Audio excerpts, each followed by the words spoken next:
First, he was miserably poisoned. However, before he died, he was betrayed to the face. At that time, the apocalypse had descended and resources were the most important. After being reborn, he decided to rewrite his life. Now, those who had wronged him would pay the price. The story began with a sky filled with lightning, and a helicopter was flying near an erupting volcano. Currently, the scene is really chaotic on Zhongshan Road. A bus and other vehicles were traveling at a tremendous speed. Many people were in the bus, and they seemed to be evacuating as the passengers all appeared to be carrying luggage. A man was cursing, mentioning that a few days ago, the underwater earthquake and the eruption of Mount Fuji had caused the deaths of tens of thousands of people, and unexpectedly, that day, even their place had to be evacuated, when suddenly, the lady beside him expressed her concern, mentioning that they left in such a hurry that she didn't bring anything, so she would have to buy supplies in Jiangnan City. The man beside her asked if he hadn't seen the news because the goods in the Walmart and Ali warehouses in Jiangnan City had all been removed.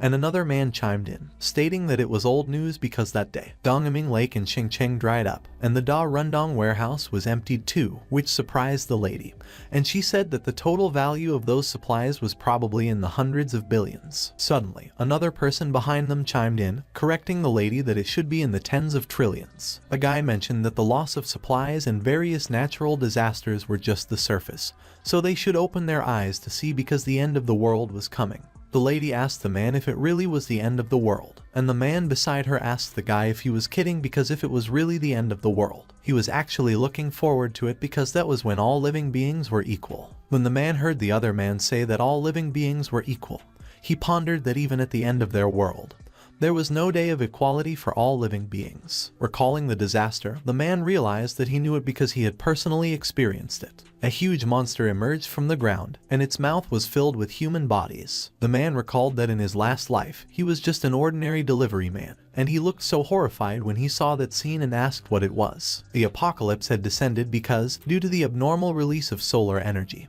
atmospheric temperatures rose sharply, crustal movements occurred frequently, and monsters hidden underground also emerged. The world had changed. It was a new world with a new order. In that world of extreme scarcity of supplies, people fought with their lives, even if it was just for a packet of instant noodles. The ladies were doing everything they could for a ham sausage. The man recalled that everyone had to give up everything, and he believed that he was reborn from that kind of apocalypse 1 month before the apocalypse. Suddenly, someone grabbed the man's arm and called for their attention. It was the lady from earlier, and she was flirting with the man, remarking that what the others had said earlier scared her a bit. But the lady was astonished when the man waved her off and apologized to her because he had more important things to do. The man got off the bus, and the doors closed behind him. The man looked up, and he asked himself what the most important thing in the apocalypse was. He was standing in front of the Mr. Hippo warehouse, and he remarked that, naturally, what was important were supplies. The man's name was Su Chen,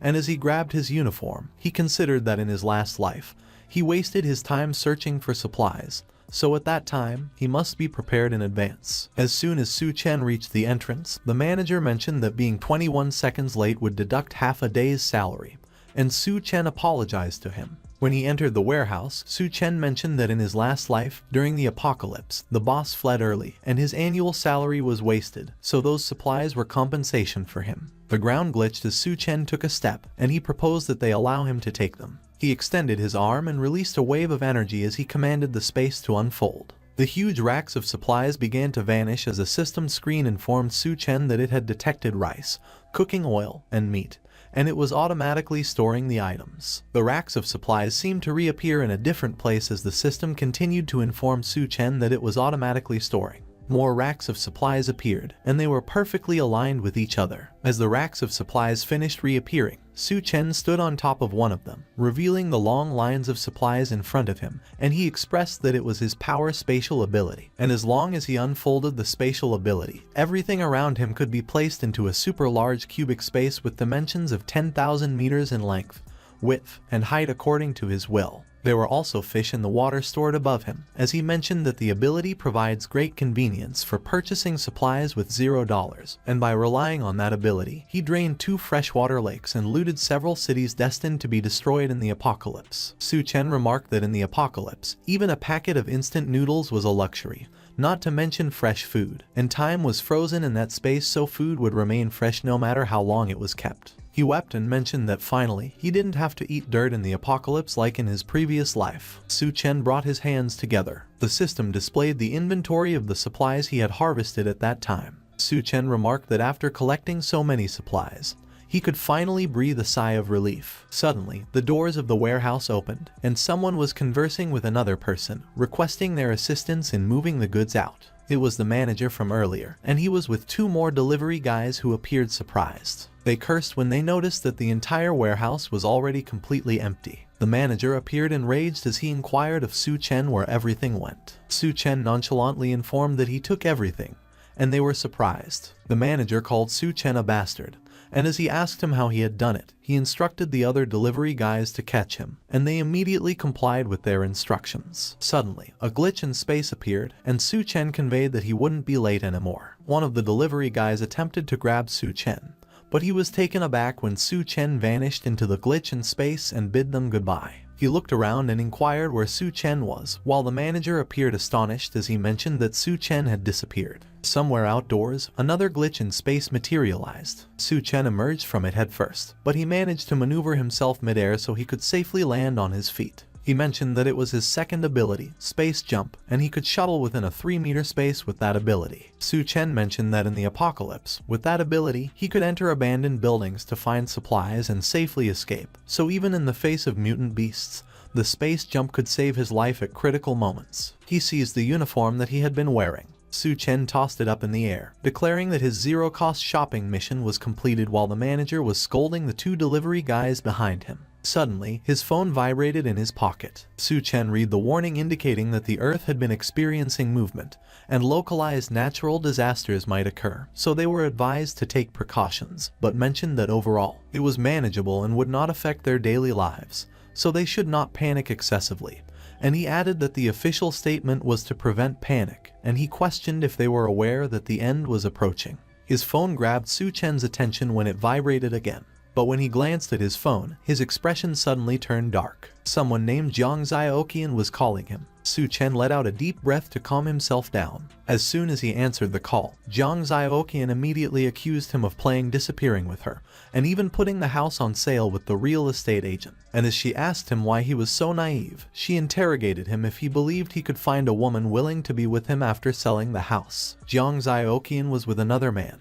And as she questioned Su Chen about his responsibility as a man, she informed that although she didn't care about his house, he was still a woman, so if he didn't give her the house as a gift, she wouldn't feel secure with him. Su Chen simply asked Jiang Zioqian if there was anything else that made her question him about his attitude, and she informed that she would give him another chance to come back immediately and transfer ownership to her, or he shouldn't consider marrying her. Su Chen conveyed that he was on his way back to Shandu, so they would talk when he got back, and he immediately ended the call. He appeared vengeful as he stated that in his last life, he and Jiang Zioqian spent 5 years in the apocalypse, and he searched for supplies everywhere to feed her, even brought her into a safe zone, and if it hadn't been for him, she would have starved to death in the apocalypse. Su Chen appeared regretful as he recalled what Jiang Zioqian had done. A man attacked him from behind, asking him why he had been coming back empty-handed lately, and if all the good things were hidden. Leaving Su Chen lying lifelessly on the ground, the man went to Jiang Zioqian, who was lying on the bed, and informed that Su Chen was already useless to them. Jiang Zioqian advised the man not to assume that she didn't know what he was thinking, and she mentioned that if Su Chen died, it was because he was incompetent. She slyly mentioned that whether he was incompetent or not would depend on his performance that night. With his body coldly left on the floor, Su Chen remarked that he had been truly wronged in his past life, as he had actually entrusted his trust and back to such a person. Su Chen expressed that at that time, he had wanted Jiang Zioqian and Wang Heiyu, who appeared to be the man who killed him, to pay the price. He looked so vengeful as he clenched his fist and conveyed that they wouldn't die easily because he wanted them to experience the pain he had endured 100 or 1,000 times. Su Chen was trembling as he continued to clench his fist, and he managed to calm down and release it. He let out a deep breath to calm himself down, and he expressed that the remaining things could only be bought with money. But first they needed to figure out how to get the money. Su Chen called someone named Manager Liu, As Manager Liu picked up the call, Su Chen greeted him and revealed that he could accept selling his house at half price. But he demanded from Manager Liu that he wanted cash for it, and he wanted it immediately. A few moments later, Jiang Xiaoqian and Wang Heiyu were standing in front of the Dream Real Estate building when a cab pulled over in front of them. Su Chen got out of the cab, and when Jiang Xiaoqian saw him, she immediately asked him if he knew how long she had been waiting. But to her surprise, Su Chen just ignored her, walked past her, and instructed to move aside. Wang Heiyu stood in front of Su Chen with his bat while looking so pissed as he asked Su Chen who let him sell the house, and he reprimanded Su Chen for daring to sell their house, threatening him that he would make sure he wouldn't see the sun the next day. A hand suddenly extended at incredible speed to grab something. It was Su Chen's hand, and he grabbed Wang Heiyu by his neck so swiftly that he didn't have time to react. Su Chen slammed Wang Heiyu on the ground and conveyed that he could handle his stuff however he wanted. Jiang Xiaoqian was furious, and as she seized Su Chen's jacket, demanding that he release her, she inquired what he was doing, and she appealed for help, beseeching someone to rescue her and labeling Su Chen a murderer. But Su Chen swung his arms and struck her across the face. Jiang Xiaoqian collapsed to the ground, and she couldn't comprehend what Su Chen had just done. Meanwhile, Wang Heiyu was turning pale, and he was struggling to express to Su Chen to let go. Su Chen grinned menacingly at him, assuring him not to worry because he wouldn't die too quickly. He released Wang Heiyu, who hastily moved away from him while coughing. Su Chen proceeded to enter the Dream Real Estate building while Jiang Xiaoqian rushed toward the trembling Wang Heiyu to check on him. Jiang Xiaoqian immediately turned to Su Chen and demanded that he kneel down and apologize promptly while she was not yet angry. Otherwise, he could forget about marrying her in that lifetime. But to their surprise, Su Chen just gave them a menacing glare. Jiang Xiaoqian quickly began to run away, and Su Chen watched as Wang Heiyu ran after her, asking her to wait for him, and he called them worthless. A few moments later, a man politely handed over a drink to Su Chen. The man, who seemed to be Manager Liu, notified him that he would pay to buy his house and asked for his opinion. While in the back of his mind, Manager Liu was thinking that the house was worth over $1 million, and he called Su Chen a foolish guy for selling it for $700,000, as he believed he could make a profit of several hundred thousand with a quick turnaround. Su Chen agreed with Manager Liu, but he declared that it must be a full payment and asked if he could pay that day, to which Manager Liu immediately agreed and urged him that they should sign the contract and transfer the ownership, while the transfer of ownership could be done the next Monday. Su Chen mentioned that it was good, while in the back of his mind, he considered that at that time, one could choose any house they liked as long as they dared to live in it. He looked at his phone, and the bank notified him that 700,000 yuan had been transferred to his current bank account. As Su Chen left the Dream Real Estate building, he felt that although various disasters were happening those days, Shandu was inland in the Central Plains, so earthquakes, tsunamis, and volcanic eruptions were all too far away. Plus, with the official debunking and other factors, Su Chen believed that life there was still so orderly. Suddenly, Su Chen took a step back when a flyer regarding high-interest loans that was stuck on an electric post caught his attention and aroused his interest. Right there and then, he called the loan company to inquire if he could mortgage his property with a property certificate. A few moments later, Su Chen arrived at the Hanhai International Building.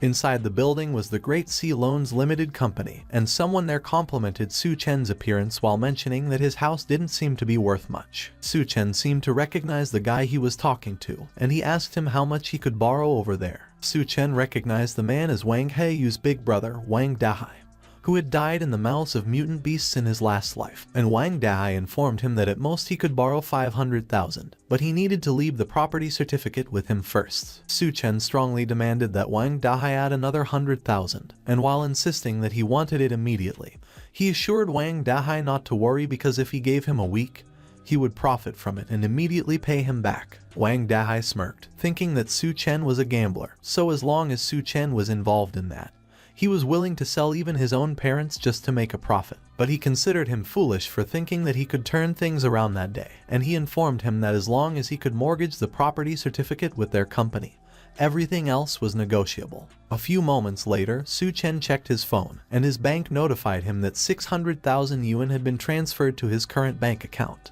On the other hand, Jiang Xiaoqian and Wang Heiyu had just come out of a cab, and while Jiang Xiaoqian was asking what was wrong with just taking back her own house and complaining that Su Chen had actually laid his hands on her, so he must pay the price, Wang Heiyu cursed and said that he would make Su Chen pay the price and have Wang Dahai kill him. Suddenly, Jiang Zioqian noticed Su Chen walking in front of her, and she urged Wang Heiyu to look and confirm if it was Su Chen. Wang Heiyu confirmed that it really was Su Chen, and as he asked what Su Chen was doing there, Jiang Zioqian suggested that they go follow him to see what he had been up to those days. Su Chen went to the Green City Hotel because, in his memory, many commercial buildings had collapsed under the impact of seawater backflow and rapid freezing and severe cold. But the Green City Hotel had withstood various natural disasters until the end. As he approached the entrance, Su Chen pondered how he had heard that the presidential suite inside was well equipped and there was even a swimming pool, so it might have been a good idea to use the place as a base, as living there for a long time wouldn't have been bad. Su Chen was looking around inside and was considering that although many warehouses had been emptied before, there had been no shortage of hot meals and ingredients in the warehouse when a lady staff member noticed him.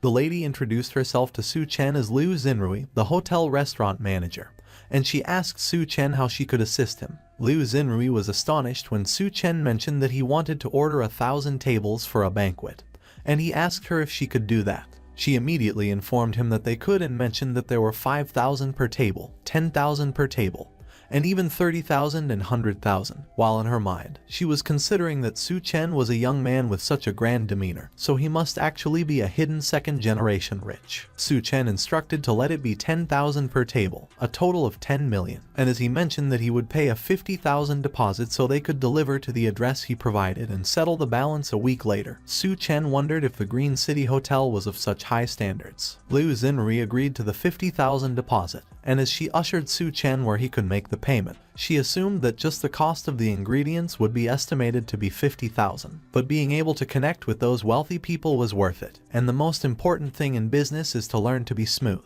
Liu Xinrui asked Su Chen how she should address him, and Su Chen gave her his name. She politely addressed him as Mr. Su, and asked him if he was getting married, to which Su Chen confirmed, and he asked her to help him book a presidential suite. A few moments later, Su Chen left the hotel building. Su Chen looked so happy as he contemplated the 10 million worth of dishes settled with a 50,000 deposit, and he laughed to himself because, as for the final payment, a block of ice could be worth billions in the scorching post-apocalyptic world. Liu Xinrui looked so happy as she remarked that Su Chen was booking the presidential suite for the honeymoon, so whoever marries him is truly fortunate, and she was unaware of the two figures behind her that were eavesdropping. It was Jiang Zioqian and Wang Heiyu, and as they approached Liu Xinrui, Jiang Zioqian politely asked her what Su Chen had been doing there earlier, but instead of answering Jiang Zioqian's question, Liu Xinrui politely asked her who she was. Jiang Zioqian immediately gave Liu Xinrui Su Chen's name and said that he was her boyfriend. Liu Xinrui informed her that she was truly fortunate to have a boyfriend like Su Chen because he just ordered a banquet of 1,000 tables from them and paid a 50,000 deposit. While in her mind, she was considering that Jiang Zioqian was only a 7 at best and her temperament surpassed even hers, so she wondered why wealthy people always like those types. Both Jiang Zioqian and Wang Heiyu were surprised, and as Jiang Zioqian mentioned that it couldn't be, she asked Liu Xinrui if Su Chen had the money to order a 10 million banquet. Liu Xinrui mentioned that wealthy people loved to play the game of hiding their identity because they were afraid that their partners might be after their money, so they revealed it only on the day of the wedding. Jiang Zioqian asked Liu Xinrui if those people would also suddenly disappear and resort to cold violence before getting married, while Wang Heiyu asked if the bootlicker Su Chen was really that wealthy. Liu Xinrui assured that Su Chen definitely was, and both Wang Heiyu and Jiang Zioqian were astonished when Liu Xinrui showed them the phone and mentioned that Su Chen had just transferred the 50,000. A few moments later, on a bench outside the hotel, Wang Heiyu pointed out that it was a 1,000-table banquet at a 5-star hotel and asked Jiang Zioqian who Su Chen had invited, to which Jiang Zioqian asked him back if he didn't understand it, explaining that of course Su Chen wanted to introduce her to their wealthy circle and reveal her identity. Wang Heiyu was drooling and was about to grope Jiang Zioqian's chest while asking her what they should do, but Jiang Zioqian slapped his hand and informed him that she needed to take the initiative and create opportunities for the bootlicker Su Chen. Jiang Zioqian imagined herself as a rich lady, and her eyes twinkled as she mentioned that she had never imagined such a scenario in her life, and unexpectedly, it had to happen with the bootlicker Su Chen. Looking at his phone, Su Chen revealed that he sold the house for 7, taking out a high-interest loan of 600,000, and spending 500,000 on the banquet. But during the zero-cost purchase, which was stealing, many essential items were not bought. So even if only the deposit was paid, the remaining 800,000 is not much. Su Chen laughed sinisterly as he commented, at that point, if he didn't take out an online loan, it would be a waste. Next, Su Chen downloaded more than 80 apps at once and took a selfie 30 times, and the loan amounts ranged from 30,000 to 30 yuan. Su Chen let out a sigh as he released his phone, and it had a notification from his bank that the current balance on his account was 977,000 yuan. He looked so pleased as he lay on his bed, and he admitted that he had finally managed to get 970,000 yuan in loans. However, Su Chen suddenly sat back up and insisted that there was no time to waste as there were still many things to buy. Swiping on his phone, Su Chen stated that fireplaces, ice makers, ice blocks, and smokeless coal are not available in supermarkets, but fortunately, he could buy them online, and delivery is fast. Su Chen mentioned that after the extreme heat and severe cold, whether he could get through it or not depends on whether he has enough of those too. He called someone and asked what the current rate of smokeless coal was, and when he heard that it was 2,501 yuan per ton, he declared that he needed 2,000 tons of smokeless coal, and that the price was okay, but he would pay them a deposit of 500,000 yuan first, and the remaining amount would be paid after receiving the goods. Su Chen called the ice factory and announced that he would like to order ice blocks, and he agreed with the person on the phone and confirmed that he would come for a face-to-face discussion. A few moments later, when Su Chen came out of his apartment, a lady recognized him. Su Chen recognized her as Lai Na. Jiang Xiaoqian is with her, and she observed that it has been a long time since they saw each other, and Jiang Xiaoqian has been missing him those days. But Su Chen critiqued that he was criticizing his close friend behind back, as it was her who allowed Jiang Xiaoqian to occupy his house. Su Chen frankly asked Lai Na what she was missing him for and if it was for his house. Lai Na looked upset, and she explained that Jiang Xiaoqian was just testing him before, and she asked him why he was so clueless and if he didn't know how sad Jiang Xiaoqian was. Jiang Xiaoqian asked Su Chen if he could accompany her for a walk, and she expressed that she was not feeling very well because she scolded him yesterday, requesting that he don't be mad at her. But Su Chen walked away and asserted that he had something to do that day, so she should go ahead and stroll by herself. Jiang Xiaoqian was asking what was going on and remarked that Su Chen was acting too arrogantly when Lai Na suddenly noted that she should look because Su Chen was taking a taxi. Entering a taxi, Lai Na urged that they should hurry up and follow Su Chen because it must be the final test for her. A few moments later, Su Chen arrived at the Ronghua Ice Factory, where a man was waiting for him. The man, Mr. Wu, shook Su Chen's hand, and as he remarked that he must be Mr. Su, he expressed his surprise and observed that he was really young, and Su Chen noted that the details had been discussed over the phone and inquired how long it would take to produce 2,000 tons of edible ice. Mr. Wu explained that in their factory, they don't boast about anything else, but when it comes to efficiency, they are definitely the best. So the 2,000 tons of edible ice would be produced in just 3 days, and it would cost 400 yuan per ton, totaling 800,000 yuan. Su Chen agreed, and he announced that he would transfer 100,000 yuan as a deposit, and that Mr. Wu should deliver it to the address he gave him in 3 days, and Mr. Wu confirmed and assured that it was no problem. Mr. Wu's eyes twinkled when his phone notified him that the 100,000 yuan payment had been received, and as he laughed, he queried Su Chen why he needed so much ice and if there was a large-scale event, and he proposed that they could cooperate again in the future, and that the price was negotiable. Su Chen replied that he planned to donate it to a Lashan for charity, and Mr. Wu was puzzled. As the taxi left, Mr. Wu commented that an 800,000 deal was settled at the entrance, so Su Chen was really something. Suddenly, another taxi stopped, and Mr. Wu questioned if someone else was there for business without an appointment. It was Jiang Xiaoqian and Lai Na, and as Jiang Xiaoqian declared that Su Chen is her fiancé, she inquired Mr. Wu what he was talking about with Su Chen earlier. When Mr. Wu heard what Jiang Xiaoqian stated, he pondered what kind of act it was, if it was a detective play, and he admitted that Su Chen just ordered 800,000 worth of ice from them. Both Lai Na and Jiang Xiaoqian were surprised, and as they exclaimed that it was 800,000 for freaking ice, they asserted that it was confirmed that Su Chen is a super rich second generation. Lai Na queried Mr. Wu if Su Chen told him what he was going to do with so much ice. Mr. Wu reiterated that Su Chen mentioned that he was donating it to a Lashan for charity. Both Lai Na and Jiang Xiaoqian were baffled when they heard what Mr. Wu related. Meanwhile, at a restaurant, Su Chen shared that all the items had been purchased, so it was time to enjoy the time before the apocalypse. As a waiter greeted and welcomed Su Chen reflected that in his last life, he was too busy working, not to mention going to fancy restaurants. Even going to a small cafe was a luxury. Looking at the menu, Su Chen observed that it was truly a high-end restaurant with average spending in the 4 digits. Suddenly, Su Chen saw a question mark on the menu, so he asked what it meant and if they were selling a question mark for 17,000.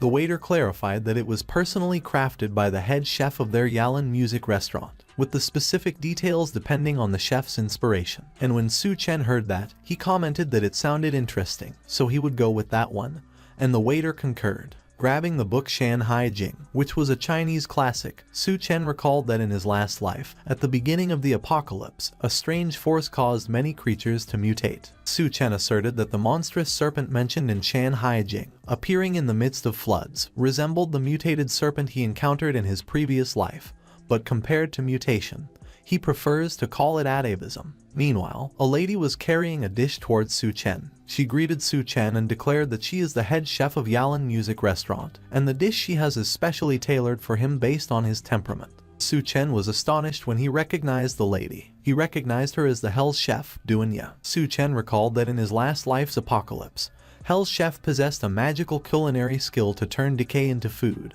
and no one could resist such temptation. But those dishes were made using the mutation source from within the monstrous beast, so eating them would lead to certain death. Seeing Su Chen's expression, Duanya wondered what was with that and if he was afraid that such a beauty would poison the food. And she explained that the dish is called dual-faced life, where one side is tuna fried in brown butter, and the other side is deep fried in puff pastry, so it was a kind of steak with 2 different flavors, leaving a lasting impression. Su Chen ate the food and acknowledged that he had to admit that the taste was really good, so the 17,000 yuan was worth it. While in his mind, he was thinking that if only Duanya could cook for him in the apocalypse, but he decided to forget it as no one knows if Duanya would poison the food. Meanwhile, Lai Na and Jiang Zioqian were peeking from outside the restaurant, and Lai Na remarked that she heard that each dish in that restaurant cost over 10,000, so Jiang Zioqian's husband must be a second-generation rich kid. And once she becomes a rich wife, she shouldn't forget her sisters because she was almost bitten to death by mosquitoes. And Jiang Zioqian agreed yes, that she will definitely become a rich wife. A few moments later, Su Chen went to a bar, and he commented that it was the Golden Sales Vault of Shangdu. As he entered the bar, Su Chen observed that some rich kid had spent 2 million there and didn't even get to see what a ballon looked like. Su Chen was having a drink on a couch, and he mused that in the apocalypse, there wouldn't be such places of extravagance.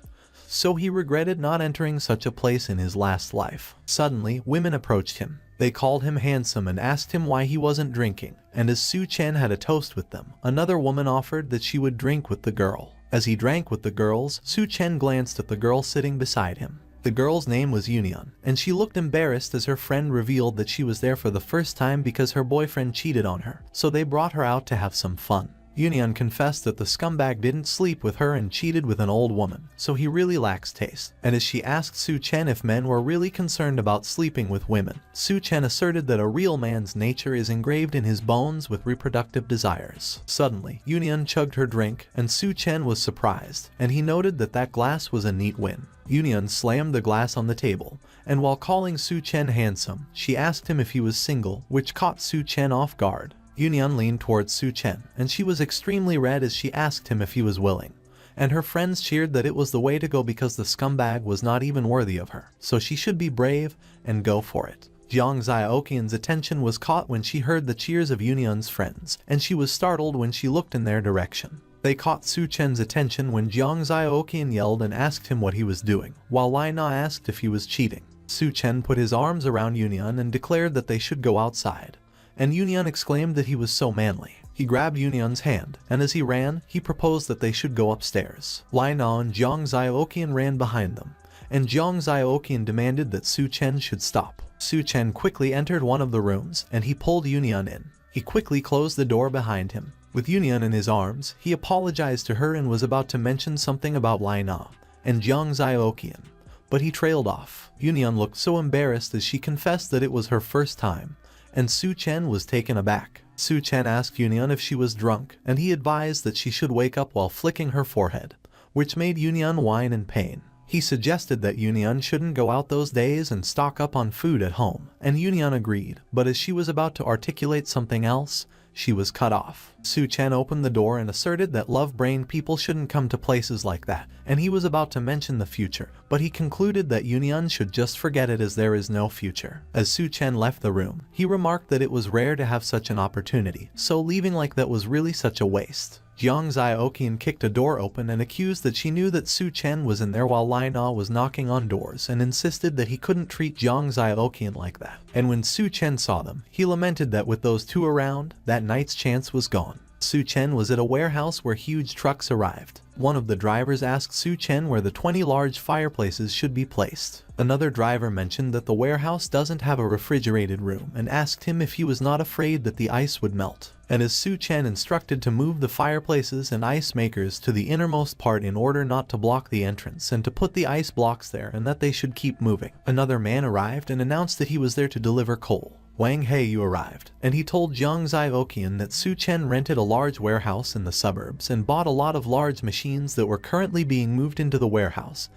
And Jiang Zioqian inquired what exactly Su Chen was up to. Lai Na also remarked that Jiang Zioqian should look at what she was seeing and asked her if it was a banquet from the Green City Hotel. She exclaimed that the red carpet is even laid out, so she questioned Jiang Zioqian if she thought Su Chen might suddenly propose to her, and guests would come from all directions. Jiang Zioqian smugly commented that even if Su Chen proposes, she might not accept, and she suggested that Lai Na should accompany her there and see Su Chen's sincerity. Su Chen noticed Jiang Zioqian when she approached him and asked why he was buying so many things and what was going on. But instead of answering her question, he inquired if Jiang Zioqian could help him move things, and he promised that he would tell her after they were done. Jiang Zioqian was taken aback when she heard Su Chen's request, and she exclaimed that he shouldn't joke around because she was going to become a rich lady, so there was no way she could possibly do such rough work. Noticing her reaction, Lai Na nudged her and suggested that it must be a test for her to see if she qualifies to become a rich lady. Jiang Zioqian awkwardly agreed and declared that she is not that kind of delicate woman.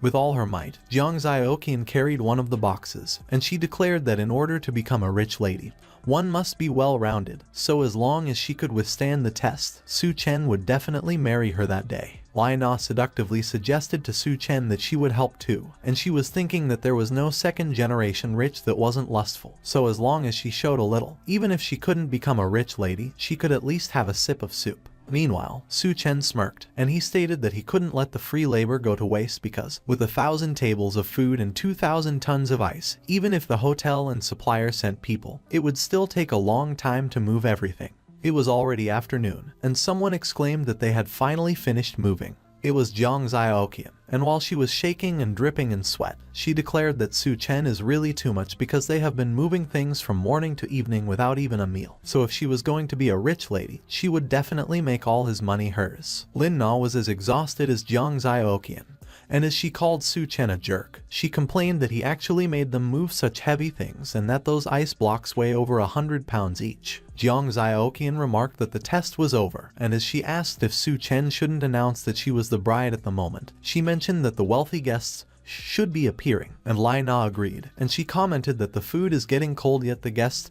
don't seem to mind. So rich people are really strange. On the other hand, Su Chen was thanking the delivery drivers for all their hard work that day, requested that they accept that small token of appreciation, and declared that he would settle the remaining funds within a week according to the contract. And the delivery riders were astonished as they exclaimed that the thickness of the red envelope was at least 10,000. They enthusiastically thanked Su Chen and called him boss. Suddenly, Jiang Zioqian came and asked Su Chen if he had something else to tell her. Su Chen remembered to thank her for helping him with work, but Jiang Zioqian was horrified when he revealed that there was no pay so she could leave. Jiang Zioqian argued that Su Chen shouldn't joke around because he must have a surprise and guests must be coming, so they should get married and have a good life. When Su Chen heard about living a good life, he confessed that he wished that, but currently, not only did he sell the house, but he also owes a ton of debt, and he asked Jiang Zioqian if she would still be willing to be with him. Lai Na chimed in, and she insisted that it was impossible because there is no way Su Chen could be broke with over 10 million on that banquet, tens of thousands in restaurant expenses, and all those things. When Su Chen realized what they were talking about, He explained that there was a big boss who wanted to do a good deed, so he helped out as they wanted to bring people to the Alashan Poverty Alleviation Project. Jiang Xiaoqian looked so grim, and she gritted her teeth when she realized what Su Chen was explaining. She quickly charged towards Su Chen, called him a jerk, and accused him of having been lying to her all along. But Su Chen easily dodged Jiang Xiaoqian's attack, and he inquired what he had lied to her about. Jiang Xiaoqian called Su Chen a scoundrel, and she asserted that he was not a second-generation rich person at all, so he can forget about marrying her. But Su Chen just glared at Jiang Xiaoqian and questioned who cared about a gold digger like her. Jiang Xiaoqian looked so terrifying, as she was enraged when she heard what Su Chen disclosed. She walked away, and as she called Su Chen a bastard, she warned that he should just wait as she would make him regret it. And Lai Na declared that he was totally finished. Su Chen called them idiots and predicted that in the apocalypse, they would be the ones regretting. He closed the doors of the warehouse. Su Chen announced that finally, all the supplies and resources are ready, so currently, they just have to wait for the apocalypse to descend. He used his skill, Space Unfold. Suddenly, there was a bright light inside the warehouse that could be seen from the windows. Evening came, and the crescent moon was shining over the Green City Hotel. Wang Dahai was there, and he suggested that in the future, Jiang Xiaoqian should follow Wang Heiyu. And he promised her a good life because in Shangdu, his words still carry some weight. Wang Heiyu stated that Su Chen treated Jiang Xiaoqian like that, so she should have dumped him a long time ago and should have been with him instead. And Jiang Xiaoqian expressed that she looks forward to Wang Heiyu's performance. Wang Heiyu remarked that Jiang Xiaoqian shouldn't worry and let Wang Dahai take care of Su Chen later, and also get revenge for her. And Jiang Xiaoqian commented that Wang Heiyu was actually not bad, and besides, Wang Dahai is quite wealthy in Shangdu, so being with him is better than being with the bootlicker Su Chen. Jiang Xiaoqian was startled when Su Chen, who was eating at one of the tables, mentioned that she really isn't picky. And Jiang Xiaoqian couldn't help but inquire what he was doing there. Wang Heiyu quickly told Wang Dahai that Su Chen was the guy earlier who laid hands on him. While Wang Dahai called Su Chen a punk, Su Chen was calmly eating his meal. Wang Dahai revealed that he was planning to find Su Chen, and he didn't expect he would dare touch Wang Heiyu, so he got some nerve. And when Wang Heiyu heard what Wang Dahai declared, he questioned him if he knew Su Chen. Wang Dahai disclosed that Su Chen mortgaged his house to him before to borrow 600,000, with tomorrow as the repayment day. And when Wang Heiyu heard that, he suggested that it looks like they could settle old and new scores together. Jiang Xiaoqian and Lai Na looked at Su Chen with disgust, and Jiang Xiaoqian noted that Su Chen even dared to borrow money from Wang Dahai, so she was afraid that he wouldn't be able to clear the debt in his lifetime. And luckily, she didn't get involved with him. And Lai Na observed that Su Chen really doesn't know his place for borrowing money like that. Su Chen sighed and expressed that he can't even enjoy a good meal. Wang Dahai leaned towards Su Chen and cautioned that he had to repay the money by tomorrow at any cost. Yet he was there enjoying himself in the hotel, and as he questioned him if he looked like a joke to him, he stated that he shouldn't bother even if he could arrange 600,000 by that night. Wang Heiyu looked so enraged as he argued that Su Chen won't be able to get a damn thing. So Wang Dahai shouldn't waste time with him because that useless guy dared to lay hands on him, so they should go finish him. Suddenly, Liu Xinrui chimed in, inquired what was going on there, and proposed that they should talk it out. When Wang Dahai heard what Liu Xinrui voiced, he concurred and directed that she should make Su Chen kneel down and apologize to him and his brother, and they could consider the matter settled. Liu Xinrui looked worried, and she queried Su Chen what was going on there, and Su Chen assured that it was nothing, just a few pests. Wang Dahai was enraged when he heard what Su Chen articulated, and as he slammed his hand on the table, he announced that he has been giving Su Chen face, but that day, he is finished because even if the heavens come, they won't be able to help him. Suddenly, a man arrived and inquired Wang Dahai what they were doing. He looked annoyed as he challenged Wang Dahai, who allowed him to cause trouble there. Both Wang Dahai and Su Chen recognized the man as Gao Qiang, and while Wang Dahai was alarmed, Su Chen was looking intently at Gai Qiang.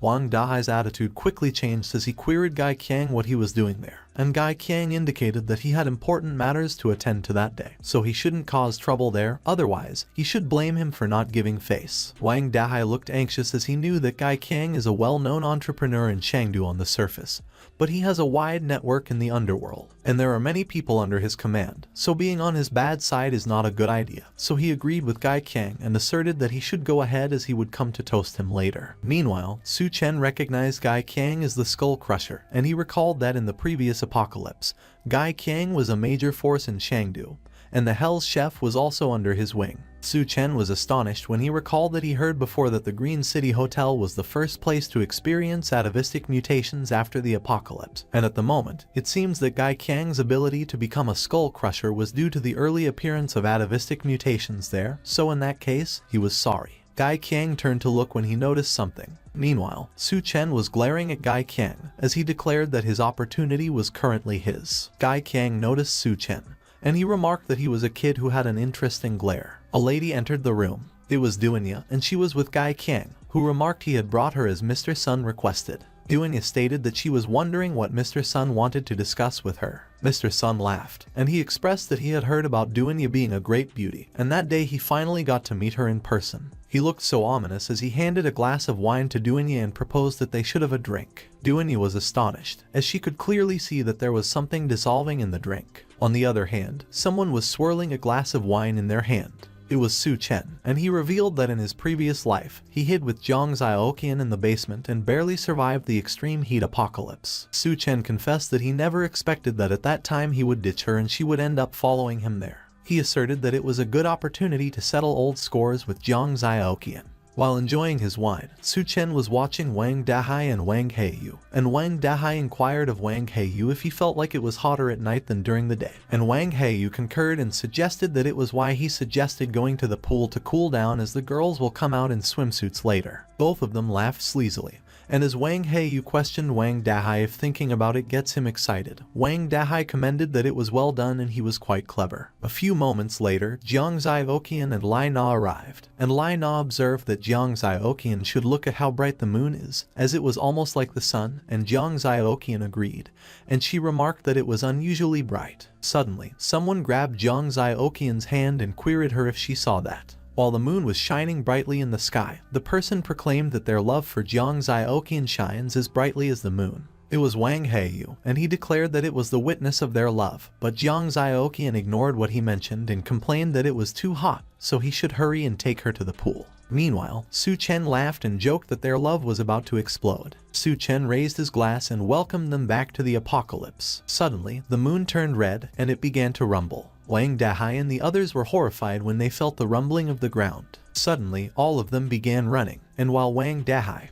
who was left behind, yelled to the others to wait for him, Lai Na wondered why the moonlight suddenly felt so hot. Jiang Zhaoqian cried out in pain and exclaimed that her skin was burning, and Wang Heiyu urged that they don't have time to go to the pool, so they should run back to the hotel. Meanwhile, one of the guys inside the hotel pondered why it suddenly became so bright outside. Another guy questioned if Wang Dahai and the others would be okay, and another guy responded and noted that they were just flirting with girls and he didn't understand their boss's happiness. Suddenly, they saw Wang Heiyu and the others burst through the door and red steam was coming out of them. While one of the guys was engrossed in his cards, another inquired what Wang Heiyu and the others were doing, and another asked why their skin was turning red. Jiang Zhaoqian and Lai Na were frantically asking for help, and they kept on screaming that it was too hot, while Wang Heiyu was frantically looking around, searching for where the water was. Wang Heiyu suddenly declared that there was water when he saw a huge fish tank ahead. The three of them quickly ran towards the fish tank and dove into it. Wang Heiyu looked so relieved as he announced that something was coming back to life, while Lai Na instructed that he should move aside, and Jiang Zhaoqian warned that he should get out of the way as the water is hers. One of the guys inquired them what they were doing, and the other questioned them where Wang Dahai was. Wang Heiyu's eyes turned bloodshot when he remembered Wang Dahai, and he also asked where he was. As if right on cue, Wang Dahai arrived at the door seeking help. He was full of burns and steaming, and while one of the guys queried him if he was okay and the other frantically urged that they should get the burn cream, Wang Dahai asserted that Wang Heiyu should go to hell, and Wang Heiyu apologized to Wang Dahai and promised that he wouldn't leave him again. Meanwhile, Mr. Sun was questioning Duanya why she wasn't drinking. Gai Qiang suddenly interjected, and he revealed that he had prepared for a banquet, and as he was about to suggest something to Mr. Sun, he was cut off. Mr. Sun cut him off and proclaimed that in Shangdu, nobody dares not drink the wine he pours, so it was none of Gai Qiang's business. Looking at how Gai Qiang quickly backed off, Duanya muttered in her mind, and she accused that for trying to climb up to Sun Debiao, Mr. Sun's full name. He even set her up. Duanya looked so anxious as she confessed that Sun Debiao thought he was invincible in Shangdu, harming many women, and that day he was targeting her. She was looking at her drink, and she suspected that there must be something wrong with it, so she absolutely couldn't drink it, but she didn't know what she should do. Suddenly, the moon shone extremely brightly behind her, which blinded Gai Qiang and Sun Debiao, and while Gai Qiang asked what was happening, Sun Debiao complained about his eyes. One of them suggested that they should quickly close the curtains, and as they did so, one of them remarked that it was so hot. Gai Qiang observed that something seemed a bit off there, and Sun Debiao decided that they should go downstairs and see what was going on. Duanya let out a sigh of relief when she heard that. Meanwhile, Liu Xinrui was struggling as she pleaded everyone to calm down and stated that they have contacted the rescue team so they should wait there. But one of the guests argued that they have millions at stake every minute so he can't waste time there, and another guest concurred. Gai Qiang arrived downstairs, and he queried a man he called Old Mao what was going on, and Old Mao recalled that earlier. The moon suddenly brightened and the temperature rose. It was about 70 degrees outside at the moment,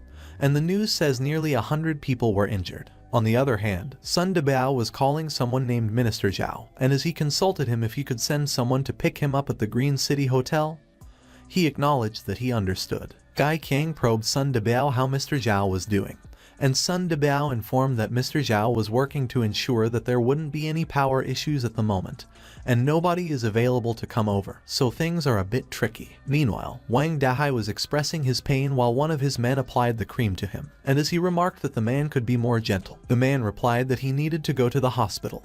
But Wang Heiyu inquired how they were going to get to the hospital with it being so hot outside at the moment. Wang Dahai assured that he shouldn't worry, as he will have Xiao Dao drive over to pick them up. A few moments later, Xiao Dao, who was in a minivan, was on a phone call with Wang Dahai, and he reported that he was currently in the underground garage, and when he was queried if it was hot, he responded that it does seem a bit. As Xiao Dao exited the underground garage, he advised that they should wait there as he was coming. Suddenly, he noticed the light, which made him ponder why it was daytime, and as he was about to comment on the temperature, he trailed off. The tire of the minivan he was driving exploded. The minivan stopped as its tires exploded simultaneously. Xiao Dao came out to check, and he couldn't help but question if it was for real that the heat blew out all the tires and what kind of crazy weather it was. He started running while he was on the phone with Wang Dahai, and he explained that all 4 tiers of the car blew out, so he couldn't get through at the moment and he needed to go back. Xiao Dao suggested that they should figure it out themselves when suddenly the soles of his shoes melted. He tripped because his shoes got a bit stuck on the concrete while he was running. Xiao Dao flinched as he fell on the road. He came face to face with a man who was burned to death, laying in the same position as him. Xiao Dao quickly pushed himself up, and he exclaimed. But as he pulled his head up, he was so horrified when he realized that his face had also melted and was stuck on the concrete. Wang Dahai and the others who were in the other line were all horrified when they heard Xiao Dao's scream, and Wang Dahai was so surprised that he had accidentally let go of his phone. Xiao Dao's scream could still be heard as the phone fell to the floor. On the other hand, Wang Dahai's voice could be detected on the phone as he called Xiao Dao's name. On the other hand, a room was set at 25.5 degrees. It was a really luxurious room with its own pool inside. Someone was peacefully lying on the bed. It was Su Chen, and he was sleeping soundly. The PSA announced that due to the sudden release of intense heat from the moon, outdoor temperatures have risen to 75 degrees, with ground temperatures reaching 100 degrees, and on the street, Xiao Dao's scorched corpse was lying. He was lying near the city power center, and the PSA continued and stated that the event has already resulted in nearly 100 casualties, so they request that everyone stay indoors and avoid going outside to prevent skin and respiratory burns. Suddenly, the electricity at the city power center started to overload, and it went haywire. A huge explosion occurred. Meanwhile, someone calling Xiao Dao got the default voice message that indicated that the number he had dialed was not reachable. It was Xiao Dao, and as he mentioned that it looked like Xiao Dao was no more, Wang Heiyu remarked that all other rooms in the hotel are fully booked and it was the last room available, so they will have to share. Jiang Xiaoqian was not pleased, and as she questioned what kind of joke that was and how she could share a room with a man, Lai Na agreed and asserted that they needed a separate room. Suddenly, the lights went out, which made Wang Dahai curse and ask what the heck was going on with that place and why there was no electricity. The men started removing their shirts, and as one of them noted that the air conditioning stopped and the temperature was rising rapidly, the other pointed out that the indoor temperature was probably over 40 degrees, so they would suffocate if they stayed there, so Wang Dahai emphasized that they needed to figure something out. Jiang Zioqian remembered that Su Chen's presidential suite has a pool so they could go and take over. On the other hand, Su Chen was swimming peacefully in his lavish swimming pool, and he recalled that last time, the city's electricity had hidden dangers due to improper maintenance. As Su Chen came out of the water, he remembered that no matter how much manpower was invested, the city's electricity still exploded. Grabbing a towel, Su Chen recollected that all users connected to the city's electricity were affected. While drying himself up, he stated that it was the reason why he specifically chose a room with a pool. Su Chen also prepared vertical air conditioners and large backup batteries to ensure room temperature. As he dressed himself, he added some ice as well. Su Chen was lounging on the sofa with a drink in his hand, and he commented that it was much better. Suddenly, Su Chen's stomach grumbled, and he noted that he was hungry. Su Chen pulled out a few foods from his space unfold. He grabbed a chopstick and remarked that on the first day of the apocalypse, he would just have a simple breakfast. As Su Chen started eating, he mentioned that he was wondering when Jiang Zioqian's opportunity would show up. Someone suddenly violently banged on Su Chen's door, called his name, and demanded that he should open the door because they knew he was inside. Su Chen opened the door, and the cool air immediately seeped out of the room. Wang Dahai's eyes were bloodshot due to surprise, as he felt that it was cool there and wondered if it was air conditioning. Su Chen stood by the door and asked them if they needed something. Wang Heiyu immediately noticed the ice in the room, and he called Wang Dahai and pointed out that there was ice, and that room not only has a pool but also electricity and food. Lai Na aggressively called Su Chen and argued that they were all about to roast outside, yet there he was enjoying the luxury, and Jiang Zioqian agreed and complained that Su Chen was being too selfish, so he should get out of that room immediately, and Wang Heiyu insisted that Su Chen should step aside on their own, and not force them to act. Wang Dahai grabbed Su Chen's door and reminded him that he borrowed money from him and it was time to pay it back, so he should give up the room to him and consider it the interest for those days. He stepped inside the room and declared that otherwise, he would just throw Su Chen out. But Wang Dahai was surprised when Su Chen suddenly fired a gun, and its bullet passed through his huge belly. Wang Dahai trembled in fear as he saw the bloodstains on his belly. With a menacing look in his eyes, Su Chen warned that if they take one more step forward, they are dead. Everyone was horrified, and as Jiang Zioqian exclaimed that Su Chen actually has a gun, Wang Heiyu asked where he got that from. Meanwhile, Wang Dahai was in so much pain, and he acknowledged that Su Chen even managed to get a gun, so he agreed that he was tough and he would give up. But to everyone's surprise, they heard another gunshot. Smoke was coming out of the gun that was just fired. Wang Dahai was screaming in pain and shouted something about his leg, as it had a gunshot wound in there. Su Chen commanded that they should get lost and asked them why they were wasting time and if they wanted to die. He declared that he would count to 3 and that they should better disappear from his sight, and he started counting. On the other hand, in the lobby, Gao Qiang was surprised, and as he inquired how their hotel could have no food, Liu Xinri bowed down and apologized. Liu Xinri explained that a few days ago, someone booked 1,000 tables for a banquet, so they had almost run out of ingredients, and the deliveries were scheduled for that day. Sun Debiao looked so menacing as he poured water on his body and demanded that they should bring all the food and water up to him. The people protested. One of them exclaimed that Sun Debiao was hoarding the bottled water, yet currently, he wanted to hoard all the food too, and they cursed and complained that it was not giving them a chance to survive. Another argued that just because Sun Debiao has money, it doesn't mean he could do whatever, and they asked him why he won't leave if he has money. Another insisted that the water and food should be shared among everyone and questioned why it should all go to Sun Debiao. But one of Sun Debiao's men threatened them, asking if anyone had a problem with that, while another declared that he would personally throw that person out immediately. And Sun Debiao called them a bunch of useless people and questioned them for daring to challenge him. Suddenly, Wang Dahai and his group burst into the room, screamed for help, and shouted that Su Chen was killing someone. Gao Qiang and the others examined Wang Dahai from a distance, and when Gao Qiang recognized that it was a gunshot wound, he remarked that there aren't many people who could get their hands on a gun. So it seems like there is a tough character living upstairs. While one of Wang Dahai's men asked how he was feeling, and Wang Dahai was just coughing in pain. Jiang Zioqian yelled and announced that Su Chen's room has electricity, air conditioning, and even a swimming pool. The people immediately gathered around Jiang Zioqian. One of them inquired if she was telling the truth. Another accused that she shouldn't lie to them. And Jiang Zioqian confirmed that she saw it with her own eyes and that there were even ice cubes, lots of food, fried chicken, and alcohol. It was like heaven. They immediately get moving. One of them complained that he was sweating like he was in a sauna there, yet Su Chen was enjoying himself. Another one cursed and asked why Su Chen gets to have ice cubes and air conditioning while they suffer there. Another one insisted that they should go up there and make Su Chen give up the ice cubes and air conditioning while their son declared that they want fried chicken.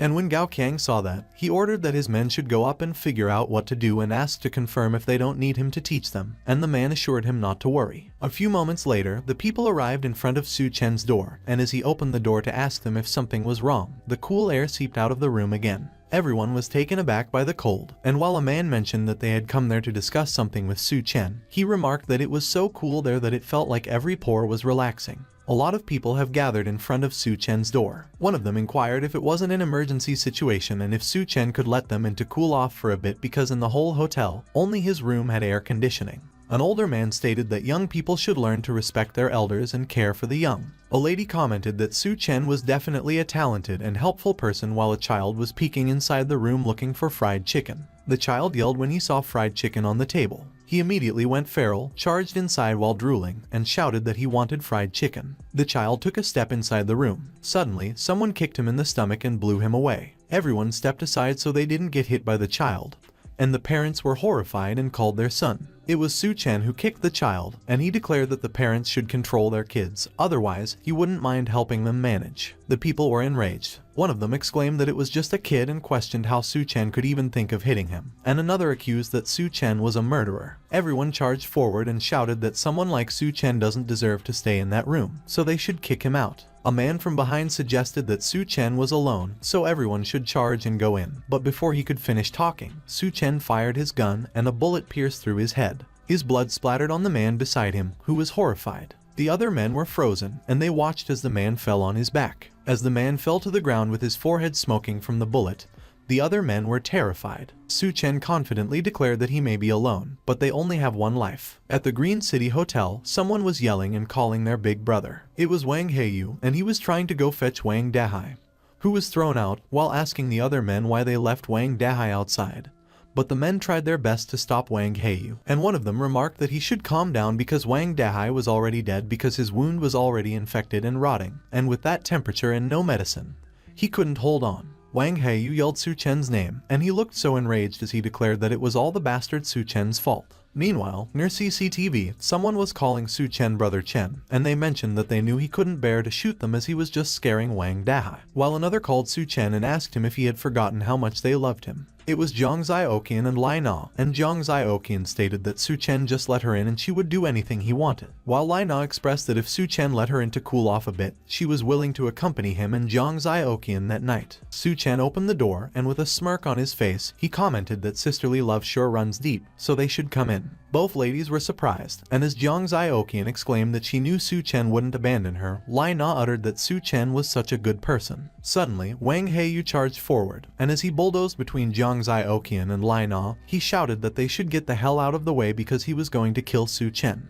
But even though Wang Heyu was about to reach Su Chen was still calm. Su Chen swung a bat, hit Wang Heiyu's face, sent him flying, and pronounced that whoever walks through that door will die. Wang Heyu crashed into Zhang Zioqian and Lai Na, and they all screamed. Su Chen banged the tip of the bat on the floor and asked if there was anyone else. Both Zhang Zioqian and Lai Na were terrified, and as Lai Na repeatedly cried that she was not going in, Zhang Zioqian agreed and added that outside was just fine. Su Chen ordered that they should get lost. They immediately left, leaving Wang Heyu, who was crawling on the ground, and he vowed that Zhang Zioqian should wait for him. Su Chen looked up at the ceiling inside his room. There was a modern-looking heavy artillery installed in his ceiling, and he warned that not leaving might just get them killed. A few moments later, military tanks started mobilizing. When the people saw that, they inquired if it was the rescue team's vehicle, and observed that the tires were modified into treads and the windows were also insulated, so it must be the rescue team's vehicle. As the vehicle parked in front of the Green City Hotel, the people cheered that it was great and that they were definitely there to rescue them.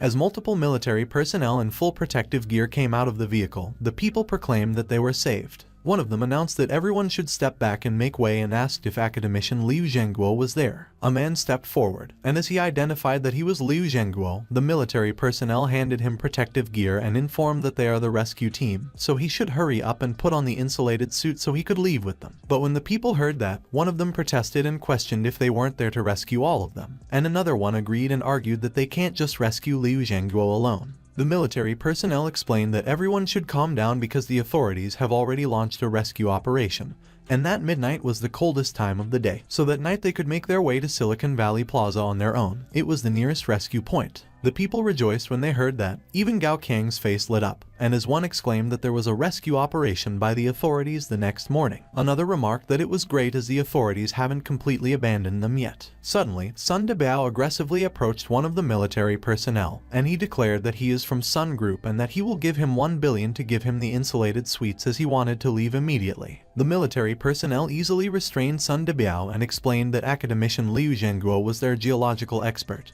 and he would play an important role in that disaster, so he requested that Liu Zhengguo not obstruct their operation. But Sun Debiao was pissed, and as he called Gao Qiang, he exclaimed that he was a useless guy, asked what he had kept him for, and ordered that he should go snatch the insulated suits for him. But Gao Qiang and his men were completely helpless, as one of the military personnel was pointing a rifle at them, and the other military personnel announced that they were ready to go and retreat. Suddenly, Jiang Zioqian arrived and urged that they should wait because there is a murderer living upstairs. Lai Na agreed and warned that the murderer has a gun and has killed several people, and earlier, he almost got them. And another person chimed in and insisted that they absolutely cannot let that murderer go free, and another demanded that the military must make a decision for them. One of the military personnel, Xiao Feng, volunteered that he will stay behind, and one of his colleagues cautioned that it was a special situation, so he should not act impulsively. But Xiao Feng assured that he has discretion, so they should take the insulated suits with them first, and he will contact them after dealing with it.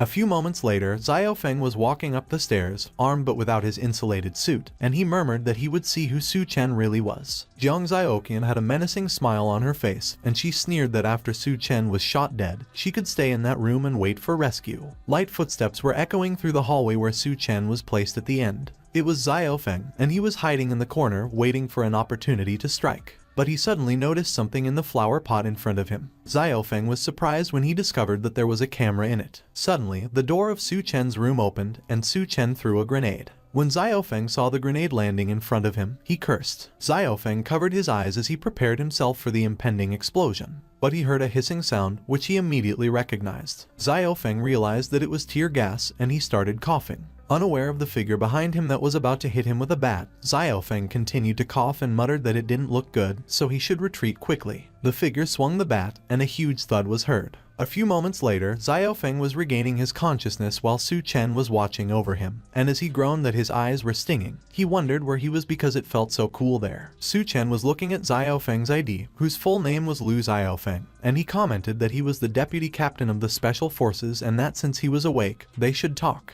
Lu Xiao Feng looked around and saw the air conditioning and ice cubes.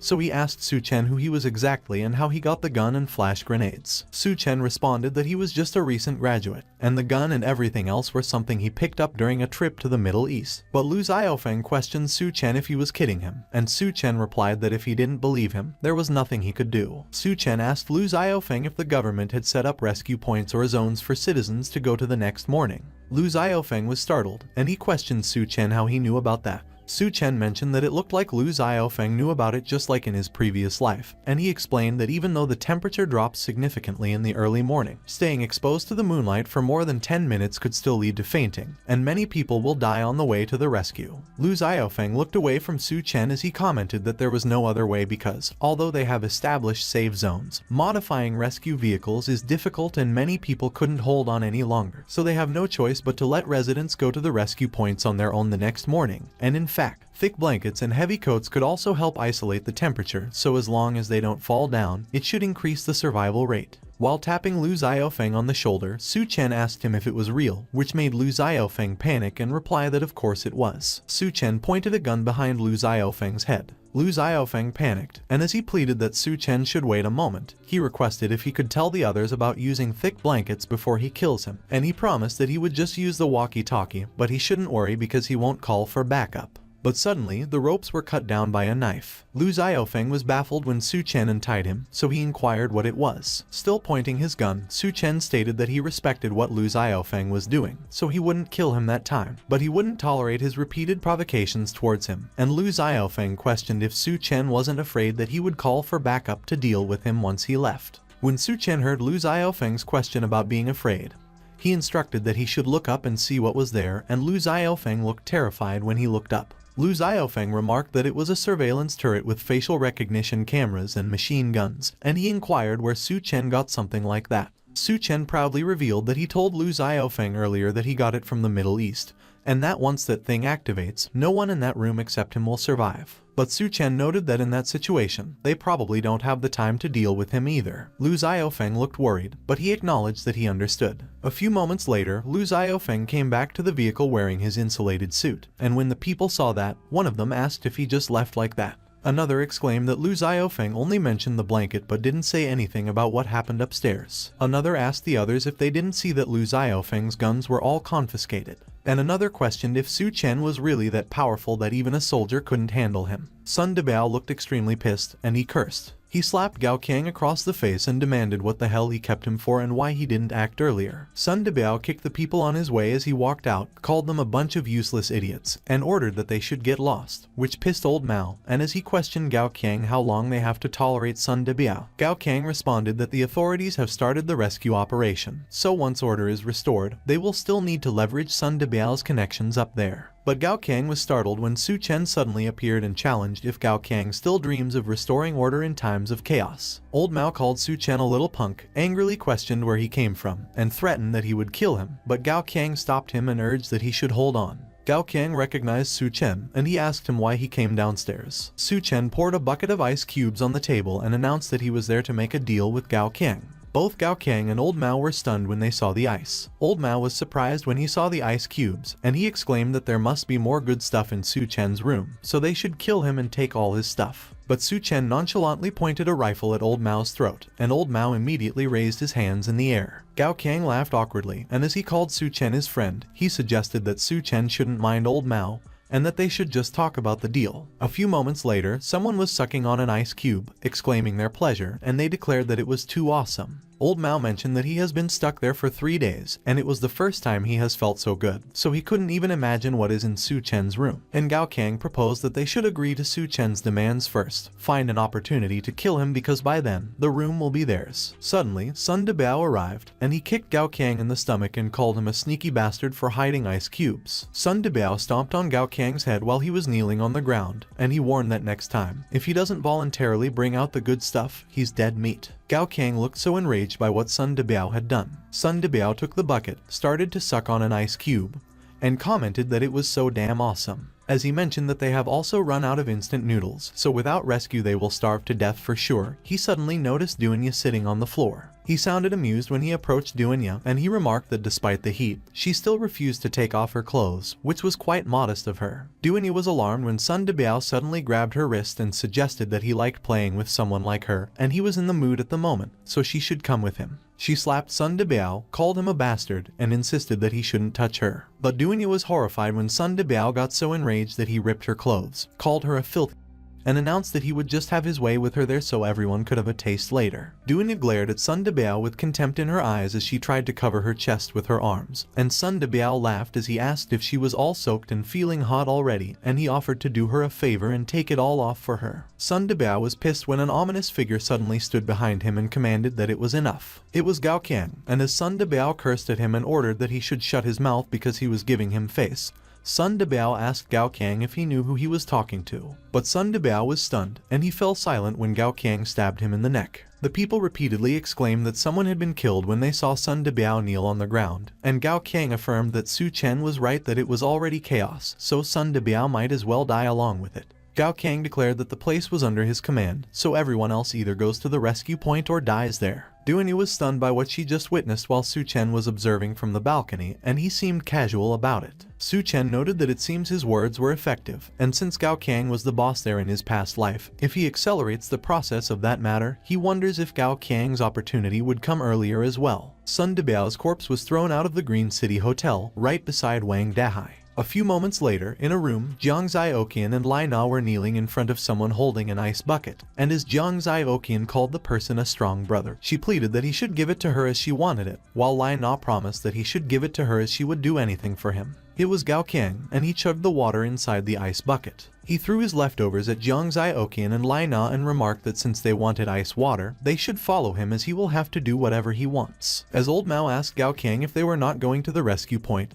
Gao Kang declared that it was doomsday, so if they wanted to survive, they had to rely on themselves. And while he mentioned that the rescue point is a kilometer away, so it was not certain if they could even make it there alive, Jiang Zioqian and Lai Na were fighting over the bucket of ice, and as Jiang Zioqian exclaimed that Lai Na shouldn't grab it from her, Lai Na retorted that Jiang Zioqian should leave some for her. Looking at them, Old Mao asked Gao Kang why they were still taking those few freeloaders when they were low on supplies, and Gao Kang inquired if Su Chen wasn't planning to keep those few people and noted that it just happened that they needed a few cannon fodders too. Midnight came, and as they wrapped themselves in huge blankets along with other people, Jiang Zioqian expressed that they were finally leaving that damn place, and Lai Na commented that they only got a little bit of snacks on those 2 days, so when they get to the rescue point, she is going to eat meat and drink cola. But suddenly, Old Mao grabbed Jiang Zioqian's blanket away, and as Jiang Zioqian questioned what they were doing, Old Mao asserted that Gao Kang gave them all the ice water yet they wanted to leave and asked them if that wasn't unfair. Jiang Zioqian screamed when Old Mao ripped her clothes, asked her to confirm if she didn't say that she would do anything, and demanded that she should just hang out with him for a while. Meanwhile, the other people started traveling under the scorching heat of the moon, and one of them cursed in his mind and complained that since Gao Kang took control of the supplies, they hadn't been given any water or food. He lamented that staying in the hotel was like being thirsty to death, but going to the rescue point might still offer a slim chance of survival. As they continued to travel, he observed that it was even hotter outside than they had imagined, and even with the boards tied to their shoes, they could still feel the heat from the ground. Suddenly, someone stumbled on a rock. It was an old woman, and she screamed in horror as she lost her balance while the man behind her just watched her. As soon as she touched the ground, she started melting, and the man just observed her as she screamed in pain. The old woman tried to reach out and requested that someone help her, but at a time like that, not knowing if one could survive themselves, no one has the time to worry about others, even if it was family or loved ones that fell. A few more people fell, started screaming in pain, and were asking for help. But the rest of the people just continued to walk forward because, in the apocalypse, they must focus on surviving first. On the other hand, Wang Dahai and Sun Debiao's corpses started to light up. Wang Dahai suddenly opened his eyes, and they were entirely red. Meanwhile, Su Chen was still on the balcony, watching the things unfold, and he recounted that in his previous life, he went to the rescue point like them. But at that time, no one reminded him to bring a blanket, so even though it was only a short kilometer, he didn't know how many lives were sacrificed. On the other hand, Jiang Zioqian implored that Old Mao should wait up, and as Old Mao asked her what was wrong and called her a nagging woman, Jiang Zioqian proposed that they should go to the room and have some fun instead of staying there, and Lai Na agreed and suggested that they would go along with him. Old Mao laughed and asked if the two sluts were getting shy, what they were afraid of, and if they were afraid of ghosts. Suddenly, huge, scorching hands with sharp claws shattered a glass. It was Wang Dahai and Sun Debiao's corpses, and they broke through the glass window. They looked so menacing as they charged forward, and as the people inside the Green City Hotel asked what that was, someone screamed and yelled that it was zombies. Wang Heiyu, Gao Kang, and Old Mao were alarmed as the corpses were charging towards them, and Wang Heiyu inquired if they would turn into zombies if those corpses bit them. Gao Kang grabbed Wang Heiyu by the neck and demanded why he wouldn't go and find out. Wang Heiyu screamed and repeatedly exclaimed that it was so hot as Gao Kang pushed him against Sun Debiao's corpse. Gao Kang abruptly let go of Wang Heiyu, and as Old Mao asked him if he was okay, he replied that Sun Debiao's body temperature was so high. Suddenly, someone stepped forward. It was Su Chen, and while holding a sword, he commanded that they should move aside. Old Mao couldn't help but ask if Su Chen wanted to deal with those things. Gao Kang insisted that they should let Su Chen kill those, and they would kill Su Chen. As he faced the scorching corpses, Su Chen explained that in the apocalypse, corpses exposed to sunlight would mutate, but they were not zombies and wouldn't spread the virus because they were more like the drought demons described in the classic of Mountains and Seas. Su Chen mentioned that he also referred to them as drought demons. Su Chen was facing the drought demons. He was calm, and he stated that those drought demons actually retained some memories or attachments from their previous lives. As Sun Debiao's corpse walked past Su Chen, he remarked that in his previous life, it was likely that Gao Kang killed Sun Debiao, which led him to hold on to the desire for revenge against Gao Kang and become the first drought demon. Su Chen saw Wang Dahai's corpse charging towards him, and he mentioned that Wang Dahai became another drought demon because he killed him. He dodged Wang Dahai's attack effortlessly while he was still thinking. Su Chen began to attack as he thought about Gao Kang's opportunity. He swung his sword behind Sun Debiao's corpse as he declared that Gao Kang's opportunity was there. Su Chen sliced Sun Debiao's head in half. As Sun Debiao's head split into two, a dark crystal came out of it, and when Su Chen saw it, he observed that it was the crystal nucleus that could bring about superhuman physique. While Wang Dahai's corpse was roaring fiercely and charging towards Su Chen, he grabbed the crystal nucleus and proclaimed that it now belonged to him. Su Chen jumped off the ground. He jumped to dodge Wang Dahai's attack, and as he kicked Wang Dahai towards Gao Qiang and Old Mao, he instructed that the rest was up to them. Su Chen calmly walked up the stairs and commented that they should have fun, while Gao Qiang gritted his teeth and cursed. Suddenly, someone grabbed Wang Heiyu, who was barely conscious on the ground, called him useless trash, and demanded that he should get up. Wang Heiyu screamed in pain as Gao Qiang used him as a meat shield. Gao Qiang managed to push the drought demon away with Wang Heiyu towards the water bottles, and he cursed and ordered that they should grab the weapon and kill it. Meanwhile, Su Chen was pouring alcohol on a glass with the crystal nucleus on it, and he explained that in the apocalypse, occasionally, crystal nuclei like that appeared in the skulls of drought demons and mutant beasts, and they were extremely rare that perhaps there's not even one in 100. As he grabbed the glass, Su Chen advised that he should clean the crystal nucleus thoroughly and swallow it directly. Su Chen chugged the drink in his hand. His eyes immediately turned red, and he revealed that just by doing that, the body would absorb the energy from the crystal nucleus. Su Chen screamed in pain as the heat surged through his body, and it was so powerful that it ripped all his clothes apart. A lot of his veins were popping out and showing on the surface of his skin. Su Chen lost his consciousness and collapsed into a block of ice. On the other hand, Gao Qiang was kicking the drought demon, which was lying on all the wasted water, cursing and shouting that it should just move. But as the drought demon stayed still and it seemed like it had been extinguished, one of Gao Qiang's men noted that it was their last water source, yet it was all gone. Suddenly, someone cursed and yelled that a woman was trying to run, so if she moved, he would chop off her legs. It was Old Mao, and she was grabbing Lai Na, who pleaded that without water, they would all die of thirst, so she could tell them a way to deal with Su Chen if they let him go to the rescue point. And Old Mao threatened that she should speak quickly because if she tried to trick him, she would be dead. Lai Na disclosed that Jiang Zioqian is Su Chen's fiancé, so if they attacked her at Su Chen's doorstep, he would definitely open the door so they could ambush him, which horrified Jiang Zioqian, while Old Mao laughed and expressed that he couldn't believe that there was such a thing, which was indeed a good plan. Jiang Zioqian offered that she could cooperate with them, but she's hungry, so they have to give her food first, as she wanted meat. But Old Mao scoffed at her, asked her if she wanted meat, and sneered that the meat in the electric fridge has already been spoiled, yet she still wants meat. Gao Qiang suddenly chimed in, and he asked Jiang Zioqian if she wanted meat. While Gao Qiang's men were restraining Lai Na, everyone was startled when he handed Jiang Zioqian a knife and remarked that it was up to her. Jiang Zioqian's eyes were wide in surprise as she questioned Gao Qiang if he meant Lai Na's flesh. Lai Na looked horrified when Jiang Zioqian's expression turned dark as she gazed at her. Gao Qiang was still holding the knife. Jiang Zioqian suddenly grabbed it from him. As Jiang Zioqian started walking towards Lai Na with the knife in her hand, Lai Na questioned her what she was planning and what she meant by that. And as she exclaimed that Jiang Zioqian shouldn't come near her, she reminded her that they were sisters, so she couldn't do that. But with an evil look in her eyes, Jiang Zioqian retorted that Lai Na shouldn't deceive herself and inquired if they were really sisters. As Jiang Zioqian swung the knife in her hand, she added that. Besides, earlier, Lai Na even suggested using her as bait. Jiang Zioqian plunged the knife into Lai Na's torso multiple times and declared that she shouldn't blame her. Gao Qiang and Old Mao were surprised and speechless when they saw what Jiang Zioqian did, while Jiang Zioqian stated that if Lai Na wanted to blame someone, she should blame herself, and laughed hysterically. Lai Na lay lifelessly on the ground while her blood gushed out into the floor, and Jiang Zioqian continued to laugh hysterically. Jiang Zioqian looked so unhinged, and she mentioned that once she's full, he will come up and drink Su Chen's blood. After witnessing what Jiang Zioqian did, Gao Qiang proposed that they should let Duanya cook the meat because they needed to eat well to have the strength to deal with Su Chen. And as Old Mao tried to protest, Gao Qiang insisted that without water, they won't last a day, so if he doesn't want to turn into a dry corpse, he better do as he commands. Old Mao gritted his teeth as he tried to think things through. After a moment, he quickly turned towards the other men, asked where Duanya was, and urged that they should find her. Meanwhile, Su Chen woke up, and his eyes were still ferociously red. He was moving so quickly around the room, and it seemed like he was already able to contain and control the powerful energy in his body. As Su Chen observed his body, he questioned if it was the physique type ability,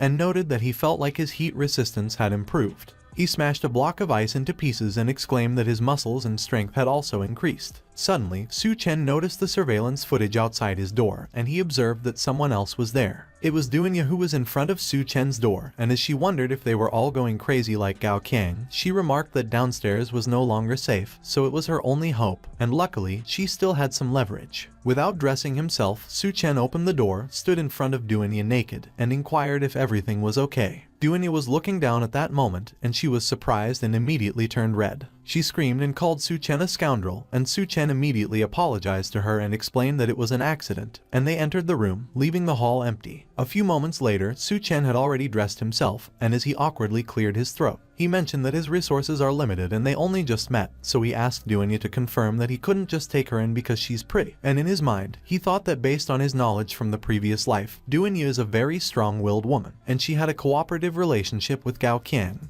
But although he has considered subduing her, the atmosphere is a bit awkward at the moment. Duenya stated that she was not only a chef but also an outstanding graduate from Southwest Medical University with a medical qualification certificate and 3 years of experience as a surgeon. And in her mind, she was amazed that the room was so well equipped. But she realized that it was not the room but the ice and electricity, so she remarked that she had to show her worth to stay there. Su Chen noted that the fact that Duenya was a doctor was indeed very enticing. But resources are scarce at the moment, and it's uncertain if they could survive until tomorrow, which startled Duenya, and she immediately promised that as long as Su Chen doesn't kick her out of the building, she will do anything. Su Chen laughed when he heard what Duenya declared. There was a twinkle in his eyes as he mentioned that since Duenya has spoken, she should just consider that place her own home. And when Duenya realized what she uttered, she immediately covered her mouth and exclaimed that she spoke too hastily. Su Chen warned that he must warn Duenya that her only choice in front of him was to behave herself and not have any ulterior motives. Duenya acknowledged that she understood and that she never doubted his methods and determination. With a menacing look in his eyes, Su Chen agreed and demanded that Duenya should take off her clothes immediately. Duenya was so surprised that she couldn't help but ask if it was time to start. Someone was taking a shower and mentioned that water, electricity, food, and even the ability to take a shower were there, and there was no need to worry about the scorching weather or being eaten by others. It was Duenya, and she remarked that for those outside, that place was simply heaven, but it was just that Su Chen isn't exactly a saint either. Duenya recalled how she was sitting in front of Su Chen earlier, and she noted that he would give her something different to eat next. She recalled that she was so red and surprised when she heard what Su Chen stated, and she mentioned that she should just forget it because she considered that before coming up anyway. Meanwhile, someone was watching Duenya take a shower on their phone. It was Su Chen, and with a mischievous grin on his face, he commented that he was doing it not to peek but just to prevent Duenya from doing anything improper. A few moments later, Duenya stepped into the room in heels. Duenya was wearing a lewd nurse outfit, and she asked Su Chen if the outfit wasn't too small. With a straight face, Su Chen replied that it was not small but absolutely perfect, and while checking the outfit, Duenya asked him if it was real. Suddenly, someone was knocking on the door, asking Su Chen for help, and they exclaimed that he should open the door to come out and save her. It was Zhang Zioqian, and while grabbing her head, Gao Qiang stated that if Su Chen didn't come out soon, he would break down the door, and Su Chen remarked that it was happening again as expected. Duenya immediately stopped Su Chen and warned that they couldn't open the door because those people had already eaten Lai Na. Su Chen was alarmed, and he asked Duenya if she meant that they ate someone. A few moments later, Gao Qiang and his men's veins were popping out into the surface of their skin. And when Su Chen opened the door and urged that they shouldn't be so quick to break down the door because it was going to be troublesome if it was damaged, Zhang Zioqian called Su Chen and pleaded that he should save her. Gao Qiang and his men all looked so different, and with their red eyes, they smiled sinisterly and asked Su Chen if he was finally coming out. Someone was hiding outside the door holding a knife while Su Chen opened it. The man quickly swung the knife towards Su Chen's throat and demanded that he should die. But Su Chen managed to grab his arm and stop the attack. Su Chen quickly maneuvered the man's arm and dug the knife he was holding into his own neck. Gao Qiang and his men were all surprised when they saw that. Zhang Zioqian suddenly pleaded that they should let her go, and without anyone restraining her, she quickly ran towards Su Chen. She called Su Chen and pleaded that he should save her. But Su Chen grabbed Zhang Zioqian by the throat, and it revealed that her face had also transformed. Just like the others, Su Chen glared at Zhang Zioqian and explained that once they have eaten human flesh, their bodies will mutate and fangs will grow in their mouths. So at that moment, Zhang Zioqian was no longer human, and Zhang Zioqian coughed vigorously as Su Chen tightened his grip. Gao Qiang asserted that it was the end of the world anyway, so it didn't matter if they ate people as long as they could survive. With her head bent backwards, Zhang Zioqian showed off her tongue as she laughed and boasted that the meat was so delicious that after eating, her body was filled with strength. Zhang Zioqian suddenly charged at Su Chen and exclaimed that she couldn't wait to taste his flavor. But Su Chen kicked Zhang Zioqian in the face and sent her flying like a soccer ball, which surprised everyone. The window at the end of the hallway was shattered as Zhang Zioqian was thrown out of it. But Zhang Zioqian still managed to grab the edge of the window and prevent herself from falling. Jiang Zioqian was hanging onto the edge with all her might, and she declared that she wouldn't let Su Chen off so easily. But suddenly, Jiang Zioqian noticed something behind her. It was the heat waves, and she screamed in pain as she exclaimed that it was so hot. Meanwhile, Gao Qiang's men cursed as they charged forward and shouted that they should attack Su Chen together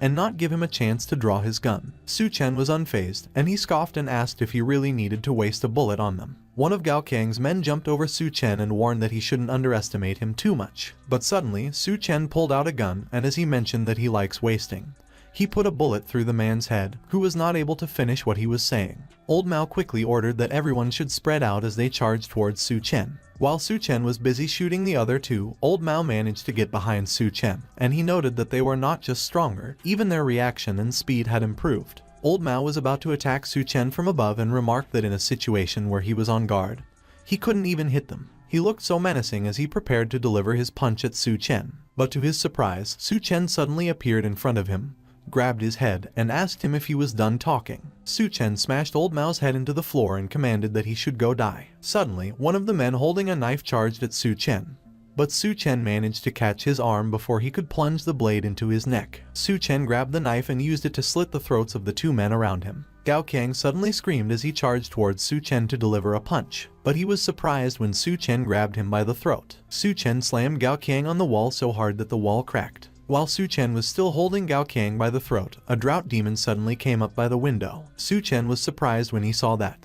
It was Jiang Zioqian, and she had grown a tail. She managed to jump from the ground and land in the hall successfully. Su Chen questioned if it was Jiang Zioqian. Looking into her glaring eyes, Su Chen observed that she mutated so quickly into that state, so it seems like her attachment was quite deep. Su Chen broke Gao Qiang as he proclaimed that Jiang Zioqian wouldn't disappear. He looked so menacing as he dropped Gao Qiang into the floor and threatened that he would just kill Jiang Zioqian again. Jiang Zioqian roared ferociously in response. Peeking through the door, Duanya mentioned that Su Chen is amazing, as he single-handedly took down the whole gang of Gao Qiang. But when she saw Jiang Zioqian, Duanya exclaimed that that monster gave off a very dangerous feeling. Duanya confessed that she had to think of a way to help Su Chen because if she wanted to stay by his side, she couldn't become a burden to him. Suddenly, Duanya noticed something. A few moments later, Duanya called Su Chen, who turned to look at her. Duanya found a whip, and she suggested that Su Chen should let her help him defeat that monster. Su Chen was unamused when he heard what Duanya stated, and he remarked that not being scared and hiding was good, but she was only going to distract him like that.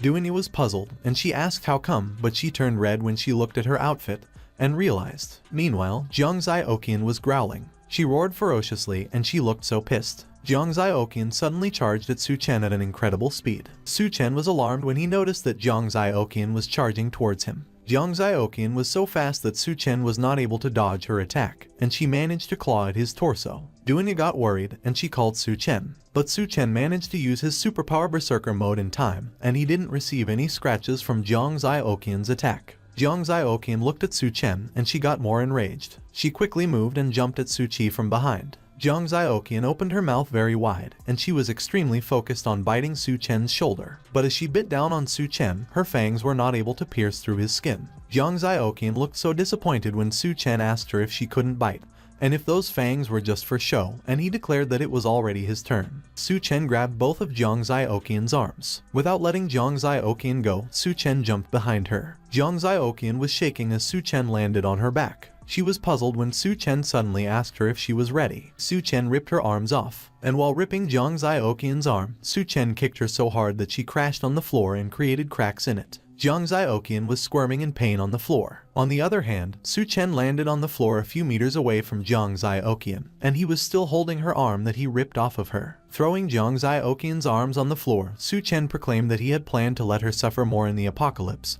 slowly tortured to death, but currently he has to kill her earlier. But suddenly, Su Chen noticed something. Jiang Zioqian wrapped her tail around the body of one of Gao Qiang's men. The flesh at the corners of Jiang Zioqian's mouth started to rip as she tried to open her mouth so wide. Using her tail, Jiang Zioqian put the man's corpse in her mouth and devoured him whole. Jiang Zioqian's tongue slowly wrapped around the man's foot as she slowly devoured him. Suddenly, her arms started to squirm and grow. Jiang Zioqian roared loudly as her arms completely grew back. She glared at Su Chen menacingly. Su Chen was so surprised that he asked Zhang Zioqian if she could generate severed limbs. Meanwhile, Duanya looked so horrified, and she asked how that was possible. But Duanya was surprised and confused when Su Chen commented that it was great. Su Chen grinned as he hunched his back and explained that if Zhang Zioqian could regenerate, it means that she is not so easy to kill after all. He smiled evilly as he noted that it also meant that he could tear Zhang Zioqian apart many times over. Zhang Zioqian roared ferociously in response to what Su Chen articulated.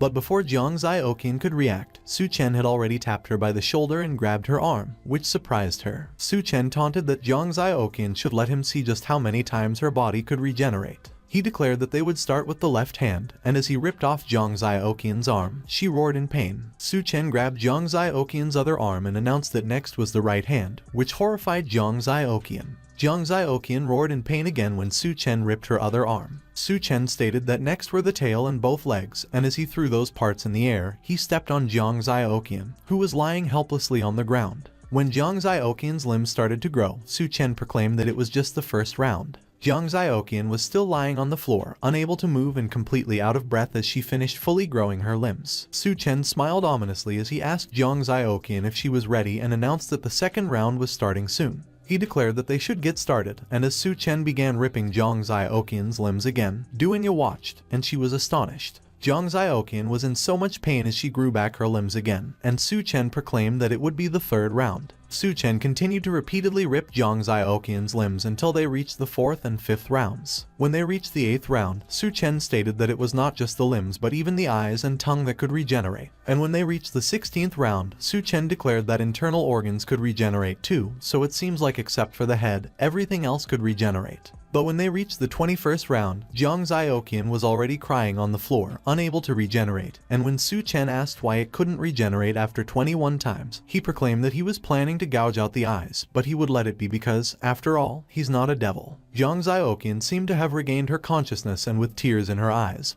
she tried so hard to speak, and she asked Su Chen for the reason he was doing such a thing. Su Chen glared at Zhang Zioqian when he heard that she was asking why. The events of what happened in his previous life and how he died flashed through Su Chen's mind. Su Chen declared that, of course, it was for revenge, and Zhang Zioqian looked horrified when she saw that Su Chen's foot was about to step on her. Su Chen mercilessly stepped on Zhang Zioqian. Duanya suddenly called Su Chen, and she asked him if he was okay. But instead of answering Duanya's question, Su Chen turned to look at her and asked if she was ready. Duanya was surprised, and she was so puzzled that she asked Su Chen what she should be ready for. Su Chen suddenly hugged Duanya from behind and proclaimed that he was so heroic earlier, and as he asked her if she shouldn't be ready to reward him, Duanya stuttered, and she asked Su Chen if she would reward him in that place. At the rescue point, someone mentioned that the outside temperature seemed to be normalizing. The person raised their hand to feel the air, and they inquired if it could be that the apocalypse was ending. It was the captain, and Lu Xiaofeng looked so anxious as he called the captain. Lu Xiaofeng reported that there were a lot of people approaching the rescue point, and the captain looked in the direction where Lu Xiaofeng was looking.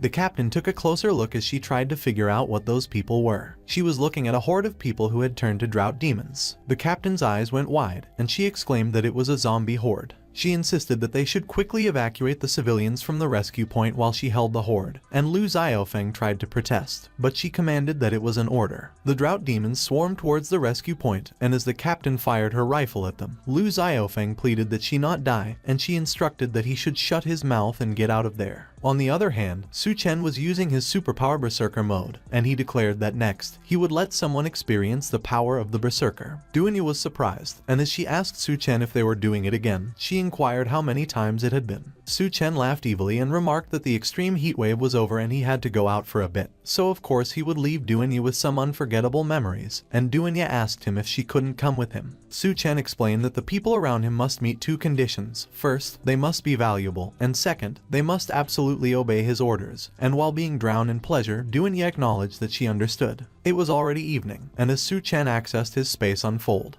he observed that it seems that Duanya has completely submitted to him. Su Chen was summoning a vehicle, and he noted that he must hurry back before the seawater surges in. As Su Chen drove away, he recalled that many of the zombies in his previous life, who were driven by the obsession to reach the rescue point, eventually formed a tidal wave attacking it, and many civilians and soldiers died in the tidal wave attack. While he recalled that incident also led to a large amount of military weapons being scattered, and it was how various factions formed, Su Chen drove past a madman who was shooting other people while laughing. A few moments later, some people with weapons blocked the road, and the leader, who was holding a gun, demanded that the person should stop the car for him. They were blocking Su Chen, and he looked so unamused as they questioned if they were crazy, and how dare they order to stop the car and even rob it at that time. Su Chen immediately stepped on the gas pedal. The people blocking the road cursed when they saw what Su Chen was doing, and some of them tried to run away. But it was already too late, and Su Chen ran over the three of them. Su Chen continued to drive, leaving those men unconscious on the ground. A few moments later, Su Chen was standing on the edge of a collapsed road when he recalled that it was the same as the previous life, where the walls cracked due to the scorching sun, and combined with the onslaught of the zombie wave, it eventually led to the collapse of the subway station, and he remarked that the number of people who died underground was probably in the thousands. Looking at the gleaming eyes below him, Su Chen noted that the zombies below were all attracted by the roar of the cars, but unfortunately, not all zombies have crystals in their heads, so it would be too time-consuming to crack each skull open. Su Chen drove away and observed that he would check out the situation at the college first, and that, as he came to think of it, it was his first time back at the engineering university since graduation. As he arrived at the research institute, Su Chen absorbed the vehicle back into his space unfold. Su Chen entered through the front door, and he was immediately greeted by drought demons. But those drought demons were chained, and someone shouted that Su Chen should hold it right there. There were men staying there, and as they called Su Chen a kid, they mentioned that he was entering their territory, so he better hand over his backpack. Su Chen took a chicken leg from his bag, and as he asked the men if they could help him out and let him pass, he explained that he had some braised chicken legs there. The men were astonished when they saw the chicken leg, and as they questioned Su Chen for having a chicken leg at a time like that, they demanded that he should hurry up and toss those chicken legs over to them. Su Chen smiled discreetly. He threw the chicken leg forward. The chicken leg landed on the floor in the middle of the chained drought demons. The three men quickly brawled with each other to grab the chicken leg, and as they all claimed that it was theirs, they were unaware that a thread was attached to the chicken leg. The men froze and stopped arguing when Su Chen started pulling on the string, and they noticed it. Su Chen apologized and remarked that they weren't worthy of eating those chicken legs. The leader called Su Chen a jerk and shouted that he dared to mess with them, so they should get him. Su Chen casually pulled a gun at them and fired 3 shots. The men lay on the floor with bullet holes in their heads, and as Su Chen left them and climbed up the stairs, he muttered that he didn't remember so many idiots from his previous life, so he wondered if his reminders helped more people survive, which resulted in such situations. A few moments later, Su Chen arrived at the laboratory of the Department of Reptiles and Snakes. Su Chen broke the lock with his hand, and he observed that it seemed like nobody had entered that lab for a while. As he walked inside, Su Chen noticed that many snakes had died and the air was filled with the smell of decay. Su Chen stopped walking and exclaimed that he found it. 3 armed men were standing in the hallway near a door, and they demanded that the person inside should come out, as they knew he was hiding in there. They were talking to Su Chen, and he insisted that it was a critical time at the moment, so he couldn't afford to be disturbed by them. Suddenly, Su Chen noticed something. The captain swiftly charged towards the armed men, and as one of them cursed when he saw her, he exclaimed that the witch was hiding there. The captain jumped towards the men with her legs first, and she shouted that they should take it. She locked and choked one of the man's heads on her thighs while she grabbed the other with her arm. The captain quickly eliminated the 2 men,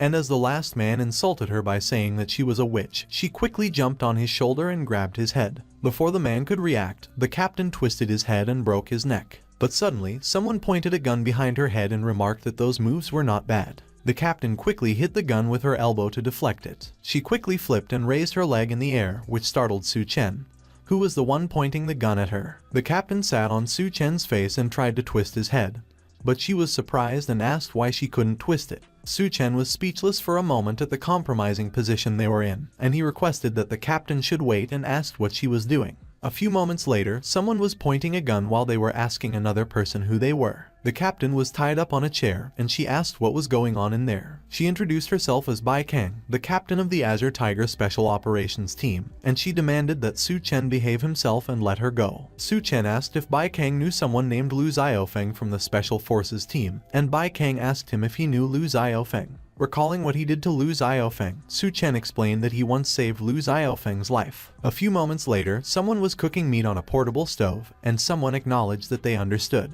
They dug a fork in it and mentioned that a group of fugitives took over the school, used students as hostages, and stole their weapons. Another person confirmed that it was right and recounted that when the zombie horde attacked the rescue point, Lu Xiaofeng led the civilians to leave first, but he didn't expect that some escaped prisoners had infiltrated among the normal civilians. It was Bai Kang who was explaining things to Su Chen. Su Chen, who was digging in on the meat he cooked, commented that in that case, case, it was not all Bai Kang's fault, and Bai Kang asserted that as long as they had weapons in hand, those people were nothing to fear. Bai Kang asked Su Chen how long he was going to tie her up and urged that he should quickly let her go. Su Chen agreed that it was fine as long as Bai Kang promised not to clamp his head with her legs like she did earlier, but Bai Kang stated that she wanted to eat steak too, so Su Chen conceded that it seemed like he couldn't untie it. A few moments later, the ropes that were used to tie up Bai Kang were cut and were lying on the ground. Handing out a rifle, Su Chen explained that he has his own things to deal with, so he can't help Bai Kang too much. He could only provide her with some firepower support. Su Chen suggested that Bai Kang should hurry up and leave and not bother him, and Bai Kang revealed that she plans to sneak attack their stronghold because only by retrieving the looted goods could the people trapped in the college survive. Bai Kang predicted that it might be the only time they meet. But Su Chen got interested when he heard about the supplies. As Bai Kang was about to leave, Su Chen called that she should wait a moment. He went to grab something from his bag. Su Chen pulled a huge rifle from the bag and offered that Lu Xiaofeng is his brother, so she should let him help her. On the other hand, at the administrative block of the university, a huge, muscular man asked how it went. The guy he was talking to called him boss and informed that the guys were all waiting outside, so at that time, they were definitely going to take down those students in the dorm. The boss responded that it was great and that the guy should let those who weren't so cooperative earlier go to the front because if anyone was going to die, they should let it be them. Suddenly, someone opened the door by kicking it, and the guy was startled. It was Su Chen, and as he showed himself, he apologized to the men for interrupting their meeting. The guy asked Su Chen who he was and how he broke in when there were more than 20 people guarding outside. Su Chen acted surprised when he heard the guy ask him how he got in. He extended his hand, and as he pointed it at them like a gun, he announced that it was just like that. Su Chen's eyes glowed as he mimicked the sound of a gun. Suddenly, the guy's head exploded, and the guys behind him were astonished. The guys screamed, and as the boss asked what happened, one of them reported that Su Chen just pointed at the guy and he died. Su Chen looked so menacing while still pointing his finger at them, and he warned that they shouldn't move or they would die. The boss called Su Chen a punk and demanded that he should quit fooling around. Meanwhile, someone was looking at the guy, whose head just exploded, through a scope and confirmed that the target had been eliminated. It was Bai Kang, but she stated that there were still many thugs in the room, so Su Chen was in a very dangerous situation at the moment. Bai Kang maintained that she would still insist that Su Chen's plan to lure the enemy alone was too risky. She recalled what happened earlier when Su Chen gave him the sniper rifle and instructed that she should take it to the roof of the opposite building while he would lure the enemy. She should shoot whoever he pointed out. Back in the present, Bai Kang expressed that she couldn't believe she agreed to Su Chen's absurd plan. Suddenly, Bai Kang noticed that the curtains were being closed. Through her earpiece, she inquired why the curtain suddenly closed and how it was going on Su Chen's end. Bai Kang was horrified when she heard that the boss on the other line laughed, and as he called Su Chen a little brat, he boasted that Su Chen shouldn't think that he could do whatever he wanted just by setting up a sniper outside. She quickly ran back and exclaimed that, as expected, she had been spotted. Bai Kang was rushing to go down the stairs, and as she called Su Chen, she urged that he should find a way to stall the time as she would be there to rescue him right away. But she heard that the boss had ordered that they should kill Su Chen for him, which made her curse and get agitated. Bai Kang ran forward with all her might, and she continued to curse. As soon as she entered the room, she pointed her rifle, called Su Chen, and proclaimed that she was there to avenge him. But she saw that everyone was eliminated, and while Su Chen was grabbing the boss by the neck, he declared that Bai Kang was too late and that there were no supplies there. Su Chen just finished using his skill, Space Unfold. The boss claimed that Su Chen can't kill him because the people behind him won't let him get away with it. But Su Chen smiled sinisterly, and as he remarked that the boss shouldn't worry because they would be joining him soon enough, he broke his neck. Bai Kang looked so surprised, and she asked Su Chen if he did all that alone. Su Chen explained that he had just been doing exercises regularly, and besides, there were no more supplies there, so they were probably starving and weak already, which made Bai Kang ask if anyone else had raided those people and what would happen to the students since the supplies were gone. Su Chen stated that if needed, he would share some of the supplies he just collected with them. But of course, it depends on how they behave. He instructed that they should go as they were heading to the girls' dormitory, and Bai Kang asked him why they were going to the girls' dormitory. Su Chen informed that he asked those people earlier, and they revealed that Lu Xiaofeng and the other students were all gathered there. The two of them left, and they left the bodies that were hanging by the window. Amongst the bodies of the half-naked men, a woman was hanged with them. But the woman was awake, unlike the others. Meanwhile, a guy with a steel mask was walking near the administration block, and he mentioned that the witch had run off again, causing trouble. The guy noted that no one knows if she is even alive. A few moments later, they found the woman hanging. One of the guys reported that they found her and that their captain was still alive, and as the guy with the steel mask clicked his tongue and expressed that it was a pity, the other guy ran and urged that they should hurry up and get her down. The guy quickly grabbed the rope and lowered the woman. As soon as she was on the floor, someone called her sister Jai, and as he commented that she had been hanging there pretending to be a prisoner for days, he asked her if she found the feeling she was looking for, but instead of answering his question, Jai responded that for having a close call with death, she needs Steel Fang's comfort. Steel Fang, the guy in the steel mask, quickly grabbed a thorny whip and queried Jai if that was the case. He quickly cracked the whip.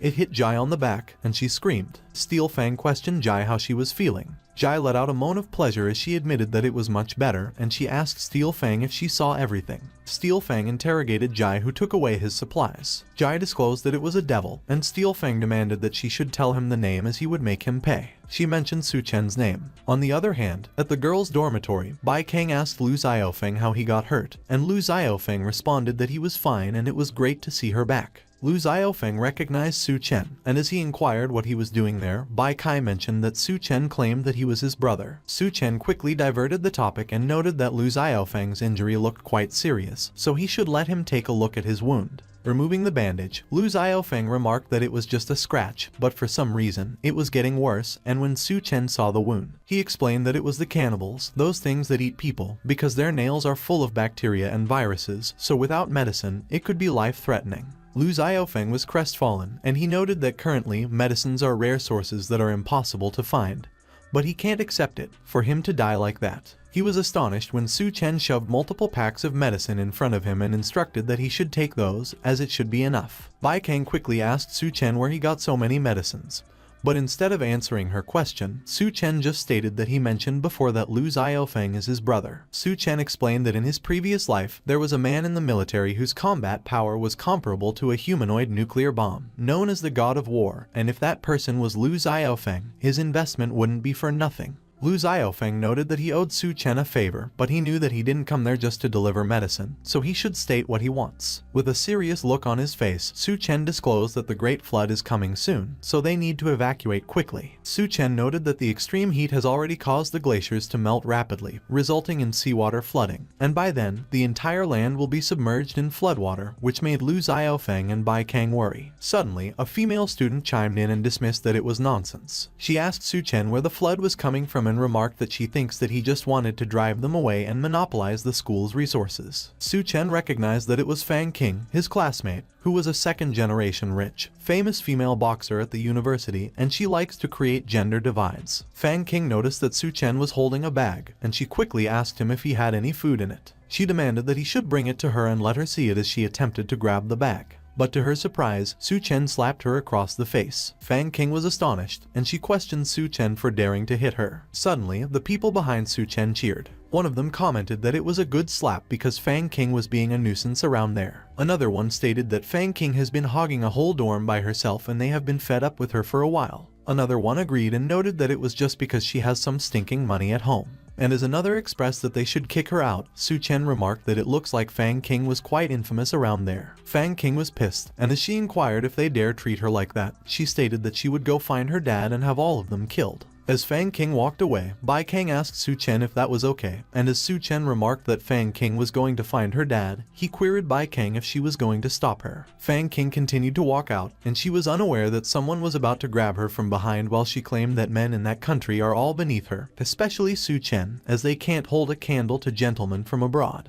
It was Steel Fang who grabbed Fang King, and as he covered her mouth, he called her sweetie and demanded that she should tell him where Su Chen was. Meanwhile, Su Chen was already walking away from the girls' dormitory, and as he mentioned that he should let Bai Kang handle the evacuation process, Lu Xiaofeng was waving him goodbye, and he urged that Su Chen should take care. Looking at a picture on his phone, Su Chen noted that the most important thing at the moment was to wait for Golden King Snake to mutate and harvest it, and he wondered if he could obtain hydrokinesis abilities by then. Suddenly, a vehicle arrived, and someone called Su Chen, asking him to save them. As he emerged from a corner, Su Chen noticed something in front of him and inquired if it was Fang King. Su Chen saw that Fang King was tied and hanged from the hook of the truck, weakly asking him to save her, and as he questioned her if she had found her dad so quickly, Steel Fang laughed, and as he introduced himself, he disclosed that he was from the Federal Bureau of Evolution. Steel Fang asked if he was Su Chen, and he stated that since he dared to snatch their supplies, he claimed that he was a guy with 3 heads and 6 arms. Su Chen glared at Steel Fang, and he questioned him to confirm if he was from the Federal Bureau of Evolution. Steel Fang affirmed that it was right, and as he slapped the truck,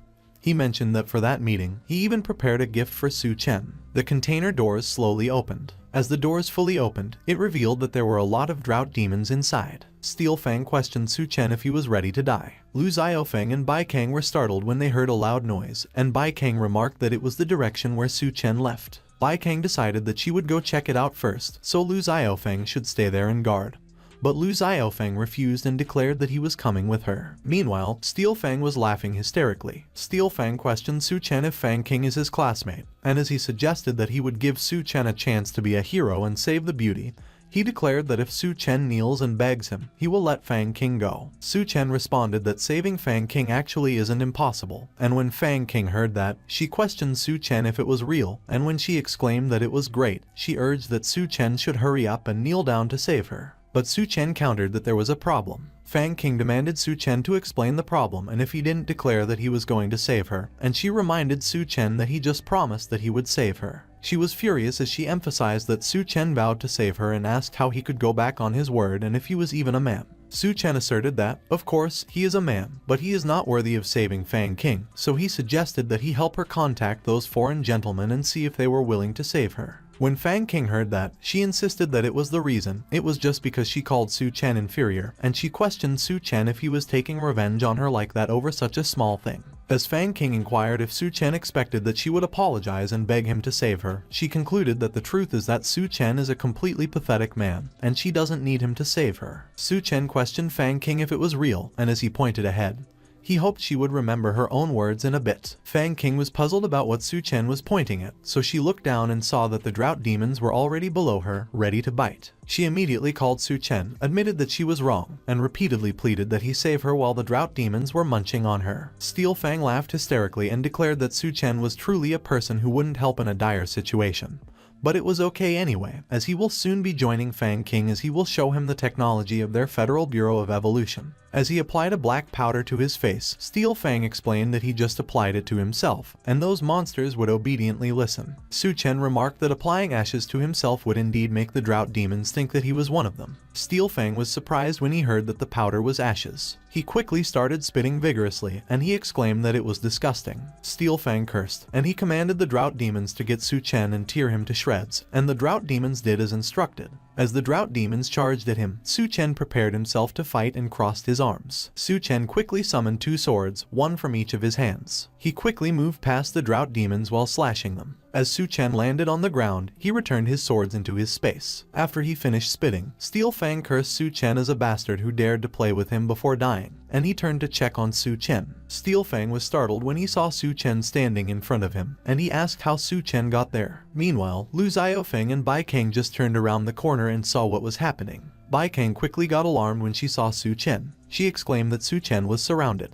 On the other hand, Steel Fang cursed, and he commanded the drought demons to attack, but they didn't move, so he questioned them about what they were standing around for. Su Chen remarked that Steel Fang shouldn't bother shouting, as it was pointless. Steel Fang was astonished, and he questioned Su Chen about what he meant. Those slashes Su Chen made on the drought demons became visible, and Su Chen confirmed that it was because he was already done with them. Steel Fang was surprised, and he questioned how that was possible. Su Chen suddenly entered his space. He used his skill, Space Jump, and as he got transported behind Steel Fang, he stated that he never wanted anything to do with the Federal Bureau of Evolution. Su Chen grabbed Steel Fang's mask and demanded to know who ordered him to come and kill him. When Steel Fang didn't respond, Su Chen declared that he couldn't spare his dog life, which made Steel Fang panic, and he questioned Su Chen about what he was up to. Steel Fang pleaded with Su Chen to stop, but Su Chen just smiled menacingly. Steel Fang's eyes turned red, and he was screaming in pain. Suddenly, the muscles on his neck started to tear, and it exposed his bones. Su Chen pulled out Steel Fang's head along with his spine. When Bai Kang saw that, she was astonished, and as she remarked that it was resolved in an instant just like before, so it was definitely not something that could be achieved through training, she wondered what kind of monster Su Chen was. Meanwhile, Su Chen was grabbing Steel Fang's head, and he remarked that he should restrain a bit when dealing with those small fries, and he wished that there was a capable assistant.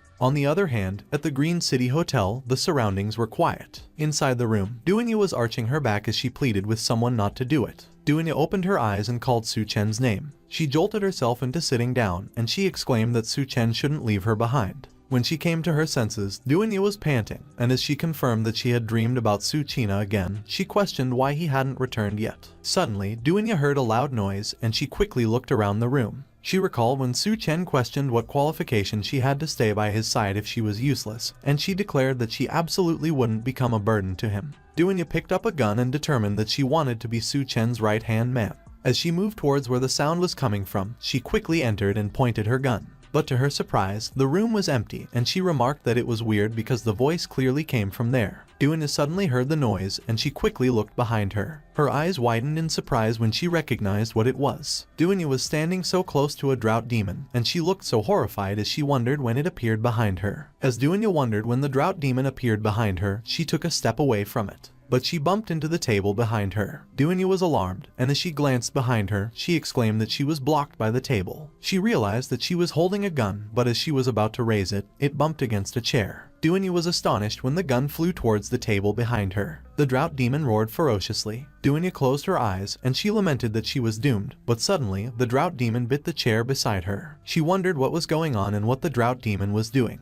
Dunya noticed that the drought demon had been sniffing around, so she wondered if it could be that it couldn't see. She remarked that he got lucky that time, but currently, the drought demon was too close, and if she made any sound, it would attack, so she wondered what she should do. Dunya remembered the gun, and as she reached out to grab it, she wished that she could just reach it. Her hand was getting close to the gun, and she muttered that it was just a little more. But Dunya suddenly slipped and slammed her body on the table. She quickly turned to look at the drought demon, who was alerted by the sound, and she cursed in her mind. The drought demon roared and was about to attack Dunya. Dunya suddenly recalled when Su Chen mentioned that his resources are limited, so he can't keep her just because he was pretty. She also recalled that Su Chen explained that finding the crystal core in a monster's head will grant her abilities. And she remembered when Su Chen declared that he doesn't allow useless people around him. Dunya was pissed, and she asserted that she was not useless. She used her heel and dug it into the drought demon's eyes. The harp heels went through the drought demon's skull. Dunya gritted her teeth as she wriggled her feet to dig her heels deeper. She pulled her heels out. But suddenly, the drought demon grabbed her leg. Dunya was surprised and horrified when that happened. She quickly acted and dug her heel into the drought demon's eye again.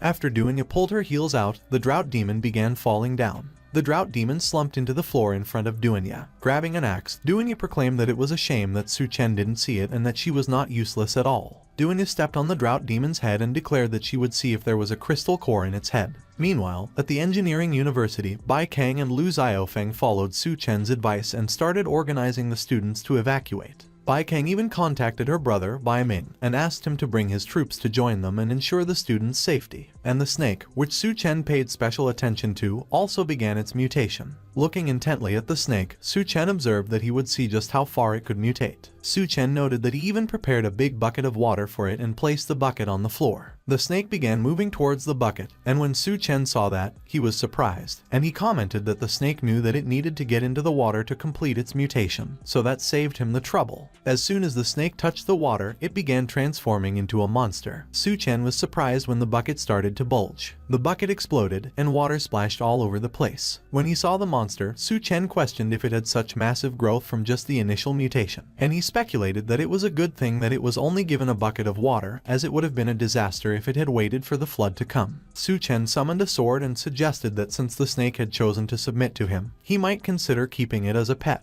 Suddenly, the snake flew towards the window, and when Su Chen saw that, he asked it if it wanted to run away and remarked that it looked like it had really grown some intelligence. As the snake escaped through the window, Su Chen quickly jumped and chased after it. Su Chen raised his sword, and as he identified if it was the snake's skin walk, he lamented that unfortunately it was not fast enough. He plunged his sword into the snake, but instead of stabbing it, the sword broke in half. Su Chen looked disappointed, and he questioned if the scales were actually that hard. The snake roared, and it turned to attack Su Chen. Su Chen lunged towards the snake's head, and he proclaimed that if the blade didn't work, he would just use his fist to smash it to death. He punched the snake's head and smashed it towards the ground. Su Chen was alarmed when he saw that the snake's body started to gather around him. As the snake successfully wrapped itself around Su Chen remarked that it was trying to entangle him, and it was quite cunning. The snake loomed over the restrained Su Chen, and as Su Chen admitted that the attack earlier was just a feint, he asked if it was its true goal. The snake opened its mouth widely and it was about to devour Su Chen. Meanwhile, on the streets, someone asked another person if they were still watching.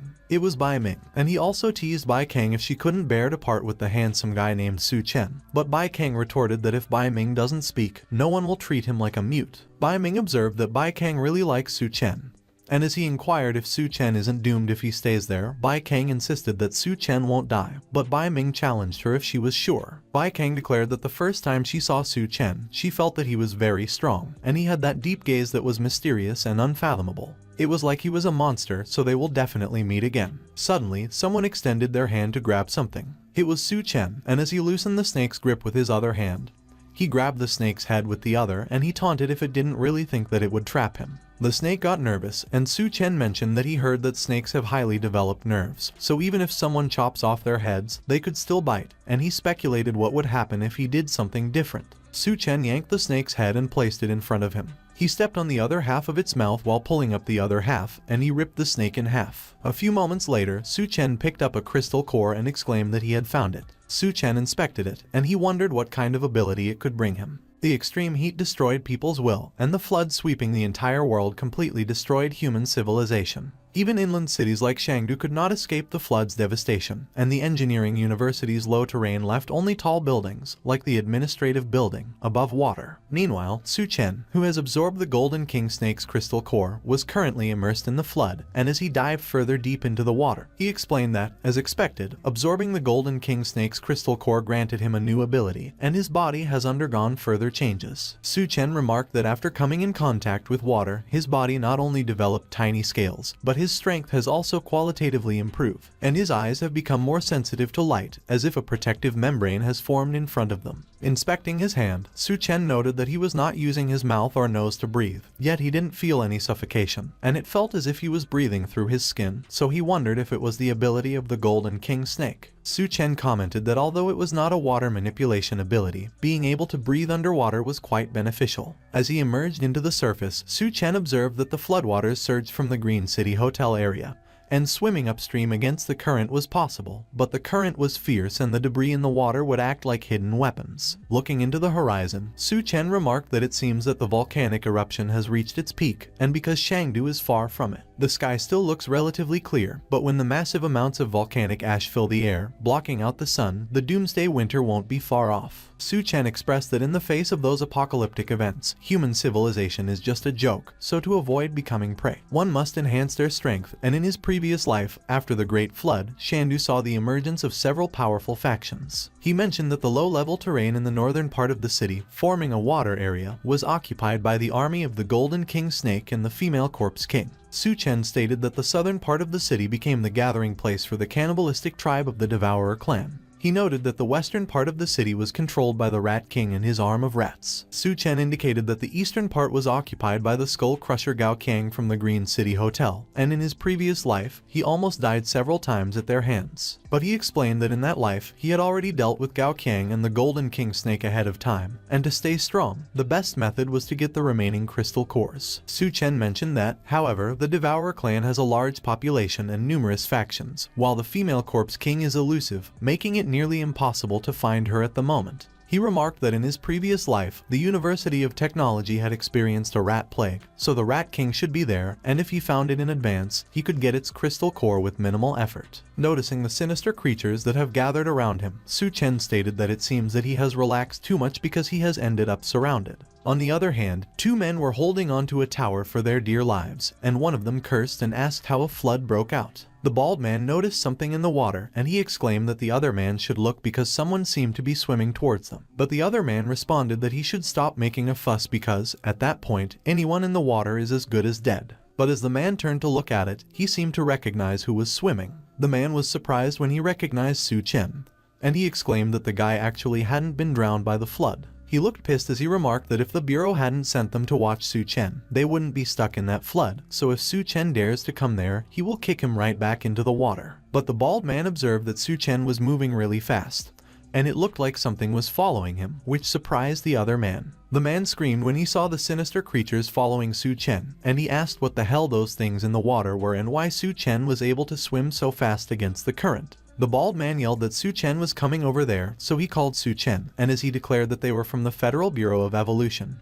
he warned him not to come any closer. When Su Chen heard about the Federal Bureau of Evolution, he asked himself if their influence had already spread that far in that lifetime, and he remarked that it was perfect because he could get some information on the situation. The two men were startled when Su Chen suddenly jumped out of the water, and he jumped so high that he was about to reach them at the top of the tower. The bald man was astonished when he saw that Su Chen's foot was coming at him. Su Chen kicked the bald man's face, which made the bald man let go of the tower. The bald man screamed as he fell down, which startled the other man. Suddenly, someone grabbed the bald man's hand. It was the other man, and as he exclaimed that he got him, so he should hold onto the pillar, the bald man cried that he couldn't reach it. The man was clearly struggling, but he yelled that the bald man shouldn't be afraid because he would definitely pull him up. The bald man lamented that he was too heavy, so the man should go because if that goes on, they will both die. But the man yelled that he will never let go, and if they die together. Su Chen, who was crouching above them, demanded that the man should tell him everything he knew about the Federal Bureau of Evolution. But the man cursed on him and responded that he would never tell him even if he killed them, as there would be others to avenge them. As one of the sinister creatures reached out its arms, Su Chen remarked that the man had guts, but he shouldn't blame him. The sinister creature grabbed the bald man's leg.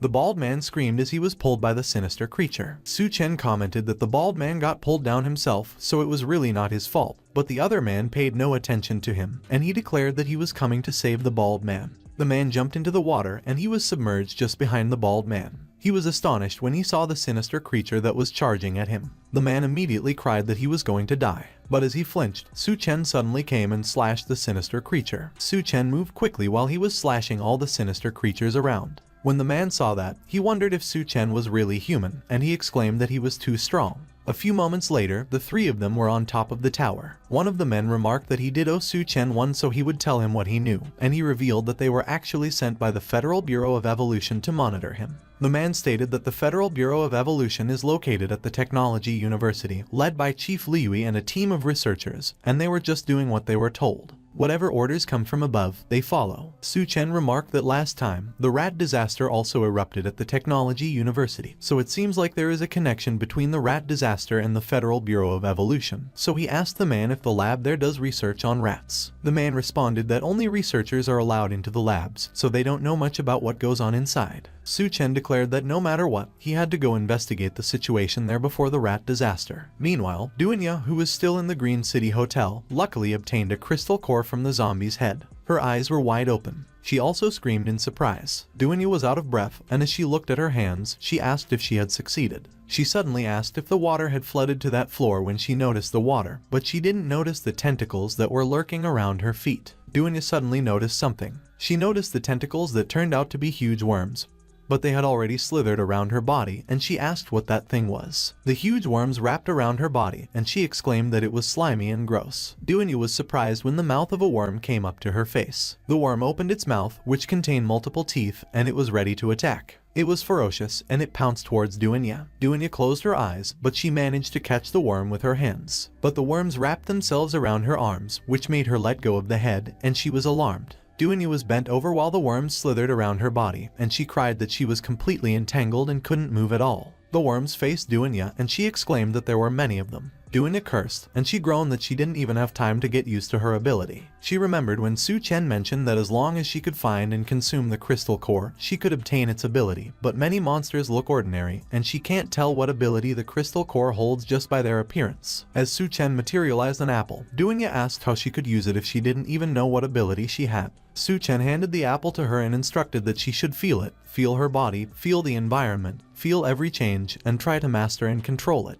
Back in the present, Dunya grinned sinisterly as she muttered that she could feel it. Dunya saw that there was something glowing in the worms' bodies, and she asked if those were their little brains. Her eyes lit up, and she demanded that they should stop immediately. The worms were alarmed, and they were frozen in place. When they let Dunya go, she complained that it was annoying because she was already all sticky and gooey. Dunya grabbed the axe and threatened that the worms should just wait. She declared that she was going to cut them all down like tofu. Dunya swung the axe and vowed that she would cut them all down. A few moments later, a lot of blood was splattered on the walls. Dunya was walking away, and she grumbled that she was all dirty, so she needed to take a bath, unaware that someone was standing behind her. The person asked Dunya if he could join her, and she was startled. Duanya held onto the axe firmly as she turned and demanded who it was. It was Su Chen, and he commented that it was not bad because Duanya even thought of grabbing a weapon for protection. Duanya was surprised when she recognized Su Chen. She quickly lunged to hug him, and she exclaimed that it was great that Su Chen was finally back because she was worried. Duanya noticed something, and she asked Su Chen what he was pressing against her. When Duanya realized what it was, she quickly pushed herself away from Su Chen, and as she questioned him why he wasn't wearing any clothes again, Su Chen laughed and explained that the water was too dirty, so he took off all his clothes as he would go take a shower right away. A few moments later, someone was in a bathtub, and they sighed that it felt so good. It was Su Chen who was in the bathtub with Duanya, and he commented that only when one goes out do they realize that home is still the best. Duanya was massaging Su Chen's shoulder when Su Chen remembered to ask her if she had awakened an ability. She asked Su Chen if he saw it, and Su Chen admitted that he didn't see it,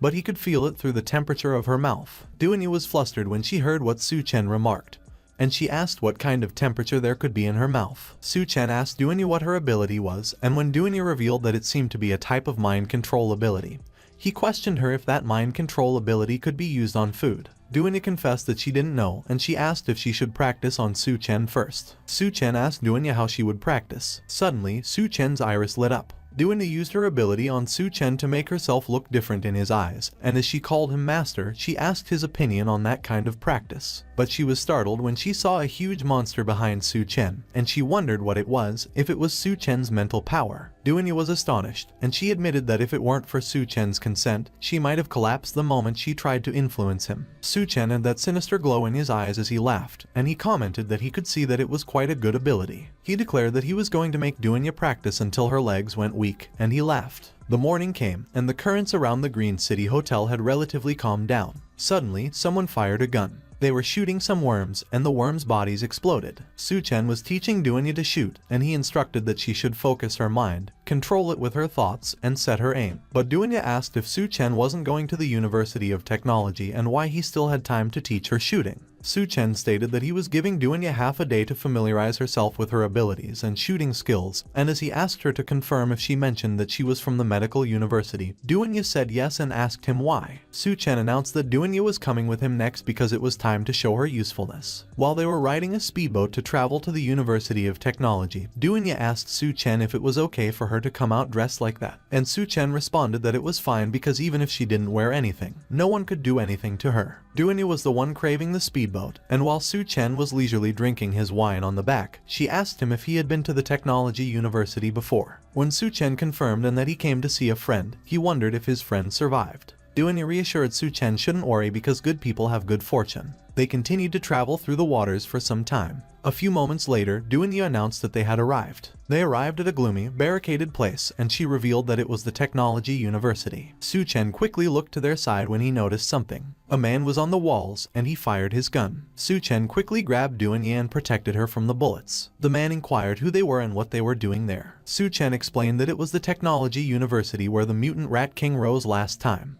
He showed himself in front of the boat, and as he mentioned that they were there to join the Federal Bureau of Evolution, he asked the man if he could open the gate for them. The man acted alarmed, and as he asked if there was even a bunny girl, he called Duanya sweetie and suggested that he would let her in if she spent the night with him, but as for the guy, he should go back to where he came from. Duanya smiled brightly, and as she showed the food to them, she requested if they could open the gate for them for the sake of that braised pork. The man was astonished when he saw the braised pork, and he exclaimed that it was real braised pork. He quickly called Lu Tao, the man below him, and he instructed that he should open the gate quickly because he hasn't seen meat in ages, which made Lu Tao reluctantly agree. The gates were opened, and the speedboat went inside. The man directed that they should park the boat by the side and give him the braised pork, and as he called Lu Tao, he ordered that they should take them inside. Lu Tao tried to protest about the braised pork, but the man commanded that he should shut up because it was all his, and they were unaware that Duanya was using her mind control ability on them. The man was unaware that he was holding a rotten hand, and he commented that it smells so good, so for the sake of that braised pork, he will let them in for the meantime, and they will send Su Chen to the lab later. Lu Tao went with Su Chen and Duanya, and he indicated that he would show them the way. He added that since they will all be living in the base from that point onward, it was only right that they help each other. Lu Tao explained that the lower levels are for the elderly, children, and other lowlifes,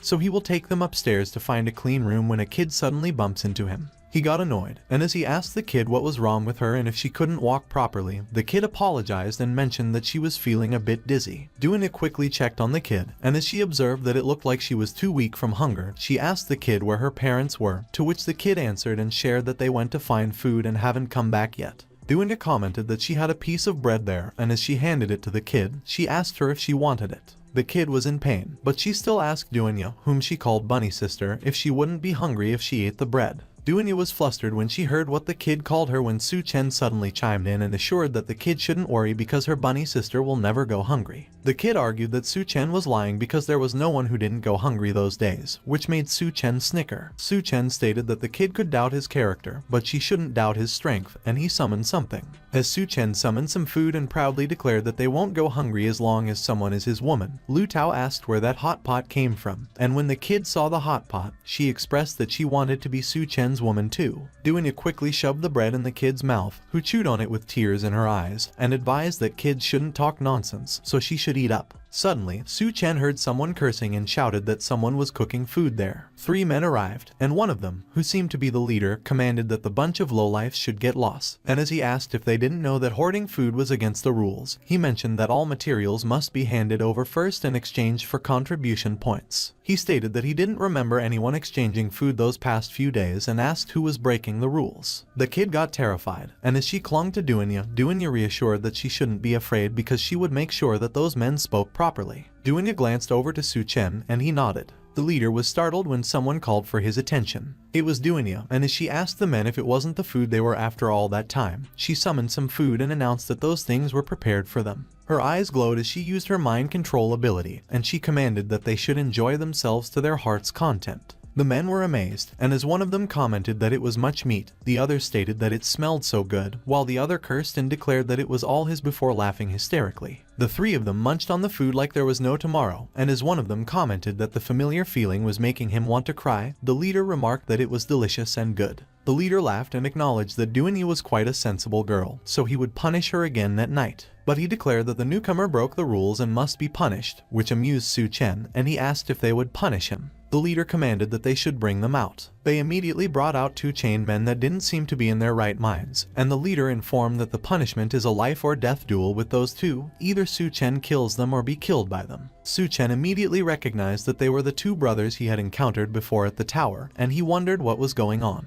Meanwhile, the kid took a peek, and she seemed to have recognized someone. She suddenly called those men her big brother and second brother, and as she asked what happened to them, Doon-ya was surprised, and she inquired the kid if they were her brothers. The kid was in tears as she called the men bastards and demanded that they should let go of her brothers while Doon-ya was holding her back, and she advised that the kid shouldn't go near them because they were not in their right minds. One of the men commented that those brothers messed up the mission and couldn't come up with contribution points, so they were sentenced to death, and the leader stated that killing them outright was such a waste and he couldn't allow that, so he kept them around for some fun. The leader admitted that he didn't expect them to know the brothers, so things just got more interesting, and he has decided that if Su-chen loses the duel, he will throw the little girl into the water with her brothers to feed the water ghouls. The leader stated that if Su-chen loses, he will throw those 3 siblings into the water to feed the water ghouls. Su-chen observed the 2 brothers, and he commented that they seemed to be in some frenzied state, so he wondered if they were injected with drugs. The leader suddenly declared that the duel would begin. The other men quickly let go of the chains after the signal was given. The bald man was ferocious as he quickly charged towards Su-chen, but Su-chen was unfazed. Su-chen raised his hand. He hit the other brother in the neck in one swift motion, while he slapped the bald man on the other hand. The 2 brothers were knocked out on the floor in an instant. The kid quickly called her brothers with worry, and as she was about to run to them, Doon-ya stopped her and mentioned that she shouldn't worry because they would be fine. The leader was surprised, and as he asked if it was finished already, he cursed and muttered that he wasted 2 doses of his medicine, but he should just forget it as those were just 2 useless pieces of trash anyway. He remarked that he was in a good mood at that moment, so if Su-chen handed over all their supplies, he would pretend that never happened. But Su-chen asked the man why he should hand over his supplies to him. One of the men questioned Su Chen if he was new there and noted that anyone entering the technology university must follow their boss Liu's rules to keep things in order and weed out freeloaders, which the leader, Boss Liu, confirmed and explained that they don't support freeloaders there, so if Su Chen wanted to stay, he needed to earn contribution points, which he could earn by handing over resources or finding supplies. When Su Chen heard about the contribution points, he commented that it was just like money, but obviously, it benefits those who make the rules, so Su Chen agreed, but he explained that their last bit of food was eaten by them, so they have nothing left. Suddenly, a huge man appeared, whom Boss Liu nervously referred to as Captain Guo, and he invited Su Chen to work for him if he wanted contribution points. Duany was astonished by what she was seeing, while Su Chen looked a bit concerned. Men who have lost a lot of teeth were gagged and were biting on a wooden stick. They were wearing weird masks and carrying a huge log on their shoulders. Those men were carrying the huge Captain Guo, who was sitting on his throne, and he announced that free meals, accommodation, and high salary positions were available. Suddenly, one of the men stumbled. He fell to the floor and let go of the log he was carrying. Captain Guo glowered at the man. He suddenly grabbed a wooden pole. Captain Guo threw a spear at the man on the floor, and the man screamed in pain as it pierced through his back. Both Duany and Su Chen were astonished by what they saw. Captain Guo stated that, as they could see, they are short on people, so Su Chen was just in time to replace the man, and especially the bunny girl, Duany. He would give her a can of luncheon meat and unlimited instant noodles every day. He mentioned that they should remember that it was already the apocalypse and industrial production had ceased, so he was making a big sacrifice for Duany. And as he grabbed the lady by his side, Captain Guo lamented that no one knew that he would be so bored with those guys already. Boss Liu stated that their boss was giving them a generous offer, so he advised them to accept it, while the other man remarked that it was great because if Captain Guo gets a new woman, he will let them have fun with the previous ones. Suddenly, Captain Guo noticed a smell, and as he asked the men what they had been eating, the men were petrified, and they were alarmed as they explained that when they saw the meat, they forgot that eating meat without Captain Guo's permission was a death sentence. The men quickly bowed and apologized to Captain Guo. They promised that they wouldn't do it again and requested that he give them another chance because, in the future, they would always give any food to him first. But Captain Guo got mad, and he shouted that they should shut up because the smell is killing him, and as he asked them if they ate fish, he demanded that they stop talking and get away from him. Su Chen wondered if Captain Guo saw through Duany's mind control, but he realized that Captain Guo was not affected at all. The men were nervous and stupefied as Boss Liu tried to tell Captain Guo what they ate. But suddenly, they felt a panging pain that made them sweat profusely. Boss Liu coughed up blood, and he screamed that his stomach hurt so much. He mentioned that he should quickly go to the bathroom as he couldn't hold it in while the other man was asking why it suddenly hurt so much, and the other man was just screaming in pain. Seeing them, Captain Guo cursed, and as he questioned how he ended up with such a bunch of idiots, he muttered that one day he would get rid of all those fools. Su Chen was observing Captain Guo closely, and he noted that it was strange because he couldn't sense any abilities from him. Yet he gave off a very powerful aura, and under his influence, everyone snapped out of Duany's mind control. He wondered what kind of person Captain Guo was, but he commented that, judging by his subordinates, he couldn't be anything good. Su Chen remarked that killing them at the moment would complicate his plans, as he needed to find the mutant rats first, when Captain Guo suddenly called him a kid and asked what he thought of his offer. Su Chen responded that he was not interested. Captain Guo laughed, and as he declared that Su Chen shouldn't worry because he would come begging to him one day, he called Lu Tao and instructed him to take the front position as he was leaving. To which Lu Tao quickly agreed and started moving. Su Chen watched as Captain Guo got carried away on his throne. Duany quickly apologized to Su Chen and remarked that Captain Guo's mental strength was very strong, so her ability didn't have any effect on him. But Su Chen stated that it was not her fault because if those guys didn't die after eating the water ghouls' corpse, there was definitely something strange, so they needed to be careful. Suddenly, someone approached Su Chen and informed him that he had angered the guards, so they wouldn't let him go. The guy called Su Chen by his name and urged him to come with him immediately. Su Chen asked the guy if he knew him and why he was helping them, and the guy was baffled as he identified himself as Myo Po Yuan, Tian Yu's roommate, and they had met when Su Chen last visited the school. Meanwhile, a huge building was eerily quiet and relatively empty. Captain Guo was inside, and as he instructed Lu Tao to keep an eye on Duany and not let them escape, Lu Tao asked Captain Guo if he was thinking about something. Captain Guo licked his lips sleazily and laughed. Imagining Duany, Captain Guo remarked that in the apocalypse, women as hot as here are rare. A huge building that had multiple makeshift wooden bridges stood tall in the middle of the waters. Inside, Duany mentioned that though their supply of medicines was not abundant, it was sufficient for the time being.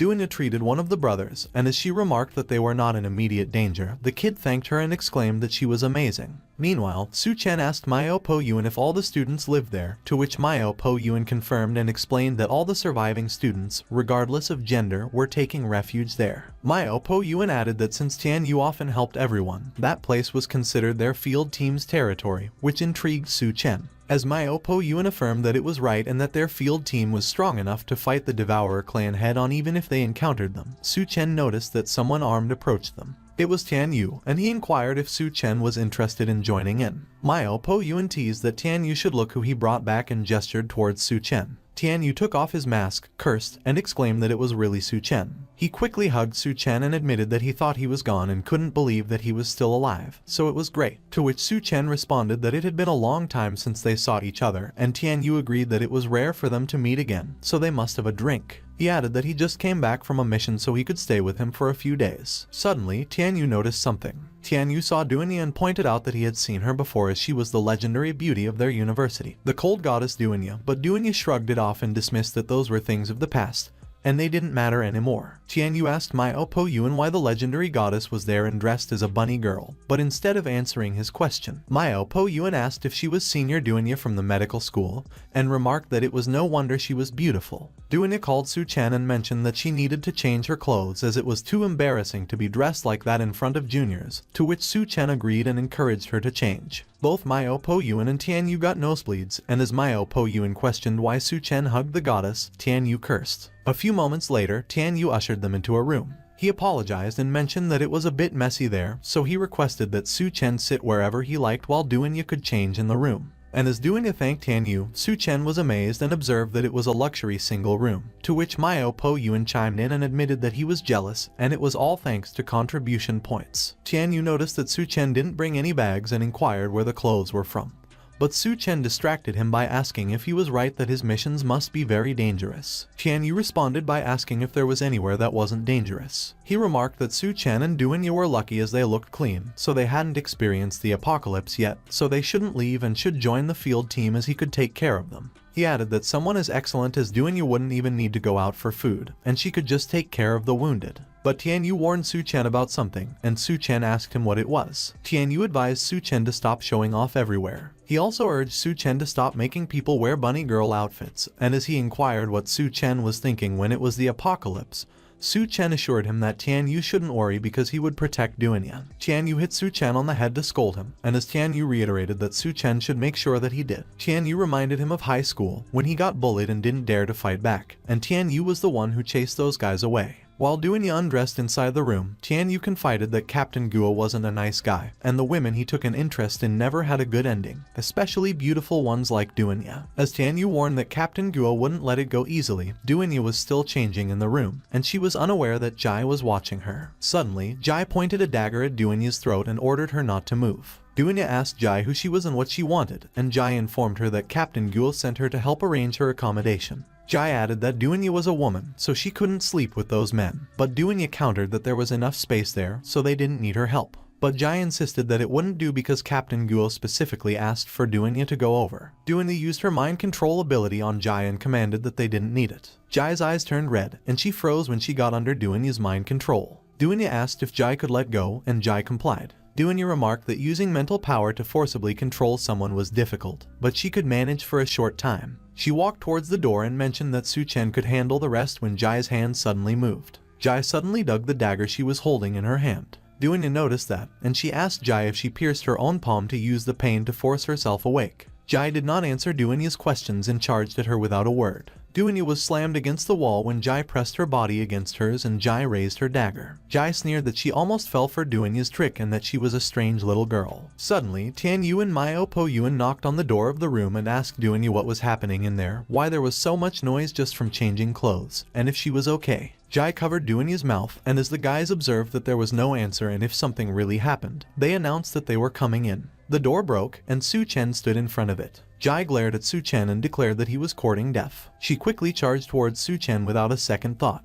Jai got closer and closer to Su Chen's silhouette. Suddenly, Tian Yu appeared between them, and he warned Su Chen to be careful. Jai's eyes widened in surprise when she heard what Tian Yu uttered. At that moment, she saw Su Chen's face looking at her. Jai was astonished, and she immediately recognized him. She was horrified as she recalled the engineering university. As Jai remembered the one called Su Chen, she recollected Su Chen's sinister figure, who eliminated their guys with ease. She remembered how Su Chen choked the leader and muttered that he was the devil. Jai confessed that although she had killed many people, her instinct told her that if she made a move against Su Chen, she would be dead. Jai admitted that she must do something. She quickly went past Tian Yu and bowed in front of Su Chen. Tian Yu was baffled by what Jai did while Jai crawled in front of Su Chen and requested that her master punish her. Tian Yu was surprised when he heard Jai address Su Chen as master. On the other hand, Su Chen asked Jai who her master was. Jai asked Su Chen if he stated that her sincerity was not enough. She suddenly removed all of her clothes and asked him what he thought about it. Both Mao Po Yuan and Tian Yu were surprised and flustered by what Jai did, and Tian Yu asked Su Chen if he currently had such a heavy taste. Meanwhile, Jai's eyes looked cunning. Something suddenly exploded, and they exclaimed that it was not good because it was a smoke bomb. Jai ran for her life, and they shouted that she was trying to escape.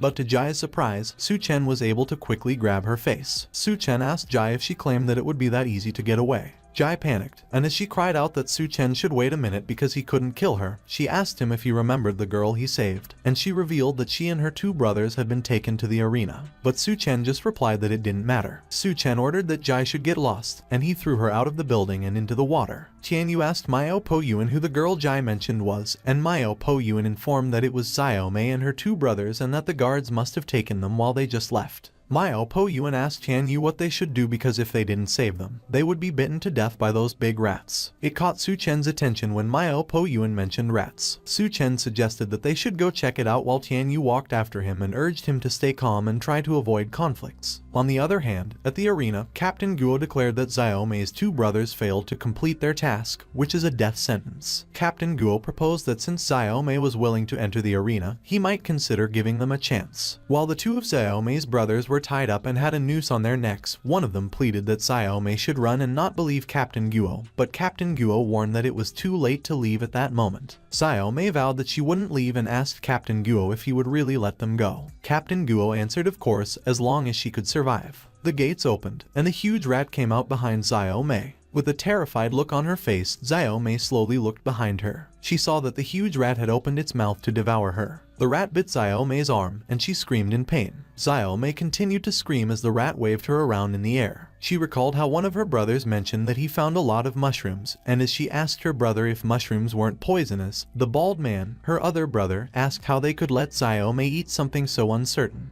The bald man volunteered to try first, and if he didn't die, Xiao Mei could eat it, and the other brother asked him if he was crazy. A few moments later, the bald man's mouth started foaming, and as he gasped that there were many red umbrellas in the sky, the other brother panicked, and he yelled that they were poisonous, while Xiao Mei urged that he should quickly spit them out. Xiao Mei also recalled the time when her brothers were about to go on a task, and as one of them explained that once they completed the task, they would get contribution points, the bald man agreed and celebrated that they wouldn't have to starve anymore. One of her brothers advised that she should remember to be good and not run around, while the bald man reminded her to wait for them to come back and eat something delicious. Back in the present, her other brother insisted that Xiao Mei should run and not worry about them, while the bald man encouraged her to live well. Captain Guo commanded that they should shut them up. A guard kicked the log where the brothers were standing. The two brothers immediately groaned and screamed in pain as the noose began to tighten around their necks. Xiao Mei quickly called for her big brother and second brother with worry. But the rat was still biting her arm, so she gritted her teeth and prepared to attack. Xiao Mei screamed as she raised the wooden stick in the air. She dug the wooden stick into the rat's eye. The rat began squeaking in pain, and Xiao Mei fell to the floor when the rat let go of her. Xiao Mei quickly charged towards her brothers and cried that she was there to save them. She was crying as she begged them to hang in there. But the rat she just injured was enraged, and it started to chase after her. Xiao Mei fell face first on the floor when the rat stomped on her back. Captain Guo laughed, and as he asked if a little kid was trying to save her brothers, he mocked that it was ridiculous, and that was why trash like them shouldn't be alive. Xiao Mei was helpless as she called for her big brother and second brother while the rat was about to attack her from behind.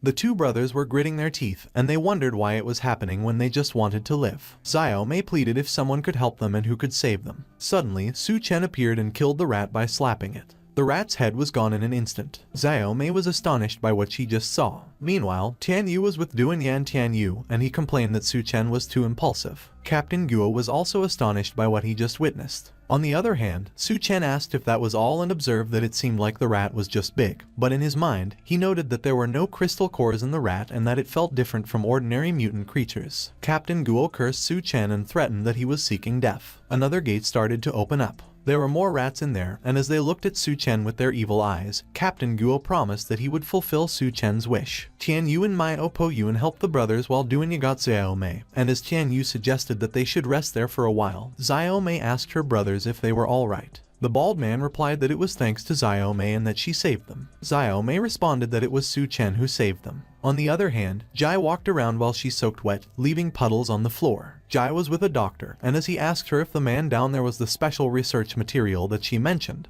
Jai confirmed yes, and that utilizing his genes would definitely solve the instability of the Doomsday genes. Watching Su Chen, the doctor inquired if it was real because those rats were created using the latest technology, making them bigger and more ferocious than before. The doctor remarked that if Su Chen died there, he didn't deserve to be his special experimental subject. But he was startled when he noticed something. Su Chen slashed the huge rats with his knife and eliminated them easily. The bald man asked if the rats were instantly taken down, while Tian Yu questioned if he was really the Su Chen he knew. Meanwhile, Captain Guo cursed Su Chen. On the other hand, Su Chen stated that there were no crystal nucleus there either. Suddenly, the doctor used the speakers and cleared his throat. While Su Chen was still in the arena, the doctor called for everyone's attention. He announced that Su Chen was the experimental material he needed, so Lao Guo, the captain, and Tian Yu should bring Su Chen up there for him. Lao Guo laughed and commented that the boss had spoken, so Su Chen was done for, while Tian Yu was alarmed. The doctor declared that it didn't matter if Su Chen was alive or dead. Meanwhile, Mio Po Yun called Duan Ye and urged that they should leave quickly because the situation was dire, so if they didn't go immediately, they wouldn't be able to leave. But Duan Ye refused and said that she wouldn't leave because, as long as Su Chen was there, she wouldn't go anywhere. On the other hand, Lao Guo called Tian Yu and taunted that he heard that he and Su Chen were brothers, but they were only able to survive the apocalypse thanks to their boss, so he asked Tian Yu who he would choose and laughed maniacally. Su Chen asked Tian Yu what was going on.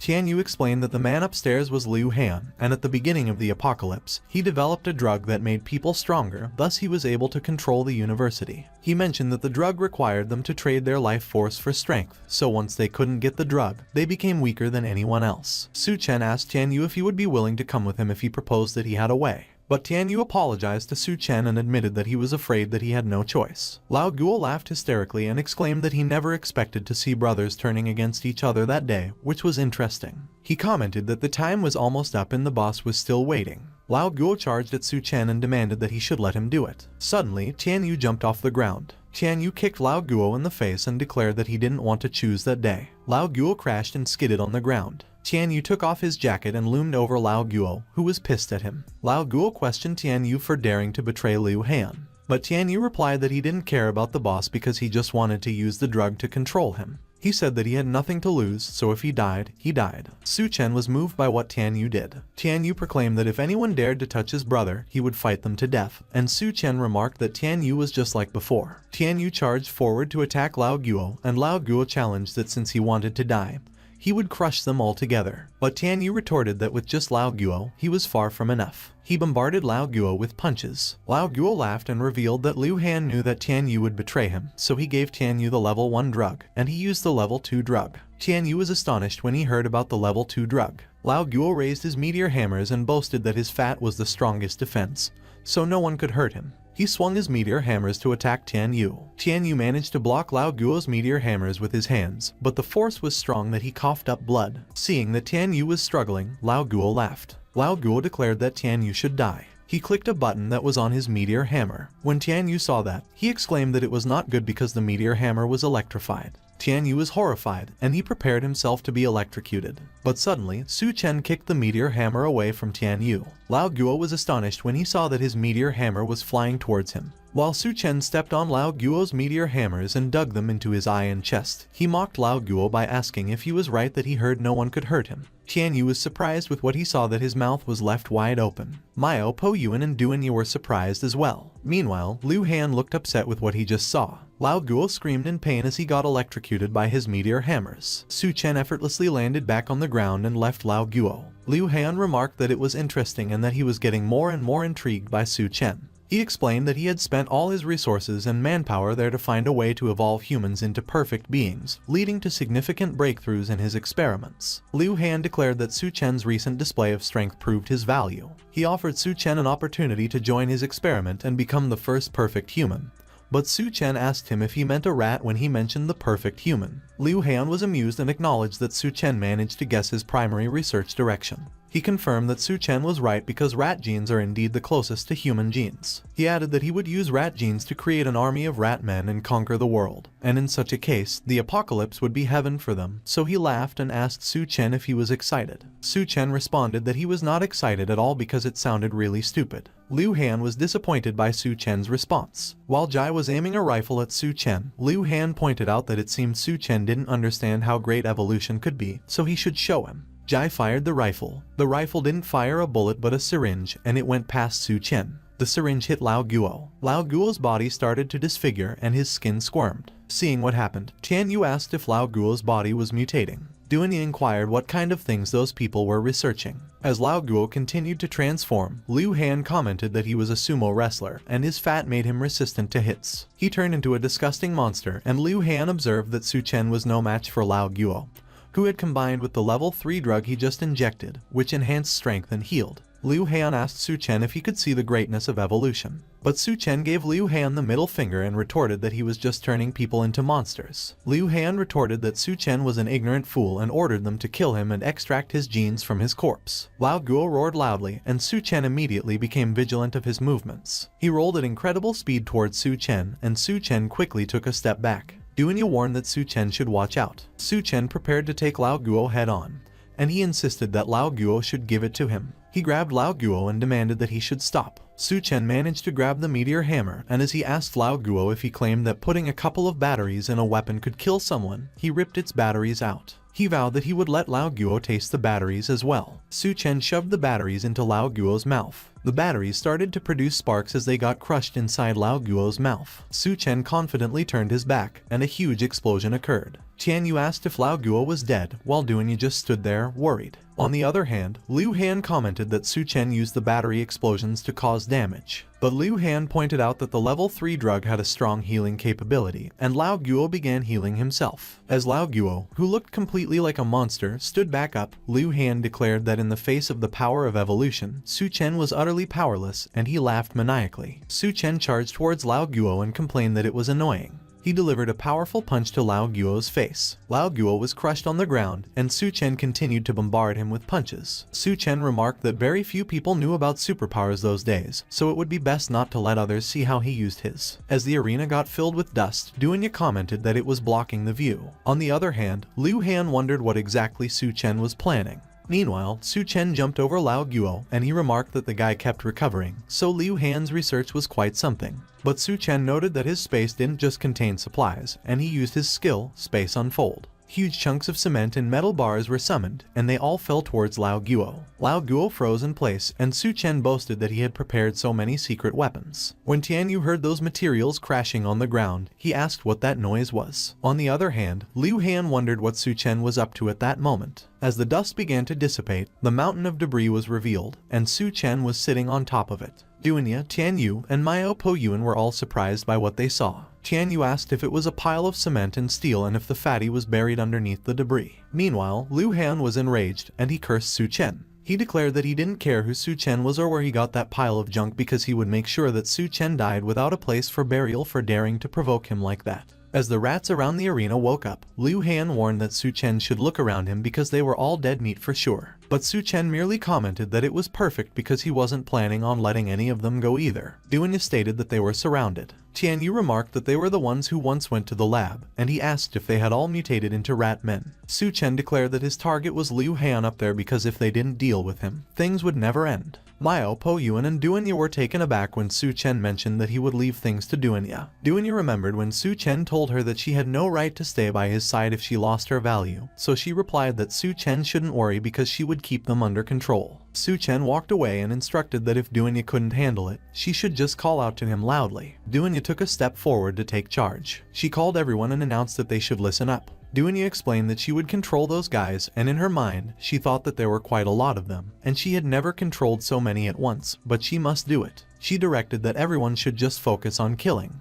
Back in the building, Liu Han asserted that they were a few mere traitors, so they would become food for the rat men. Liu Han watched as the situation unfolded below him. Suddenly, one of the doctors reported and informed that Su Chen had taken down the security personnel in the building and broken into Yunyan's room, which surprised Liu Han. Liu Han questioned Su Chen for daring to break into that place, and he ordered that the doctors immediately inject the Doomsday gene. One of the doctors warned that the gene fusion was still unstable, so it was too risky, but Liu Han commanded that he should just do as he said. Liu Han vowed that he would personally deal with Su Chen. Meanwhile, Su Chen entered the room where Yunyan was, and the place was filled with huge cylindrical glass containers. Different kinds of monsters were enclosed in the containers. Suddenly, a container caught Su Chen's attention. Su Chen recognized that Yunyan was in the container and inquired how she was there. He noted that after their encounter at the bar, he never expected to meet Yunyan there. Su Chen decided that it was better to save Yunyan first. A few moments later, Su Chen managed to get Yunyan out of the container, and he carried her in his arms. Yunyan slowly regained her consciousness, and she asked if he was Su Chen. Su Chen confirmed that it was him and that Yunyan shouldn't worry because he would get her out of there. Yunyan mentioned that she was hungry. Su Chen asked Yunyan to confirm if she was hungry. Suddenly, Liu Han opened the door behind Su Chen and demanded that Su Chen should let go of Yunyan. Liu Han fired 2 arrows at Su Chen. Su Chen managed to grab one of the arrows with his bare hand. Liu Han shouted that Su Chen should take his filthy hands off because Yunyan was the woman he chose. While Su Chen wondered if Liu Han had ice abilities, he questioned Liu Han when he claimed that Yunyan was the woman he chose and asked him if he was shopping for merchandise. Liu Han boasted that in the apocalypse, ordinary people were just ants, so someone like him, who holds the power of evolution, would inevitably rule the world, so it was an honor to be his woman. Su Chen remarked that Liu Han was indeed a lunatic, as the rumors said. Suddenly, Yunyan hugged Su Chen and pleaded that he shouldn't leave. Yunyan confessed that she was scared, and Su Chen reassured her that it was alright as he wouldn't leave. Liu Han was enraged when he saw what happened, and he demanded that Su Chen should let Yunyan go. He charged towards Su Chen, and as he claimed that Yunyan was his woman, he asked Su Chen if he heard him. Su Chen kicked something towards Liu Han and commented that he was noisy. Liu Han swung his arms and deflected the thing that Su Chen kicked towards him, but he was astonished by what he saw.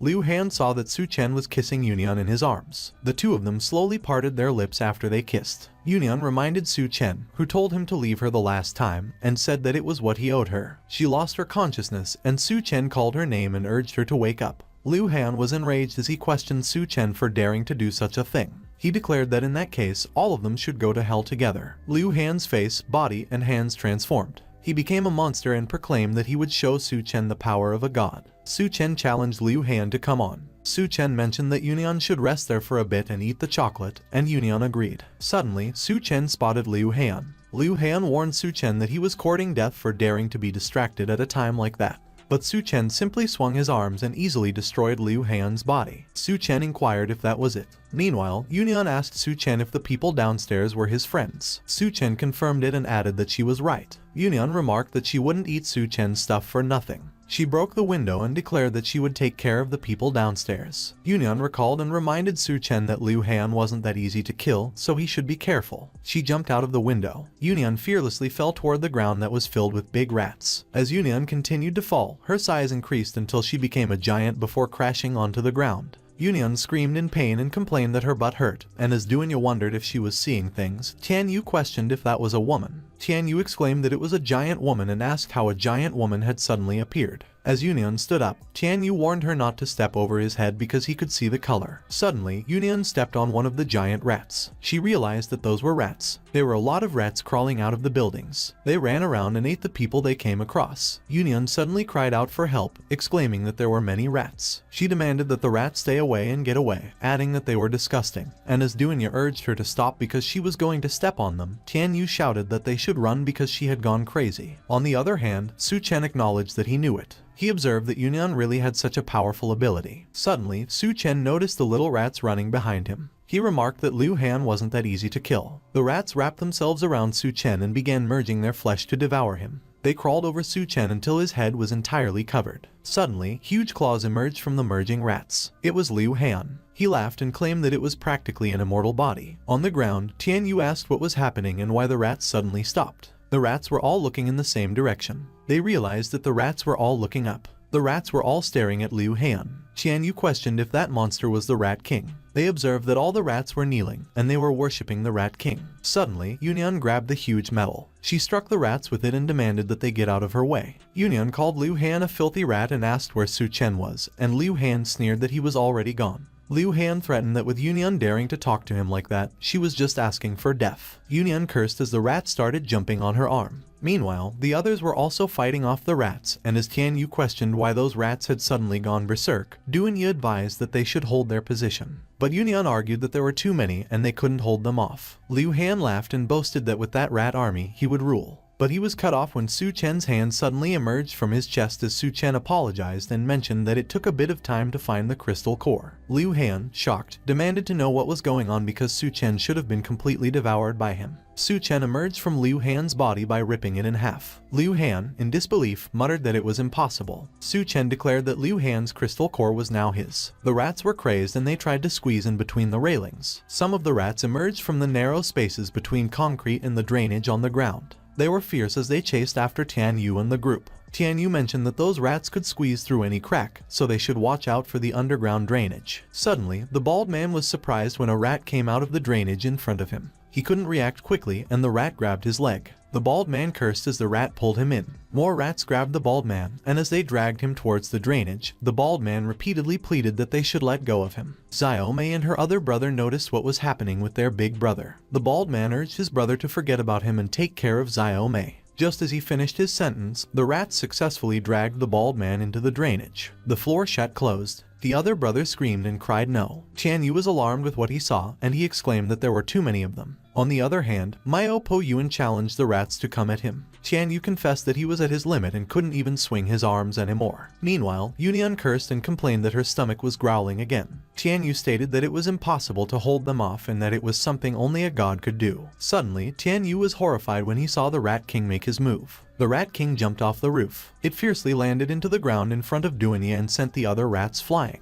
Tian Yu identified that it was the Rat King. The Rat King appeared ominous, exuding a very powerful, dark aura. The rats became nervous, and they slowly moved away from the Rat King. The Rat King moved forward, and the rats made way for him. Duanya wondered if Su Chen had failed. She was horrified when the Rat King leaned towards her. But suddenly, Su Chen spoke and reassured Duanya not to be afraid because it was him. Duanya immediately recognized that it was Su Chen's voice. Su Chen looked at his hand, which slowly turned back to normal. He explained that the consciousness within the crystal core was still trying to consume him. But Su Chen declared that, unfortunately, when it comes to mental strength, he wouldn't lose to it. Tian Yu confirmed that it was really Su Chen. Su Chen acknowledged that Tian Yu had worked hard. Suddenly, the rats, who were afraid earlier, changed their demeanor. They all charged towards Su Chen as he regained his human form. Tian Yu warned Su Chen to watch out. Su Chen glared at the rats and commanded them to get lost. The rats were terrified by what they saw. They quickly ran away from Su Chen. All the rats in the area quickly fled. The rats panicked, and some tried to squeeze through the metal bars. The others attempted to squeeze through the holes they could find. Some even tried to squeeze through the spaces between the ventilation fans. Mio Po Yuan asked what had just happened and why the rat swarm fled. Tian Yu explained that Su Chen simply ordered them to get lost and they all ran away. The group wondered if they made it through. Su Chen remarked that even though he was not the Rat King, the remaining power of the crystal core was enough to intimidate those rat men into retreating. Suddenly, Tian Yu began coughing aggressively. Su Chen inquired if Tian Yu was okay. Yunyan chimed in and explained that what Liu Han injected was actually a type of poison, which gave immense strength, but the more power they used, the deeper the poisoning.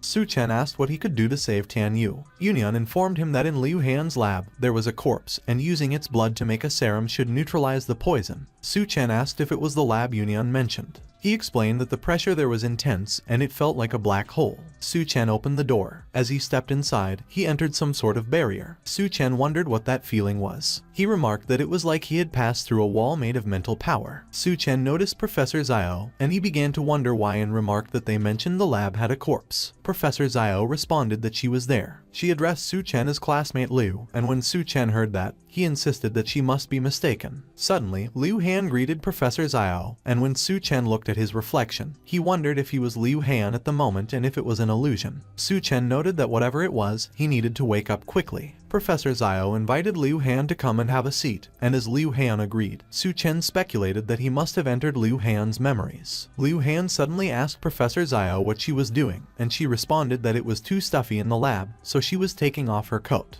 He acknowledged this, and as he inquired about the crab, she asked him if he knew about Sakulina. Liu Han stated that it was a common parasitic organism found in crabs, and Professor Zhao confirmed that it was right and that it was a fascinating creature that coexists with its host while protecting itself. Professor Zhao asked Liu Han if it wasn't interesting. Liu Han agreed that it was indeed interesting. He was about to confront Professor Zhao about what she was doing, but she interrupted and remarked that she didn't expect him to not only excel academically, but also be in such good shape. Liu Han asked Professor Zhao if it was real. He expressed that it seemed like Professor Zhao was not really planning on doing experiments. Professor Zhao explained that she preferred hands-on experience over theoretical work, and Liu Han remarked that he better study hard. A few moments later, Professor Zhao pointed out that the moon outside looked strange. As the moon shone brightly, they screamed and exclaimed that it was hot and they should close the curtains quickly. A few moments later, Professor Zhao mentioned that it was hot, and as she asked when that would end, Liu Han observed that their food supplies were running low, so she should let him take care of what was left. But Liu Han was surprised when he noticed that the food supplies were consumed. He struck Professor Zhao, and as he called her a witch, he demanded to know how she dared to steal his food and asked her if she knew that those supplies were more valuable than her life. Professor Zhao apologized and explained that she was just so hungry that she couldn't resist. Liu Han suddenly grabbed a knife and announced that if he hurried up, there was still time. He speculated that maybe it hadn't been digested yet, and Professor Zhao cried out in refusal. Professor Zhao screamed in pain as her blood spurted all over the place. A few moments later, Liu Han laughed and remarked that it was still in Professor Zhao's stomach, so he had food again. Fast forward, Liu Han was experimenting, and he observed that the rat evolved after eating Professor Zhao's flesh, though the violent and aggressive evolution was far from perfect. Time passed, and Liu Han announced that it was done and that making a serum with Professor Zhao's blood could neutralize the poison, but he remarked that what surprised him the most was Professor Zhao. Liu Han revealed that Professor Zhao was still alive and her body was continuously mutating, so she was the perfect research specimen. He commented that it was truly incredible, as the data even suggested that it could be called the Doomsday Gene.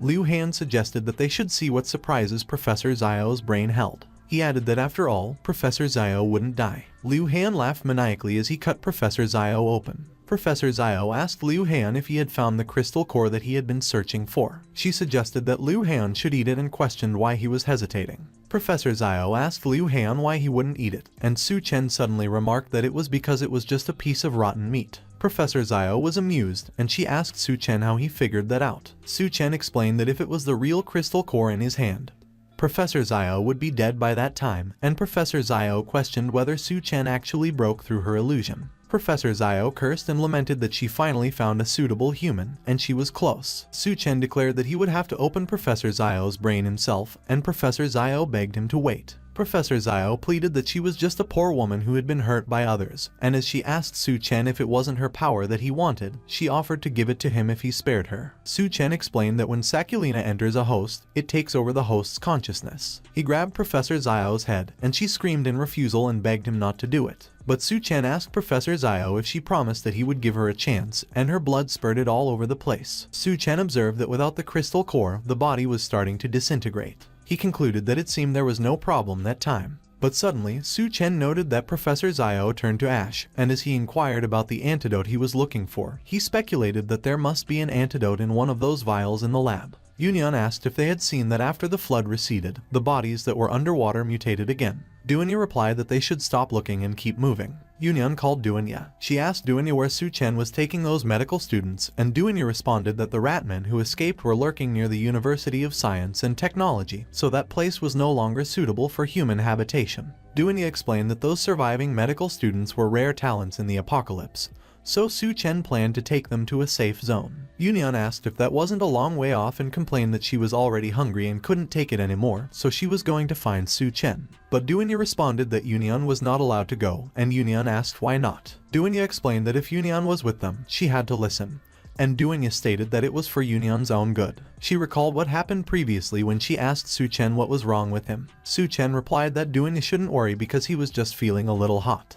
He kissed Duanya and she was flustered. Duanya remarked that it was a night of violent storms. She wondered if that sudden aggression could be a side effect of the crystal core. On the other hand, Su Chen stated that after the flood receded, bacteria, viruses, and even plants would undergo major mutations, so major safe zones had fallen due to a lack of doctors, and at the moment, doctors were scarce resources, so if used well, they could help establish his own safe zone. Su Chen mentioned that if multiple forces emerged in the future, he would have the means to counter them, and on top of that, they had a good harvest at that time, and Yunyan found the methods to produce serum and recovery potions. He added that once Tian Yu and the others recovered, they could assist him. Su Chen explained that he also stored all the research equipment and supplies from the lab building in his space. He further mentioned that the Rat King's crystal core not only enhanced his berserker ability and increased his physical strength, but it also granted him ice abilities. Su Chen commented that although he could only form a small ice block at the moment, he could find ways to enhance it later, and there was Professor Zio's crystal core, who granted him 2 mental abilities, but unfortunately, he didn't get the illusion ability. Suddenly, Tian Yu asked what the noise was on his side. Su Chen replied that his first ability was mental perception, and that ability likely stemmed from the mutated corpse's instinctual thirst for blood. He explained that he could read the heat signals emitted by living creatures within a 30-meter radius,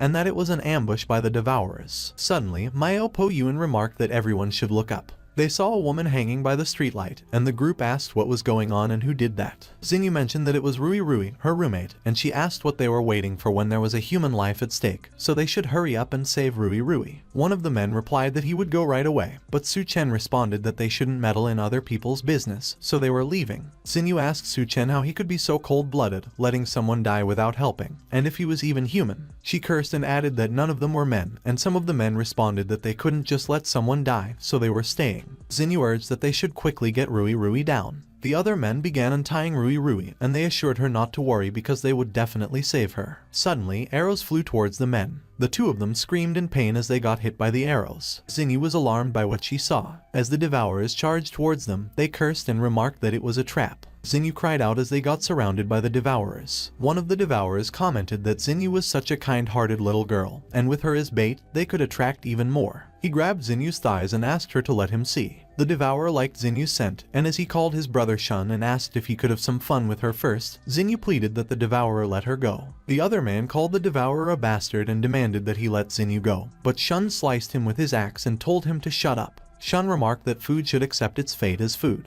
The other Devourer commented that Xinyu smelled so good and suggested that they keep her to breed. Meanwhile, the group recognized Xinyu's voice, and as one of them asked what they had encountered, another remarked that the saintly witch was getting people killed. Dunya asked Su Chen if she was right that Rui Rui was bait, and as Su Chen confirmed that she exactly was, Dunya asked if that meant they were already safe, but Su Chen replied that it was quite the opposite of that. Su Chen explained that they were already surrounded by the Devourers. Mao, Po Yuan, and Tian Yu were both surprised when they heard that they were surrounded. Su Chen stated that it was perfect to let him test out his last ability. He used his skill, corpse control, and remarked that he would see how the Devourers liked being surrounded themselves. One of the Devourers warned that they should watch out from behind, and another inquired when those mutated corpses appeared back there. One of the Devourers cursed and insisted that the mutated corpse shouldn't get in his way. Another Devourer demanded that all of the mutated corpses get out of his way. One of the Devourers expressed his distress and lamented that the prey escaped. 2 Devourers quickly jumped out the window and urged that they should chase the prey and not let them escape. Su Chen assured them that they wouldn't get away. One of the Devourers pointed out that they should look because another one wanted to die, and the other suggested they kill Su Chen first. Su Chen remarked that it was too bad the Devourers didn't have crystal cores, so he would let those mutated corpses play with them instead. The Devourers were surprised when they quickly found themselves surrounded by the mutated corpses. A few moments later, they reached the safe zone, Hecheng. Captain Sun questioned the group on who was there, and as he interrogated them for daring to trespass into Hecheng, Duanya explained that they were from the University of Science and Technology seeking refuge. Duanya and Union were startled when Captain Sun suddenly jumped above them. Captain Sun landed on the ground intimidatingly. He declared that they don't accept trash there, so all of them should leave. Duanya used her ability and questioned Captain Sun if it wasn't a safe zone and what gave him the right to deny them entry. Captain Sun was surprised when he felt Duanya's ability affecting him. He accused Duanya of using shady tricks. Captain Sun remarked that, just as he thought, they were useless trash, and Duanya was surprised to learn he was an ability user. Suddenly, Lu Xiaofeng intervened, urging them to stop. He immediately stepped between Duanya and Captain Sun to halt the fight. Lu Xiaofeng explained that the group was just seeking refuge, so there was no need for an attack. Captain Sun pointed out that ordinary people couldn't easily make it through areas where the Devourers roamed, so he suspected they might be spies trying to infiltrate them. Su Chen suggested that in that case, they might as well take those dozens of doctors to another safe zone. Captain Sun was surprised when he heard Su Chen mention dozens of doctors, and as one of the men behind him remarked that it was rare for doctors to survive until that point, the other noted that Su Chen had brought dozens at once. Lu Xiaofeng immediately recognized Su Chen and acknowledged that Su Chen was still alive after all. He quickly addressed Captain Sun and vouched for his friends, guaranteeing with his life that they were not spies for the Devourers, and if Su Chen said he had dozens of doctors, he surely did. One of the men called Captain Sun and proposed that since Lu Xiaofeng vouched for them, they should let them in, to which the other agreed and noted that if they had doctors, they wouldn't need to bury patients alive anymore. Captain Sun clicked his tongue and begrudgingly relented. He addressed Lu Xiaofeng and warned that if the doctors couldn't cure the patients, he would be responsible for the consequences. One of the men called everyone over and announced that the captain had agreed, requesting they come inside. A few moments later, Lu Xiaofeng assured Su Chen not to take it personally, as Captain Sun was just like that. Su Chen responded that there were no worries because there are always annoying people everywhere. Lu Xiaofeng agreed, remarking that all of them had arrived at just the right time. He explained that they had some strange patients there who urgently needed a doctor's help. A few moments later, Lu Xiaofeng pulled a cloth and revealed one of the patients. Yunian asked if those were mushrooms. Lu Xiaofeng admitted that they didn't know, but they had tried cleaning them off, and those things just grew back even faster, making the person weaker. Su Chen identified that the patient was infected with mutated fungi, and now that the plants were mutating, Lu Xiaofeng should warn the others to be careful not to get pricked by young plant shoots. Dunya asked if those mushrooms were using the person as nourishment,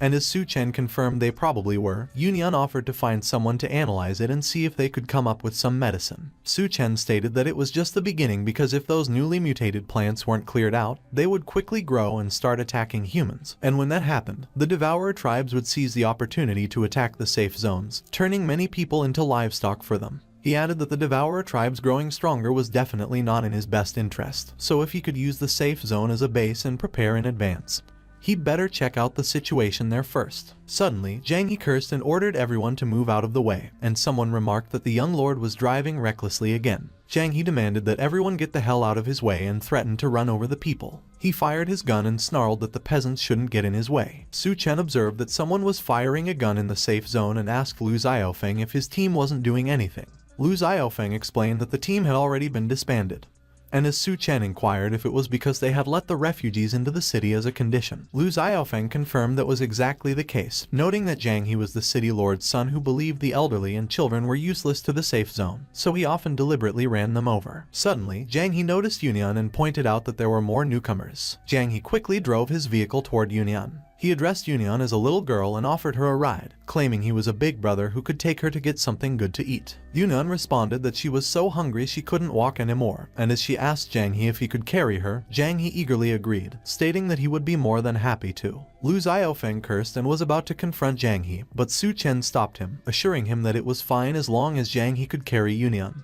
Zhang He beckoned Yunian to come, saying her big brother was ready. Yunian snickered mischievously. She quickly jumped off the ground and used the vehicle as a driving force to propel herself higher. Yunian declared that she was coming, and Zhang He responded enthusiastically. Suddenly, Yunian activated her ability and became gigantic. Zhang He screamed, and he quickly jumped off the vehicle before Yunian could squish him. Yunian crashed on the ground and squashed everything in her way. Zhang He continued to scream while Yunian slowly shrank. Meanwhile, Captain Sun inquired what was going on. On the other hand, Bai Kang queried what that noise was. Zhang He screamed and repeatedly mentioned something about his leg. Yunian remarked that even given the chance, Zhang He was still useless. One of the guards called Zhang He and questioned if he was okay. Zhang He asserted that Yunian is a monster as she turned into a giant woman and broke his leg, so they should get her away from him. Suddenly, Duany used her ability, Mind Control. One of the guards stated that Zhang He clearly fell off the car and broke his leg himself, to which the other guard agreed and pointed out that it was exactly what happened, and they all saw it clearly. But Zhang He insisted that all of them should shut up, and he already got it that they were all involved in that and were trying to set him up, so he would call his dad to kill them all right at that moment. He yelled as he called his dad and requested that he should help him. Captain Sun observed that it was going to be fun to watch. A black luxury car suddenly arrived. The car was ushered by a group of armed men, and they all approached the commotion.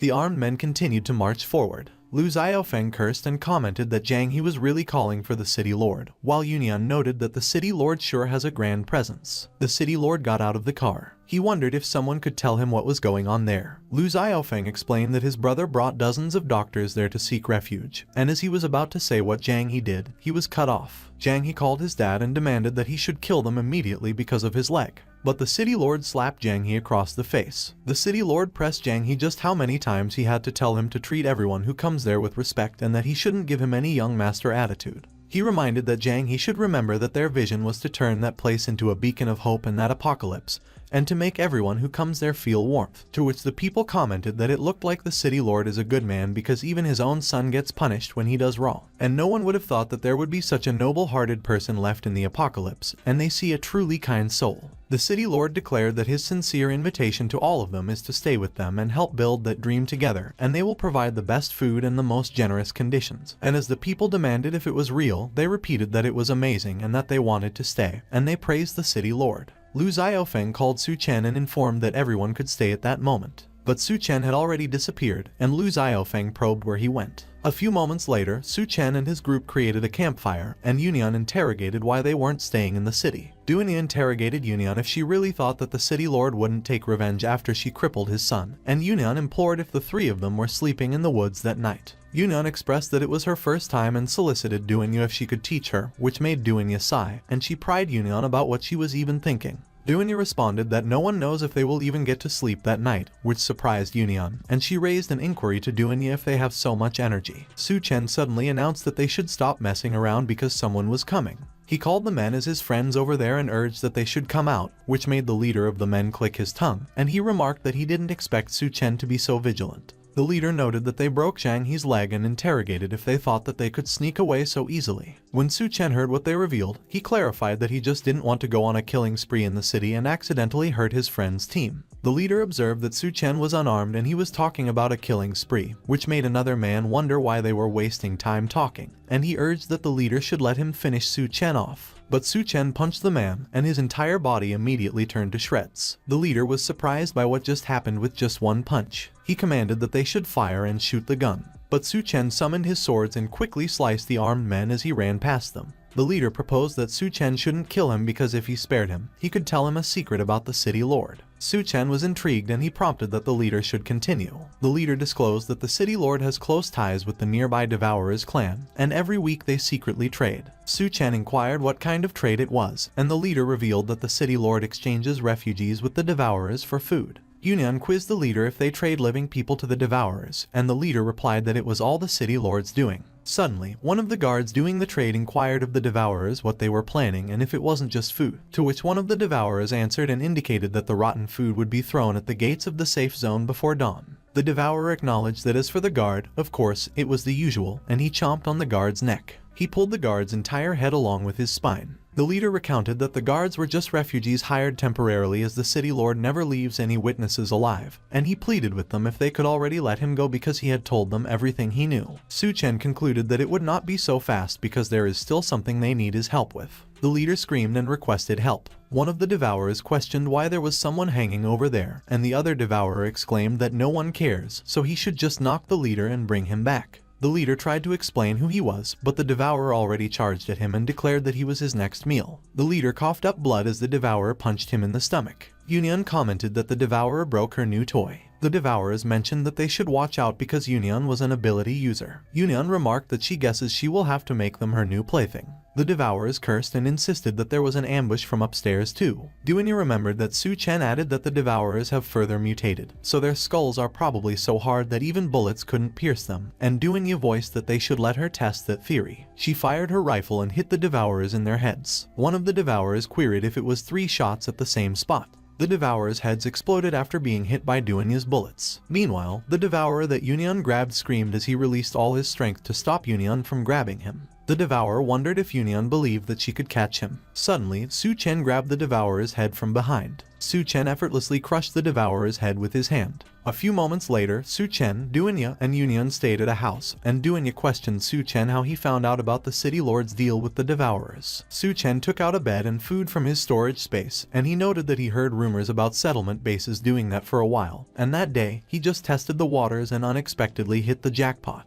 Duany observed that if Su Chen wanted to build a settlement base, he could easily find a different location, and there was no need to get mixed up in all of that. But Su Chen opined that building a base takes a lot of time and effort, and he was not good at that sort of thing, which is why he needed someone reliable and experienced. Su Chen revealed that the person was inside Hecheng, and Duany conceded that she understood. Suddenly, Yunyan inquired Duany why the two of them started without her, and Duany affirmed alright and that she should join them. Su Chen interrogated the two of them what they were doing. Duany announced that thanks to Su Chen, they could live like human beings in that apocalypse, and Yunyan stated that at that night, Su Chen should let them serve him well. At dawn, the city lord Zhang Jianshu saw the heavily injured bald man and mistakenly believed that the deal with the Devourers went wrong, so he rushed to the Devourer clan. A few moments later, Zhang Jianshu arrived at a building. The leader of the Devourers informed that Zhang's men were badly injured. He shared that he lost 3 warriors, so as compensation, Zhang Jianshu must send him twice the number of people from that point onward, or the deal was off. The man who was with Zhang Jianshu was surprised about the condition,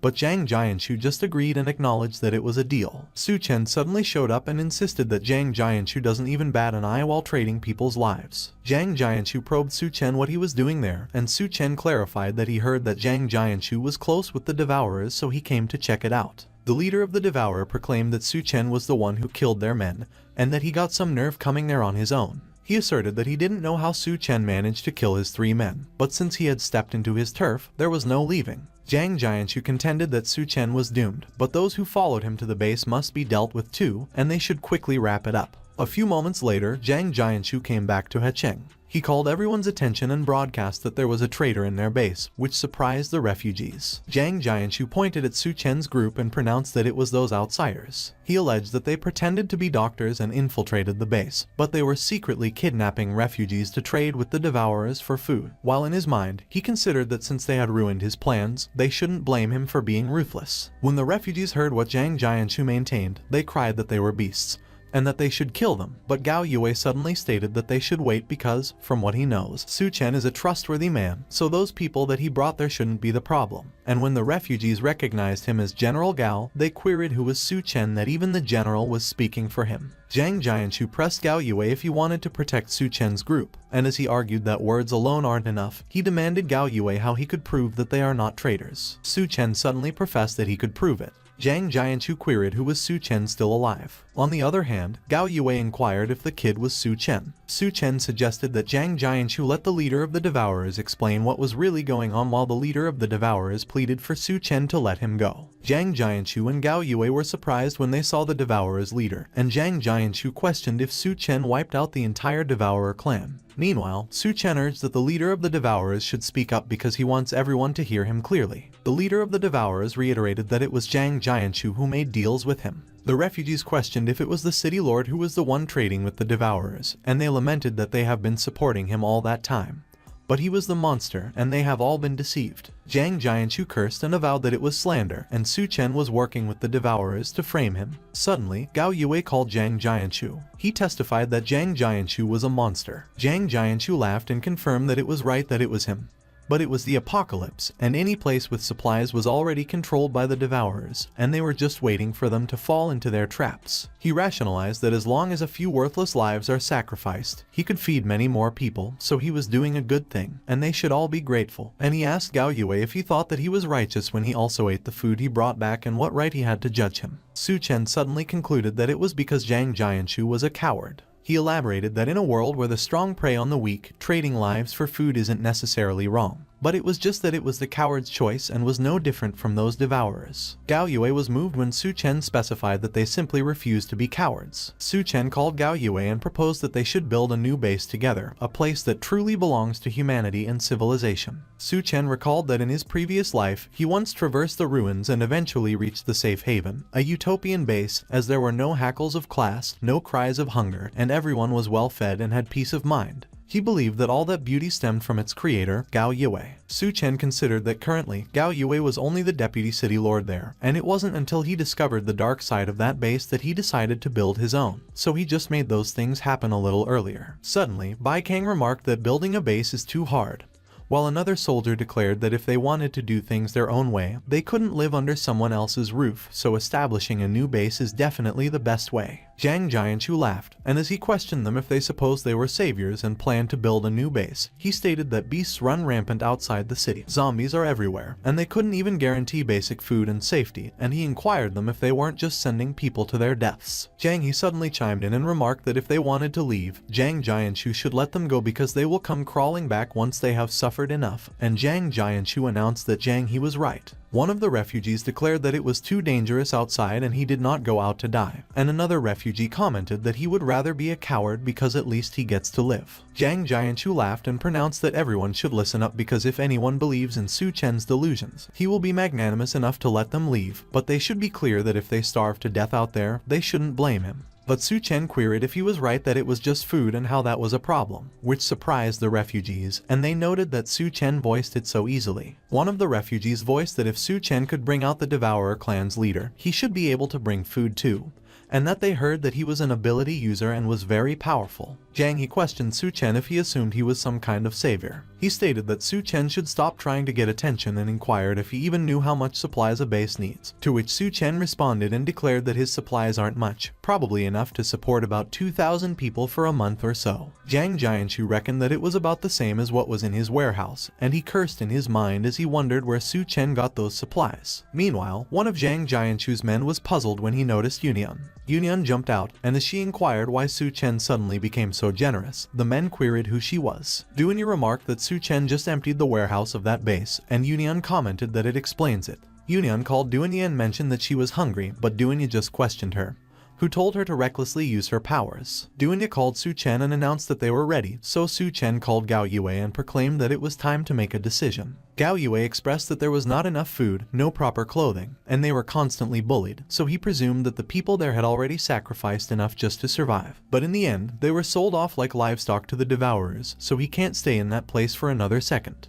He called Su Chen and indicated that he had decided to join him in establishing a new base. Gao Yue advised that anyone willing to leave with him should step forward, and they will build a base where they could live with dignity instead of living like dogs there. Bai Kang called her Kanghu team while the other soldier called his Beihu team. Zhang Jianshu was surprised, and he demanded what the bastards were doing. He affirmed that they were the city lord's army and he is the city lord, so they must be loyal to him. But all the soldiers reported to their general and announced that all personnel were ready. Zhang Jianshu interrogated Gao Yue who he thinks he is and declared that none of them are going anywhere without his permission. Suddenly, the city lord's army raised their weapons at Gao Yue and the soldiers. The soldiers also raised their weapons at Zhang Jianshu, while Gao Yue just voiced nothing in response to him. On the other hand, Zhang Yi spat that Su Chen was a bastard and that if he hadn't brought people there, his leg wouldn't have been crippled, so he would kill him that day. Su Chen retorted that Zhang He was courting death. He moved swiftly towards Zhang He while dodging the bullets he fired. Su Chen immediately grabbed Zhang He by his throat. He called Zhang Jianshu and warned that he should order the city lord's army to drop their guns or he will snap Zhang He's neck. Zhang Jianshu gritted his teeth and he looked enraged. He demanded that everyone should drop their weapons. Su Chen instructed that Gao Yue should take his people and the refugees away while he will handle things there, to which Gao Yue agreed and affirmed that they will be waiting for him at Shangyang University. Meanwhile, Zhang Jianshu glanced at one of his men, and they seemed to be planning something.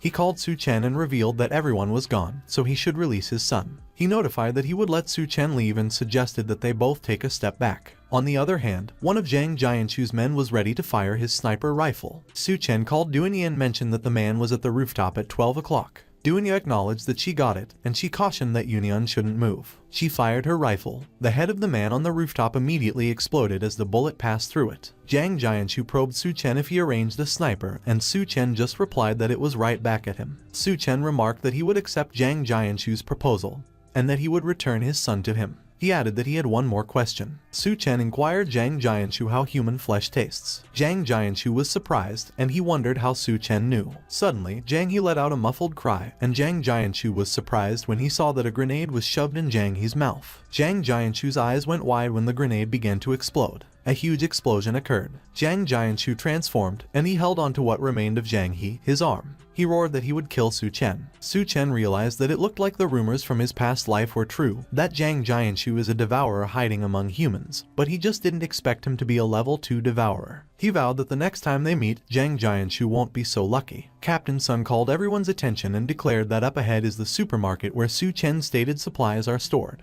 He remarked that their objective was to eliminate the Devourer tribe inside and bring the supplies back to the new base. Captain Sun commented that everyone should attack. But the soldiers suddenly stopped in their tracks and they were surprised. One of the soldiers mentioned that it looked like all the Devourers had already been killed. A few moments later, one of the soldiers called Captain Sun and observed that the supplies are in the truck, the gas tank is full, and they have enough fuel to drive it back to their new base, while another soldier noted that Su Chen did not lie because there really is a truckload of supplies there. Captain Sun scoffed and asserted that he believed there would be a big fight.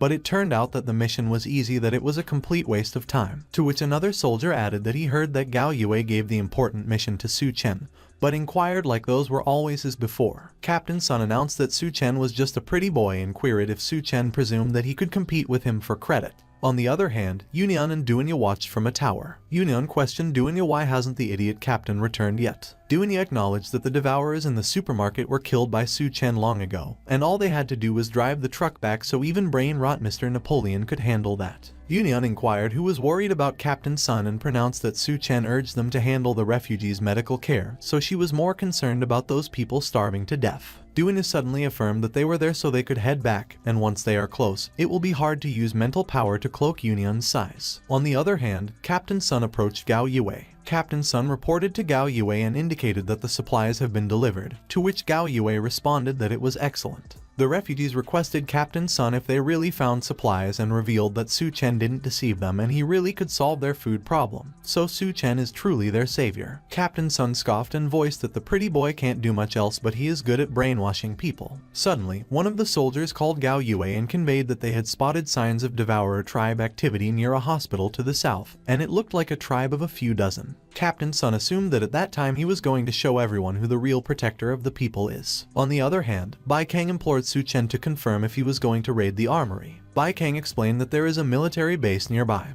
but the entrance has long been flooded, and it has probably become a death trap full of mutated corpses, to which Lu Xiaofeng added and expressed that even if they get in, it is just the 3 of them, and he posed how much they could carry out. Su Chen informed that they shouldn't worry about that and just take him to the armory, to which Bai Kang agreed and elaborated that she has been to the base before, so she will go with Su Chen, but first, they needed a vehicle because the armory is far from there. Su Chen proclaimed that getting a vehicle is easy. Bai Kang queried if it was magic and if it was Su Chen's power. Su Chen pointed out that they should stop talking, get in the car, and go. The 3 of them dive off towards the armory. On the other hand, one of Jiang Jianshu's men cursed and stated that no matter how much water they pump, it was never enough and that he refused to believe it. He reported that they should go pick a few useless items and throw them in as bait for those water ghouls, while he mused that the city's supplies have mysteriously disappeared, so if they don't bring something back, they are as good as dead, so they shouldn't blame him. The other men pushed refugees into the water while the refugees pleaded and begged for help. Jiang Jianshu's man shared that the water ghouls have been lured, so whoever goes down to pry open the door will be rewarded with a woman by the city lord when they get back. One of the refugees uttered that he had no money and no woman before the apocalypse,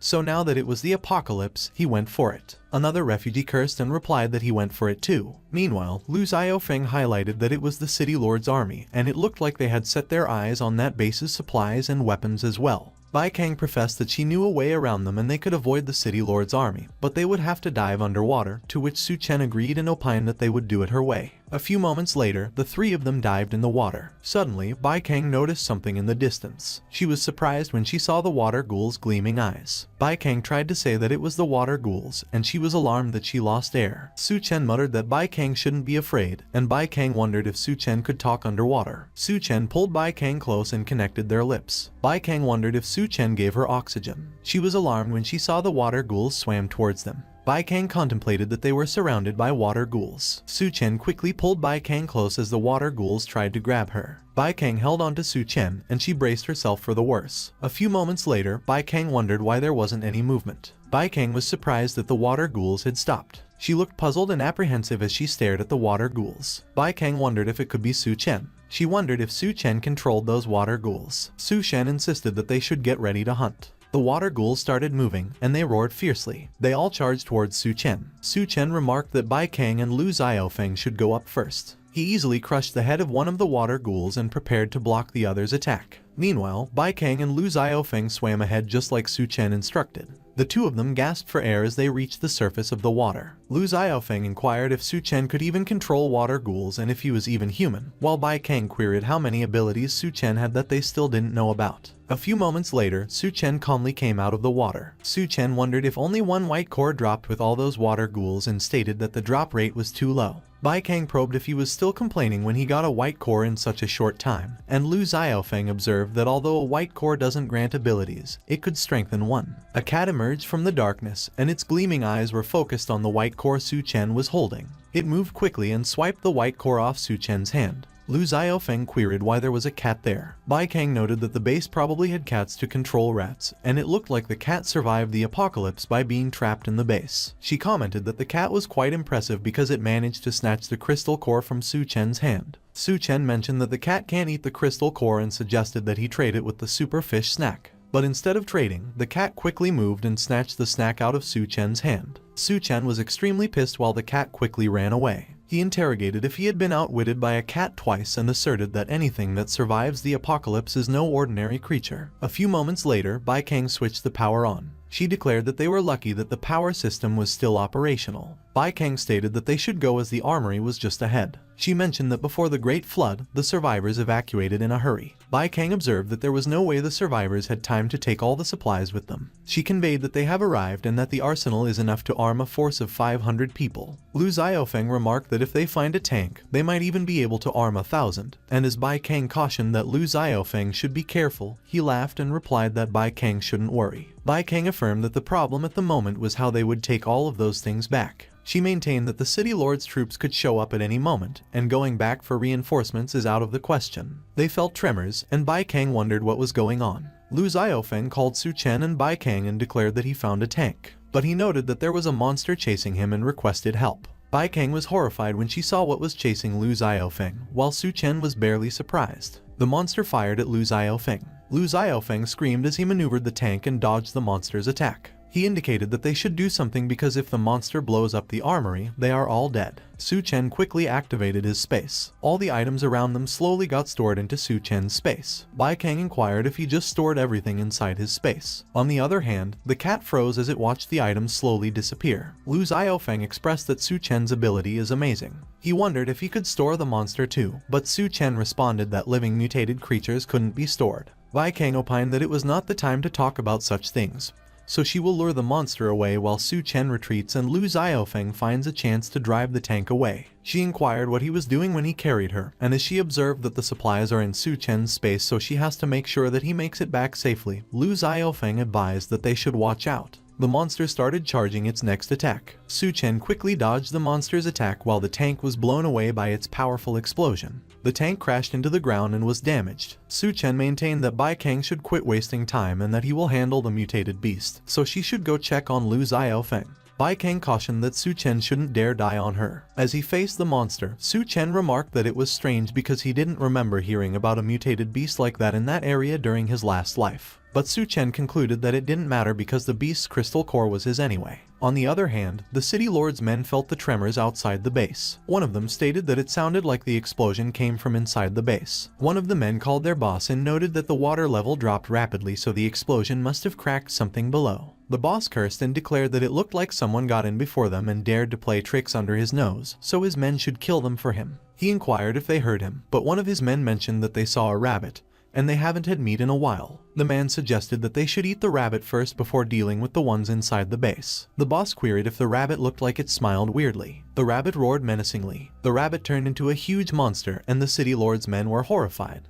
The monster quickly infected the city lord's men, and their irises shrank. In an instant, the boss had the same eyes and smile as the rabbit from earlier. Meanwhile, Su Chen continued fighting the monster and he swung his first. He gave the monster a powerful punch, which created shockwaves in the area. But the monster quickly retaliated and started charging its attack. Su Chen quickly moved to the side and dodged the monster's attack. He landed back on the ground and took a step back. Su Chen remarked that, as expected, the bodies of level 2 creatures are as tough as steel. He asserted that just like Zhang Jianshu, the level 2 clan leader survived the explosion without a scratch, and in comparison, his body's strength is still lacking. The monster swung its hand towards Su Chen to squash him. But Su Chen observed that it didn't mean that he couldn't deal with the monster. He claimed that he could deal with it as long as he took care of the parasitic vine rooted in the monster's brain. But the monster extended its parasitic vines towards Su Chen. Su Chen was caught by the parasitic vines midair. The monster started charging its attack as it held Su Chen in place. It fired at Su Chen. Su Chen quickly used his skill, Space Jump. He explained that it looked like it was not going to be as easy as he believed. The cat meowed behind Su Chen and wondered if it was the cat from earlier. Su Chen advised that the cat should be careful and not come any closer. But the cat got fierce and it started releasing its energy. But Su Chen maintained that there was no way and pressed if it was a mutated beast too. On the other hand, Bai Kang was calling Lu Xiaofeng, and she probed if he was alright. Bai Kang opined that if Lu Xiaofeng could hear her, he should say something. Lu Xiaofeng called Bai Kang and replied that he was fine because he luckily dodged in time, or he would have been flattened otherwise. Bai Kang commented that it was good, and she will get Lu Xiaofeng out immediately. The city lord's men arrived, and they were snickering. Hearing them, Bai Kang examined who was there. Bai Kang mused if it was the city lord's men and if they opened the door. She speculated what those guys were doing. But Bai Kang realized and affirmed that there was something wrong with them. All of the city lord's men had the same eyes and smile as the rabbit from earlier. The boss roared, and his face was terrifying. Meanwhile, the cat roared loudly as it continued to release its energy. The cat stomped its paw on the floor, and the floor cracked. It grew larger and started towering over Su Chen. Su Chen scrutinized if the cat was getting bigger. The cat ignored Su Chen and started walking towards the monster. The monster noticed the cat, and they faced each other. Su Chen conveyed that it looked like they were mortal enemies because after all, as they say, two tigers can't share one mountain. He interrogated if it grabbed the crystal core to lure them there. Su Chen pondered if it wanted to team up with him after it had seen his strength. He assured that he would do as the cat wishes. The cat was pissed that Su Chen got on its back without any warning. But Su Chen was unfazed, and he proclaimed that he and the cat should fight together. The cat aggressively meowed at Su Chen for riding on its back. But the monster charged at them. The cat quickly directed its attention and rage on the monster. It quickly avoided the monster while scratching it with its claws. But noticing the extent of the damage, Su Chen stated that what the cat did wouldn't hurt the monster, so they needed to coordinate. Su Chen remarked that the cat should use its speed to get around the monster's side and distract the vines and leave the rest to him, to which the cat agreed. The cat quickly jumped off the ground to dodge the monster's attack. It jumped off the wall, which created a hole in it, and water started flowing in. The cat continued to bounce around and charge towards the vines just like Su Chen instructed. The monster extended its parasitic vines to grab the cat. But the cat's sharp claws effortlessly cut all the vines before those vines reached it. Su Chen jumped off the cat's back. He swung his fist and aimed at the monster's eyes. Su Chen punched the monster right above its eye. His punch was strong that the monster crashed its head on the floor. The cat was in awe when it witnessed Su Chen's strength. Su Chen declared that they should attack just like that.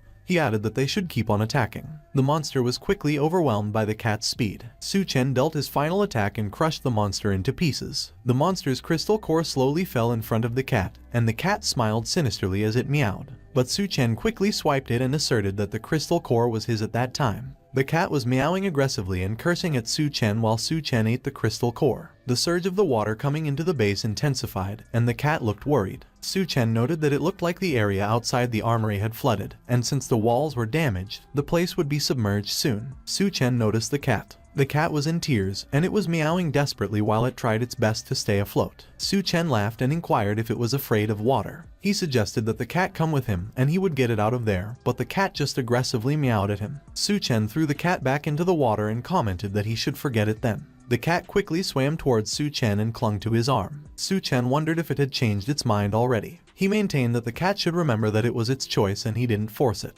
On the other hand, Bai Kang cursed and contended that those things should already be dead. She queried why the city lord's men won't just stay down. Lu Xiaofeng called Bai Kang and conveyed that the tank wouldn't start, so she should leave him and escape.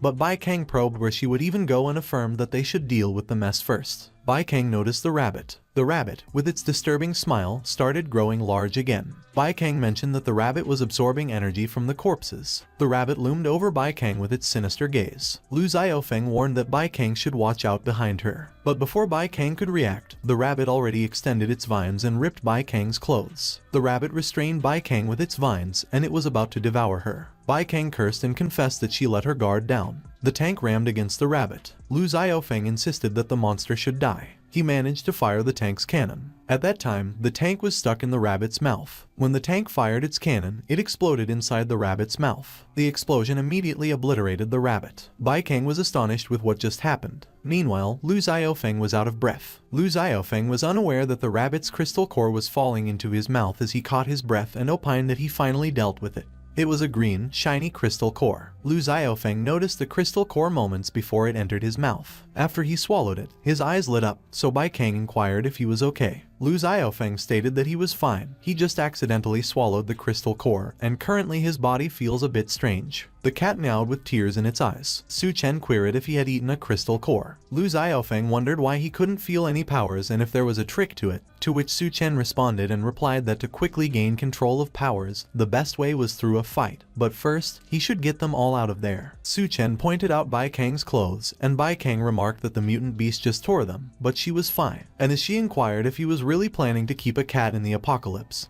Su Chen confirmed yes and that it would be sticking with him from that point onward. On the other hand, a lady with torn clothes was hanging by a streetlight. Meanwhile, another lady was pleading for the devourers to let her go, but one of the devourers declared that the more the lady begged, the more excited he got. Another devourer observed that the lady's voice was music to his ears, while another noted that they shouldn't rush and they should make the lady scream even louder. The lady pleaded and begged for the devourer not to kill her, and the devourer asserted that if the lady serves him well, maybe he will keep her around as a slave. But the devourer mentioned that if the lady didn't satisfy him, he would hang her up on the streetlight to dry like jerky. The lady expressed that she didn't want to be a jerky. She conveyed that she will do her best to please the devourer. The devourer approved that it was good. The lady screamed in pain as the devourer penetrated her. Noticing Su Chen's vehicle, one of the devourers queried if someone was coming, and the other devourer commented that they should handle business first and come back to have some fun. Lu Xiaofeng stepped out of the vehicle. One of the devourers queried who was the kid disrupting his enjoyment, and another devourer proclaimed that they should kill Lu Xiaofeng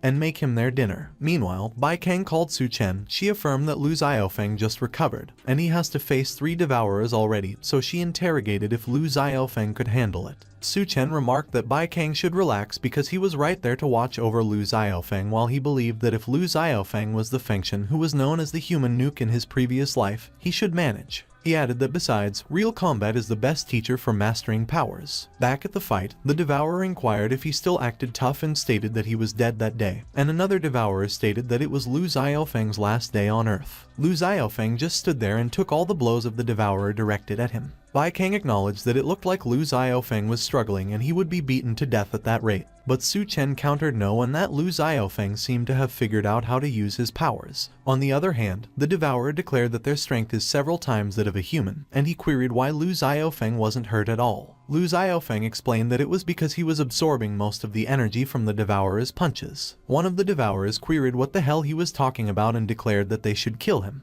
But Lu Xiaofeng countered no and that instead of absorbing, it was more like plundering. He quickly activated his ability, Plunder. One of the devourers commented that his strength was being drained while the other screamed and added that Lu Xiaofeng should let him go. Su Chen remarked that it was such a powerful ability, and Lu Xiaofeng is like a black hole, greedily absorbing the energy around him, and he considered that Lu Xiaofeng was truly Fengtian. He observed that it was alright when he noticed Captain Sun. Captain Sun's axe quickly flew towards the devourers. The axe decapitated the devourers in an instant. Lu Xiaofeng was alarmed when he saw what happened. The axe flew back to Captain Sun and he caught it in the air. Captain Sun scoffed and remarked that luckily he intervened in time, or they all would have been devourer food. He stated that as a repayment, they should hand over their food. Zhang Jianshu was about to confront Captain Sun, but Su Chen cut him off and remarked that he should get in the car first while he would give Captain Sun some food. Su Chen acknowledged that Captain Sun did realize that it was already the apocalypse, so he could only spare that much. Captain Sun queried if it was dog food. Su Chen quickly remarked that Captain Sun should enjoy it as they were leaving, and Captain Sun mentioned that Su Chen should just wait. One of Captain Sun's men queried why he didn't take the chance to kill Lu Xiaofeng and save him instead. But Captain Sun wondered if he thought that he didn't want to and stated that his axe somehow missed. Otherwise, Lu Xiaofeng would be meeting the King of Hell at that moment. The man remarked that Gao Yue already trusts those outsiders over them, loyal old comrades, and since Lu Xiaofeng already has powers, they will be sidelined from the core power, which made Captain Sun scoff and asserted that if Gao Yue doesn't trust him, he won't show mercy because the base needed a new leader. Meanwhile, Su Chen queried if Captain Sun had a grudge against him, to which Lu Xiaofeng declared no, but Captain Sun has always been that way, so Su Chen shouldn't let it get to him. Su Chen believed that Lu Xiaofeng was way too trusting with his people because if he hadn't intervened, Lu Xiaofeng would have been dead already, so if it was not personal, there must be an agenda. He considered that if there was an agenda, Captain Sun had likely been building his own faction within the base, and if that was the case, they should settle things in one go. On the other hand, at the base wall construction site, one of the workers commented that Yunian is amazing because with her there, building the wall was a breeze and the efficiency was doubled. Yunian stated that she consumes a lot of food each time and inquired if they could all handle it, to which the worker wailed and asserted that as long as they could build the wall to protect everyone, it was worth it. Yunian heard the sound of a vehicle. She stated that Su Chen was back. Su Chen's vehicle slowly drove inside the base. The vehicle stopped. As soon as they stepped out of the vehicle, Su Chen stated that the cat shouldn't run around because it would scare the others. The cat meowed at Su Chen in response. Bai Kang remarked that the cat seemed pretty happy, so maybe it hasn't been outside for a while, and as Lu Xiaofeng inquired if he wasn't worried that the cat would run away, Su Chen noted that with all the treats, cat food, and everything he gave it, there was nowhere else the cat could find that kind of care. A few moments later, Gao Yue declared that it was the empty warehouse Su Chen requested, and as he queried if it was big enough, Su Chen mentioned yes and that it was perfect. A blinding light flashed inside the warehouse. Gao Yue wondered if he had spatial abilities and brought all the supplies from the military base. Su Chen observed that with those weapons, the safety of their new base is almost guaranteed. Gao Yue probed if he didn't plan on hiding his spatial abilities from them. Su Chen asserted that they were all in that together already, and as he pressed who he could trust if he didn't trust Gao Yue acknowledged that it was true and that without Su Chen, there would be no new base, so they will definitely keep his secret. Bai Kang called Gao Yue and commented that the new base doesn't have a name yet, so to honor Su Chen's contribution, she would suggest that they call it the Dawnlight Base. Gao Yue opined that Dawnlight symbolizes hope and new beginnings, and it was a great name, so they should go with that. Su Chen reflected that in his previous life, the base that Gao Yue established was the last safe haven in the apocalypse, and to have it named after him at that moment was truly an honor. On the other hand, the cat entered a medical tent where one of the medical personnel expressed that Duanyi was amazing because she removed the mutant plant so effortlessly. He maintained that the surgery wouldn't be possible without Duanya. Duanya added that sadly, the environment there wasn't great, so many severe cases couldn't be treated. One of the medical personnel affirmed yes, and that if they could just clear out the devourers from the hospital next to the base, there would be plenty of medical supplies. The scalpel Duanya was holding reminded the cat of some terrifying memories. It remembered seeing a doctor dissecting another cat on a table. The cat meowed in terror and Duanya noticed it. Duanya reported that it shook and queried if it was hungry. She suggested that the cat come with her. Duanya indicated that when Su Chen returns, she will ask if they could keep the cat. She conveyed that after all, it was hard enough just to feed themselves in times like that. Duanya confirmed that they had arrived. She averred that it was their temporary shelter. Su Chen addressed Duanya as a beauty, and as he suggested that she have some fun with him, Duanya queried who it was. Duanya screamed as Su Chen pinned her down on the bed. She recognized Su Chen and queried when he got back. Su Chen mused how she knew it was him, and as Duanya mentioned that the only person completely immune to her psychic powers was him, Su Chen concluded that it made sense. A few moments later, Duanya disclosed that Su Chen brought the cat back and pondered if he hadn't named it yet. Duanya intimated that looking at the cat's pattern, she queried if it didn't look like gold and suggested that they call it Gold. Su Chen affirmed that Gold was a nice name, but he queried if she wasn't going to help him wash up. Duanya remembered and wondered how things went at the armory and if there were any gains, and Su Chen replied, of course, and with the crystal core, he should be able to evolve into a level 2 human. Noticing that Gold was surprised as it recalled Su Chen eating the crystal core, Su Chen apologized and explained that things were chaotic at that time. Su Chen revealed that he actually stored the crystal core in his spatial storage and also that the last crystal core made him feel a strong desire, so he specially brought that one back.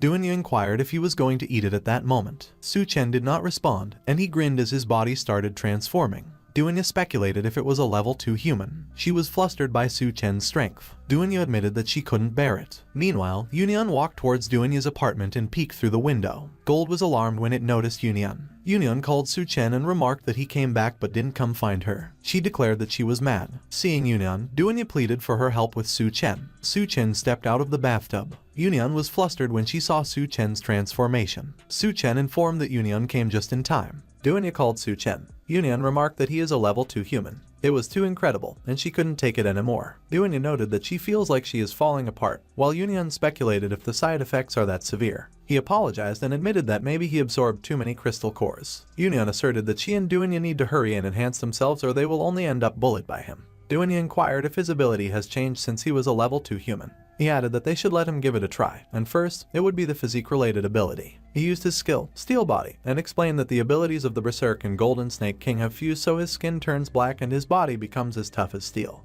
He could even feel an energy circulating on the surface and wondered if he could release it. Union, Dunya, and Gold were surprised when a strong wind blew them away. They all fell off the bed. Su Chen laughed and commented that it looked like the offensive power still needed some improvement. Next was the spatial ability, and previously, he could only open space where he made direct contact. Currently, he could open multiple small spatial portals within a 20-meter radius. Union exclaimed that the bastard Su Chen actually ambushed them. He observed that his ice ability at that time, besides forming ice blocks, could condense an ice layer on his body, which is not very useful, but at least it is progress. He realized something. He focuses the circulating energy on the ice blocks. He uses the spatial portals to attack from different angles. The ice blocks came out of the portals and hit the same target. The power is comparable to bullets, and shooting from different angles through space will make for an excellent ambush. Union contemplated if abilities could work like that, and Dunya mused if he wouldn't become like a rocket launcher if he evolved a few more times. He declared that the final ability was mental perception. The perception range hasn't changed much, but he seems to be able to sense every cell in his body, like the Inner Vision and Cultivation novels. He sensed something and queried what it was. He was alarmed.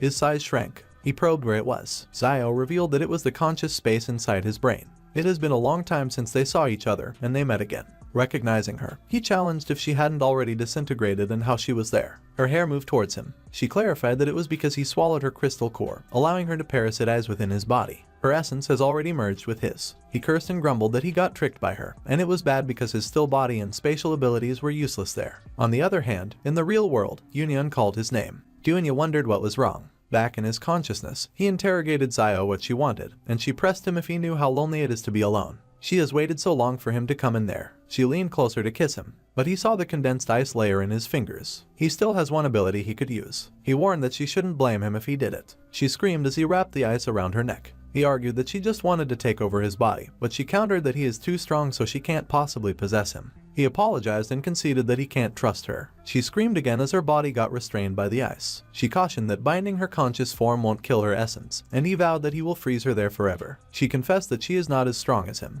but in the conscious space she might not lose to him. He was stunned when he saw that he was about to get trapped by her restraint. He was speechless when he tried to move but couldn't. She predicted that neither of them will be getting out of there. Su Chen tried to wriggle out of the restraint but to no avail. Zio remarked that neither of them could move at that moment. Just as she noted, he couldn't break through that cocoon. She explained that if things drag on, it won't help either of them, so they should talk instead.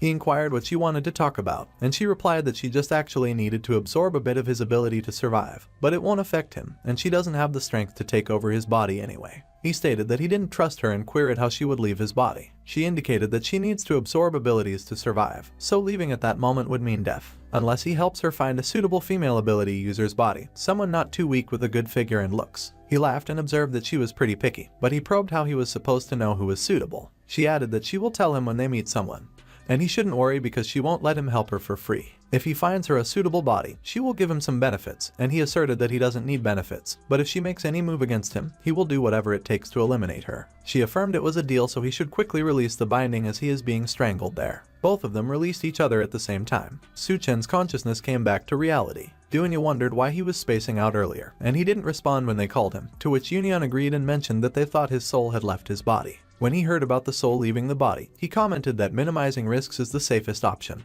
Meanwhile, in his consciousness, everything got covered in ice. Zio exclaimed that he actually froze the entire space with ice so the bastard should let her out. He declared that no one would have thought that ice abilities would be stronger in the conscious space, but he should hurry and find her a body. He pondered if there were women at the base and advised that Dunya should take him to find other women. Dunya and Union were surprised by his request. Union posed whether he was still not satisfied. He clarified that he meant that they should take him to check on the others at the base. A few moments later, Dunya informed that Gao Yue already had someone to account, and currently, the base has about 1,300 people. Of them, over 400 soldiers are responsible for base security, and they have repelled several attacks by the Devourer tribe and mutated beasts. The other men are building temporary walls, and with Union's help, they are nearly completed. The women, children, and elderly are clearing mutated plants sprouting within the base and handling logistics. Union chimed in and relayed that some were injured by mutated plants while clearing them, and fortunately, Duenya had medical students set up a surgery room so mild cases could return to work. Duenya acknowledged that everyone is working hard and once the walls are finished, they could catch their breath. Su Chen speculated if it was real, and he was afraid that they didn't have time to relax. On the other hand, Gao Yue pointed out that the base's security and supply needs have been mostly resolved in the short term, but they urgently needed to take over the hospital occupied by the Devourer tribe to secure medical resources. He pressed if anyone had a good plan for that operation. One of the captains outlined that it is estimated to be a small Taoti tribe of fewer than 100 in the hospital, so he would suggest Captain Sun, as he is their strongest fighter and his team has the best coordination. But Captain Sun countered that they should wait. He demanded why Su Chen wasn't at the meeting.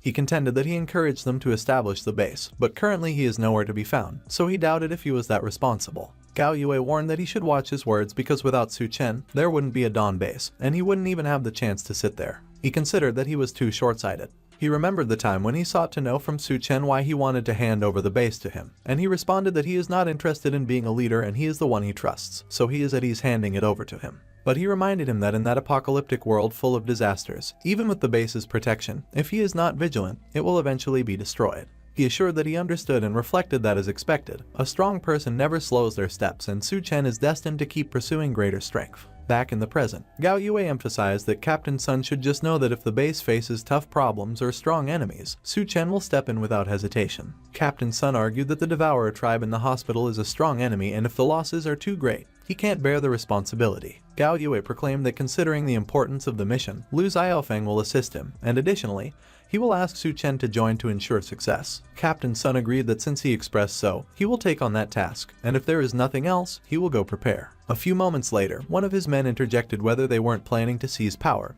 and why they were suddenly attacking the hospital. He confessed that he was worried about Su Chen and Lu Xiaofeng being ability users and difficult to deal with. If he could quietly get rid of them during that mission, taking over the base will be easy. Meanwhile, one of the captains highlighted that just as Su Chen signaled, Captain Sun agreed, and Gao Yue cautioned that they should hope he doesn't choose the wrong path. He sought to know if they sent people to scout He City. The captain responded that his field team should have arrived, and if what Su Chen claimed was true, something big might happen there. On the other hand, Miao Po Yuan and Tian Yu were at the He City refuge zone. Miao Po Yuan implored Tian Yu if he can't ask Su Chen to help them get a couple of crystal cores because he is so strong. Tian Yu replied that getting stronger depends on oneself, and besides, Su Chen already saved them once, and he challenged him how he could ask for more. Miao Po Yuan lamented that he knows, but they have been fighting mutated beasts, and zombies like crazy yet got nothing, so it was so frustrating. Suddenly, Tian Yu whispered that he should be quiet because someone was coming. The city guards inquired who was there. A man stated that they were there to deliver goods. They should take a look because those were all top quality at that time.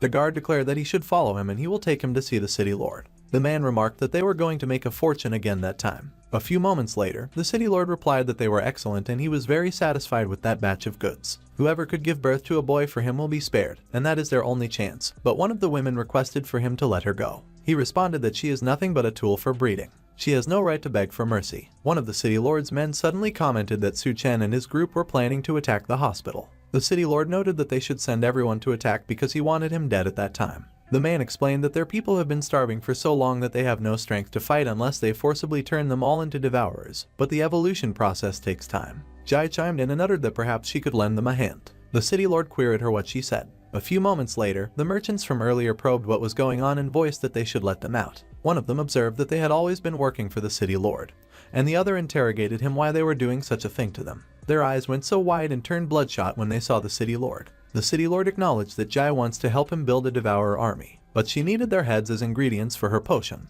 One of the men asserted that it was blatant revenge, to which the other man agreed and disclosed that she was lying to the city lord. The city lord mentioned that they won't know if they don't test whether she is lying or not. He swung his bat. It hit the men's faces. He hit so hard that the heads went flying. The men slowly lost their consciousness. Their heads were falling to the ground. On the other hand, men screamed for help as they got thrown into a pool of blood by the devourers. Huge splashes were created in the pool as more bodies were thrown in. Using second-generation enhancement serums to speed up devourer evolution has been tested before. She just needed to pour the serum into the blood pool, though it is a bit unstable. One of the men muttered that the devourers should let him go, and he demanded for help. But the devourers still dropped him into the pool. More bodies were thrown into the pool, and some of them were floating on the surface. Jai opined that they should feel honored because only the chosen ones are qualified to enter the blood pool. Only the strongest warriors could serve the city lord. If it weren't for Su Chen destroying the evolution base, she wouldn't have been captured and enslaved, suffering endlessly, so at that time, she will make him pay the price. Devourers coughed vigorously as they emerged from the blood pool. Meanwhile, Tian Yu exclaimed that they were planning to turn everyone in the city into a devourer. Miao Po-Yun affirmed that if that continues, all 2,000 people in the city will become the city lord's pawns. Tian Yu advised no. They must get that information back, or the base will face annihilation. But suddenly, a devourer added that it was too bad. None of them were leaving. Miao Po-Yun cursed and recounted that they had been discovered. Tian Yu conveyed that he will hold them off so he should find a chance to escape. The devourer expressed that he thinks they should stay and be their dinner. On the other hand, Dawn Base was quiet. Xiaomei called Su Chen, and he pressed her how her life at the new base was and if anyone had bullied her. She solicited who dared bully her and hinted that she was his woman when Gao Yue called Su Chen.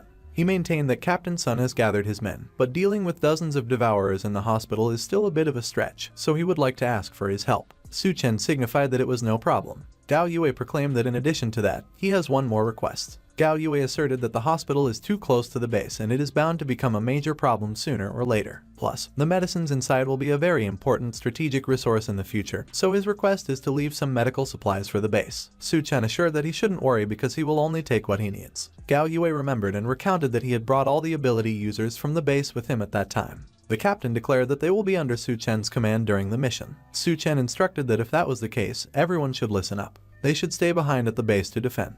Especially keep an eye on He City for any movements. Everyone was surprised. Su Chen surmised that He City might experience uncontrollable changes because of his presence. Meanwhile, Tian Yu and Miao Po-Yun were out of breath, and they were surrounded by devourers. Miao Po-Yun cursed and barked that those devourer monsters are toying with them, not giving them a chance to breathe, while Tian Yu remarked that things can't go on like that, so they need to end it quickly. He inquired Miao Po-Yun if he remembered all those crises they went through during their field missions. Miao Po-Yun confirmed, and he is the most experienced field operative after all. One of the devourers laughed and taunted that no matter what tricks they were planning, they were all dead that day. Tian Yu cursed and shouted that the monster should die. They screamed and exclaimed that it was lime powder, and he vowed that he would kill them. One of the devourers growled that they should stop them, and Miao Po-Yun urged that it was the time to run. He called them ugly pubic hair freaks and challenged that they should come and catch him. But a spear pierced his torso, and he screamed in pain. Tian Yu screamed his name. The city lord proclaimed that a little snack was delivered to his door. Miao Po-Yun was trembling in pain as he picked up the spear and let him hang on it.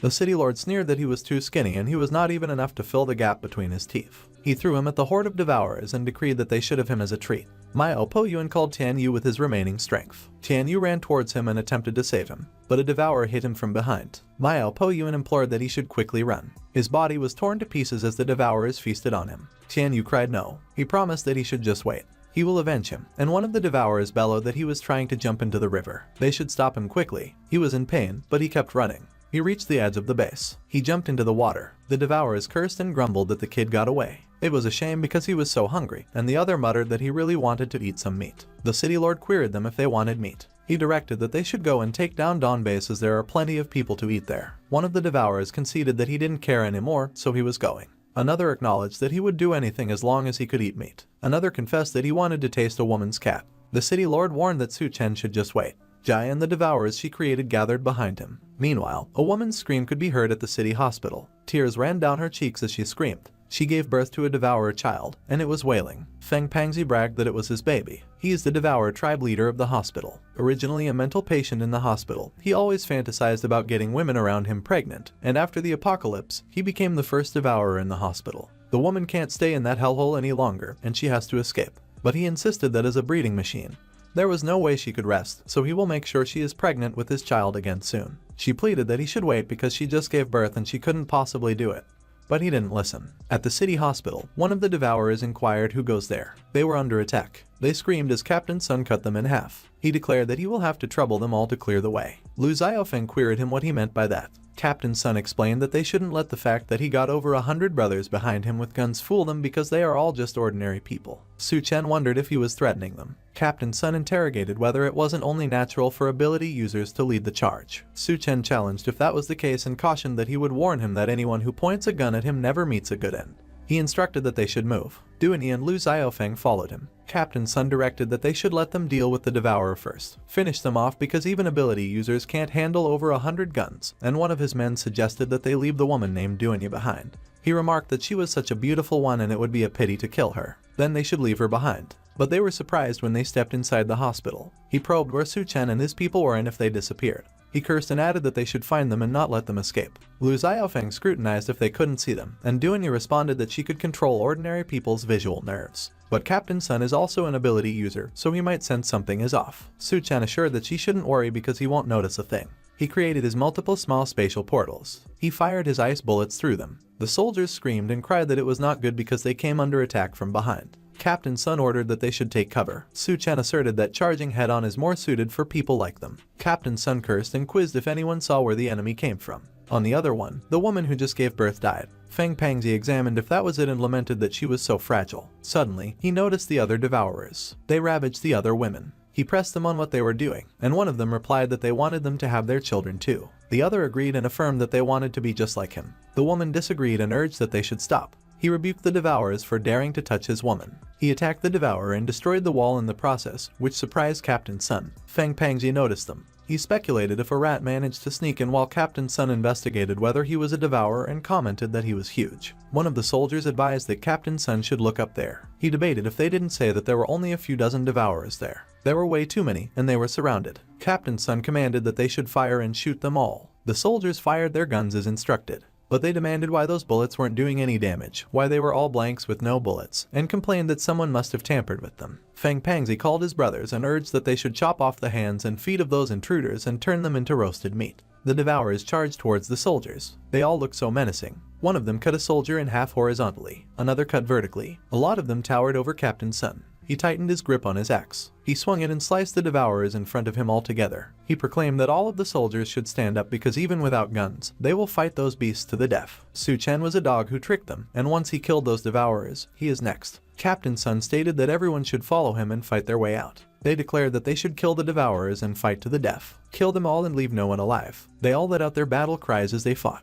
One of the soldiers remarked that those devourers were too terrifying, so he better find a place to hide. Suddenly, he noticed Feng Pangzi's son. He wondered if it was a newborn devourer brat. The baby disappeared into the shadows. The soldier probed if he was gone. He was unaware that he was below him, and he bit his leg. He screamed that it hurt and inquired for help. The baby, who grew into a kid, observed that it was delicious and eating meat makes him grow. On the other hand, Captain Sun has managed to eliminate multiple devourers. One of the soldiers uttered that he is incredible, and another voiced that he took out more than 10 devourers all by himself. Feng Pangzi interrogated if killing a few small fries makes Captain Sun proud. Captain Sun commented that it was perfect timing as he will cut him in half. Feng Pangzi was unfazed as the axe came at him at an incredible speed. He effortlessly caught it with his nails. Captain Sun was taken aback. The kid suddenly appeared behind him, laughing menacingly. He screamed in pain as both his arms got cut off. The kid expressed that he should die, but Su-chen kicked him. He was sent flying and crashed on the floor. He queried who dared to kick him. Su-chen noted that Captain Sun isn't for him to kill. Feng Pangzi stepped forward when he noticed Duanya. He replied that she was such a beautiful woman.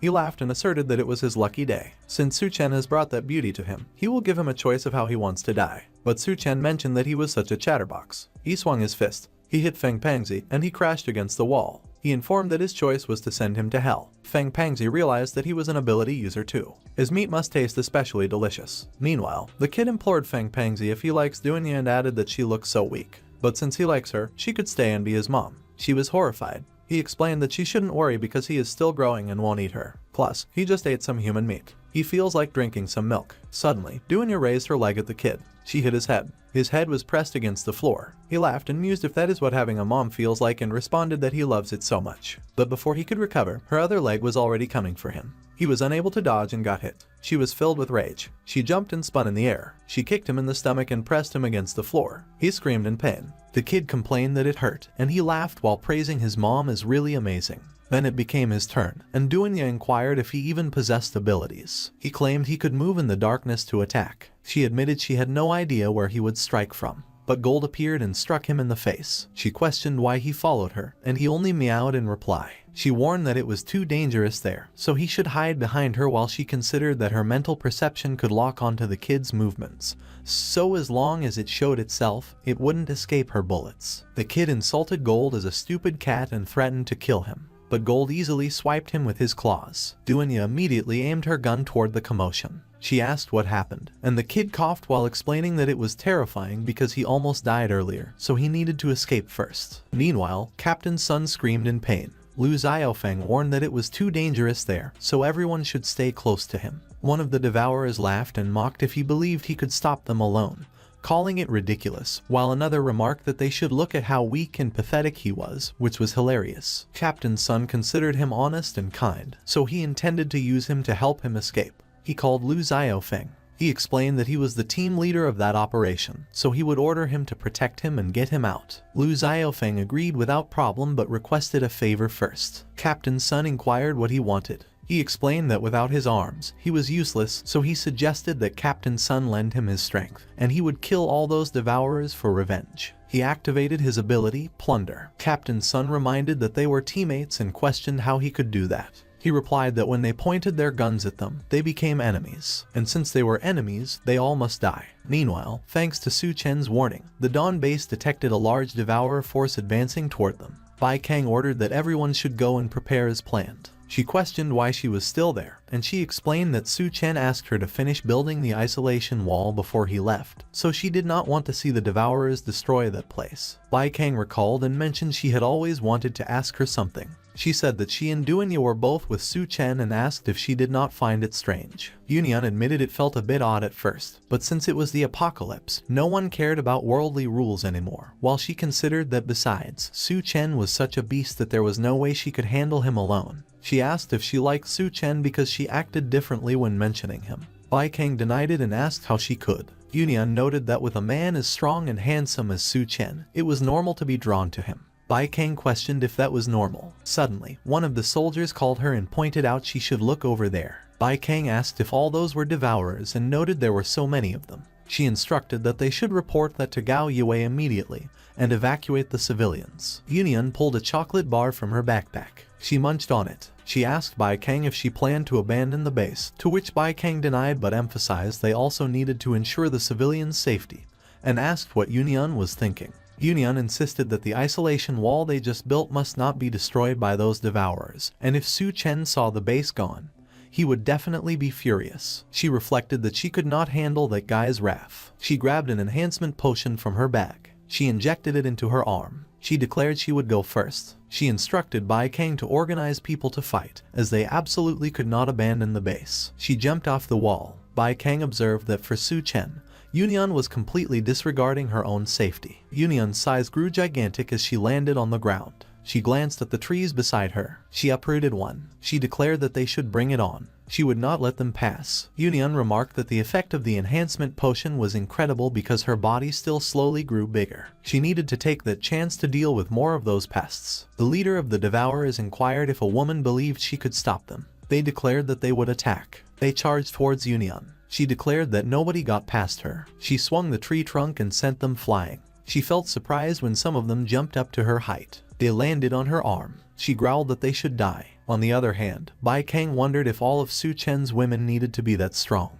But she reasoned that there were too many enemies, so she probably wouldn't last long like that. She remarked that the bigger issue was that the base's original defense setup was completely disrupted. She needed to do something. Back at the fight, Yunyan challenged those ugly freaks to come on and let her show them what she could do. One of the Devourers muttered that she was a terrifying woman. Another commented that she looked like a tough one. Jai questioned who was willing to take Yunyan down, and as another Devourer wondered if it was another woman, the other remarked that she looked quite appetizing. They laughed and urged that they should start with her, but she swiftly smacked them and urged that since they were so brave, they should go handle Yunyan. One of the Devourers questioned what the heck that thing was, and another wondered if it just bloomed. Jai recalled that before being sent to Hechen, she accidentally discovered that mutated plants tainted with her blood could temporarily boost strength. But the cost was a life. One of the Devourers roared in pain as mutated plants grew out of its head. The others also suffered the same. Yunyan felt alarmed when she noticed those transformed Devourers. They all grew as huge as her. The leader laughed and praised that Jai did well. The rest of them should attack the base and eat whoever they wanted inside. One of the Devourers shouted that they should charge,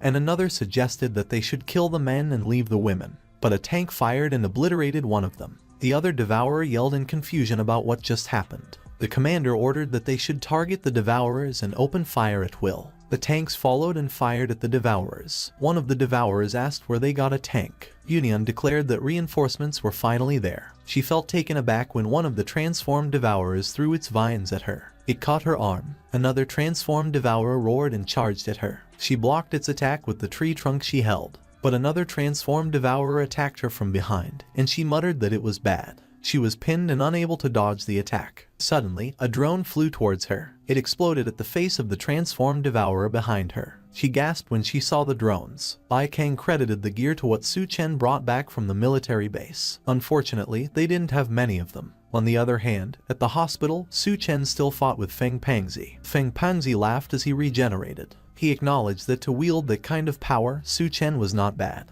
But it was unfortunate. He was still too weak. Meanwhile, inside Su Chen's consciousness, the ice trembled. Xiao inquired about what was happening out there. Xiao blamed Su Chen for sealing that place, cutting off her ability to sense the outside world. But she really wanted to go out and take a look. She made a decision. She intended to break open that icy prison. Back at the fight, Su Chen evaded Feng Pangzi's attack. He reasoned that the fat guy was tough to deal with, and he needed to end things quickly. At that moment, Xiao shattered her ice prison. Su Chen sensed it, and he became alarmed. Feng Pangzi cackled and declared that his doom had arrived. He assaulted him with strikes and tore apart his clothes. Su Chen's consciousness left the real world. It entered his mental space. He wondered if he had been pulled into the mental space. Suddenly, Xiao revealed that she had been waiting for him. She instantly wrapped her arms around him. She also wrapped her legs around him. He attempted to scold her, but she persisted. She enclosed both of them with her hair. They became trapped in the barrier she formed. He demanded to know what she was trying to do. She inquired if it should stop him from using his ice abilities and who gave him the right to imprison her in that icy cell. She claimed that it was his punishment, but she paused and told him to wait. She questioned what was going on. She wondered if he was a pervert and why he wasn't wearing any clothes, but he countered by questioning how that was his fault when she was the one who dragged him into it. She explained that she didn't mean to, and as she inquired about what it was, she confessed that it was her first time. He inquired if she had ever, and she clarified that those were all fake experiences, so he should restrain his instincts. He requested that she stop moving because it was hard for him to stay calm like that. She insisted that they should leave quickly. Back in the real world, Feng Pangzi warned Su Chen not to think that playing dead would let him off. He slammed a punch and smashed him into the ground. Meanwhile, in the mental space, Xiao screamed and questioned why it shook again, and Su Chen responded that he didn't move. She wondered if it was coming from outside. She urged him to think of something fast. She moaned with pleasure. Back in the real world, Feng Pangzi continued to hammer Su Chen's body into the ground. In the mental space, Xiao shrieked. She cried out that it was coming again. The barrier she built slammed against the ground. She became alarmed. She questioned how things ended up like that. Back in the real world, Feng Pangzi laughed and remarked that in the end, Su Chen was just a meal on his plate. Suddenly, Duanya shot at him. He demanded if it was her, and she yelled that he was a bastard and he should release Su Chen. Feng Pangzi proclaimed that she was the woman he selected, and he dared her to point a gun at him. Duanya shouted that he should cut the crap and release her man. Feng Pangzi sneered that she was already tainted. He remembered the past, where he believed that the lady he was chasing told him that she would marry him after receiving 100 gifts. He gave the 100th gift. He asked if she was getting married, and she informed him that they shouldn't see each other again. But he reminded her that she clearly accepted his last gift. She mocked if he truly believed a toad could eat swan meat and told him to look at his pitiful self. And besides, she only accepted his gift out of pity. He reminded her that she once claimed appearances didn't matter, and he didn't care about her relationship with him, so she should marry him, as he was the one who truly cared for her. She revealed that she worked hard to get pregnant with a rich man's child, and as she asked if he thought she would marry him, she called him crazy. He demanded to know if she carried someone else's child, and she confirmed that it was true, so she ordered him to get lost as he was a pathetic simp. He stated that she had already been defiled. But it didn't matter. He vowed that he would make her clean again. Back in the present, Duanya declared that she and Gold needed to keep him away from Su Chen. Lu Xiaofeng remarked that it was great that the traitors were all dead. Now it was the filthy devourer's turn. Suddenly, Duanya screamed as she got blown away, and Feng Pangzi was right behind her. He extended his slimy tongue to capture her. She felt alarmed as she realized she won't be able to dodge it. She expressed surprise when Gold transformed and remarked that she should have known that a cat Su Chen brought back wouldn't be ordinary. Lu Xiaofeng unleashed his skill, Plunder, but she screamed and groaned that it hurt and the power gap was too strong so he couldn't plunder it. Duanyu advised that he should forget it and they should escape first. Lu Xiaofeng groaned and complained that the tongue was disgusting. Feng Pengzi declared that she won't get away. On the other hand, Su Chen's body remained on the ground. He lay unconscious. Inside his mental space, Xiao commented that it finally stopped. He stated that he would handle the situation outside, and before he returned, she better behave. As for what existed between them, he added that they would talk after he got back. She retorted that he should forget it, and to ensure that he returned sooner, she would help him out so he, the bad guy, better take responsibility for her. Meanwhile, at the Dawn base, the tanks continued to fire at the Devourers. One of the ability users instructed that they should maintain positions and coordinate with the tanks, while another urged that they should attack those Devourers with everything they've got. One of the Devourers observed that a lady possessed incredible speed. On the other hand, Bai Kang controlled the drones. She struck the transformed Devourers with those. Meanwhile, Yunian pulled out an antenna tower. She pierced the transformed Devourers with it. Bai Kang gave her a thumbs up. She praised that it was nice work, but she got hit by a tank. She bled and got buried under the rubble. Yunian reacted with horror. The other soldiers cried that they couldn't hold the Devourers back as their attack was too overwhelming, and even the tanks got overturned. Yunian again responded in horror. One of the soldiers reported that the barrier wall had been breached, so they should retreat immediately. Yunian cursed at the Devourer beasts. One of the Devourers bragged that when they charged in, he would find himself a woman first, and their leader ordered that everyone should charge. They cried that they should kill them all. Suddenly, Yunian stomped on them. The leader insulted that she was a stupid woman. He moved quickly toward her. He accused that she ruined his plans again and again, so she would pay for that. Yunian glared at him. She reached out to grab him. He jumped quickly and avoided her grasp. He hopped on her arm. He swung his fist to deliver a punch. He struck her on the head. Bai Kang shouted Yunian's name. Yunian lost her balance after she got hit by the punch. He proudly landed on top of the building. He taunted if no one could stop him at that time. But Yunian declared that it was Su Chen's hard-earned base, and before he returned, she must protect it at all costs. He appeared taken aback. She grew larger. She growled that they were annoying maggots and all of them must die. Yunian clenched her fist. The leader warned her to wait and inquired what she was trying to do. She swung her fist. He screamed as the pressure of the punch hit him. He questioned if just the air pressure from her punch was enough to pin him down. He howled. He was squashed by her fist. The concrete beneath him crumbled. She punched a hole from the top of the building, and her entire arm was buried in it. The pressure from her attack reached the people at the camp. The people cautioned that Gao Yue should be careful. One of the captains wondered if it was really the Yunian he knew, while another remarked that she was so powerful, and with her, the base might be saved. But Gao Yue feared that it wouldn't be that simple. She let out a powerful scream. The people screamed in pain, and one of them urged that they should quickly cover their ears. They questioned what was happening to her, and another concluded that she seemed to have entered a berserk state. She is completely out of control. Gao Yue instructed that the ability team should immediately figure out how to locate Su Chen because only he could save Yunian. One of them volunteered that he should leave it to her because she is the only speed-type ability user. She swiftly left the base. She declared that she would find Su Chen as fast as she could. Back at the hospital, Su Chen finally woke up. He remarked that most of the Devourers there were either dead or injured. Suddenly, he noticed a mist coming out of his body. He was taken aback when he saw that it was Xiao who came out. He demanded to know why she came out, and she explained that probably because of the earlier commotion, she found out that she could already freely leave his body. She wondered if they would catch up if they followed the traces left by the fat guy, and he asserted that he knew what he was doing, so she shouldn't get in the way. She insisted that she was there to help him, so he shouldn't be ungrateful, but he replied that not causing trouble would be enough help, so she should go back and stay put. She urged that he should let her show him how capable she is, and he demanded what she was planning to do. She explained that she would use her hair to latch onto the roof and swing over like Spider-Man, and he forbade her. But she just laughed, and he exclaimed that she was a crazy woman. She asked if he could see and if that wasn't much faster, and he questioned if it actually worked. Suddenly, she noticed Yunian, and as she pointed out that he should look over there, she inquired what it was. He immediately recognized Yunian.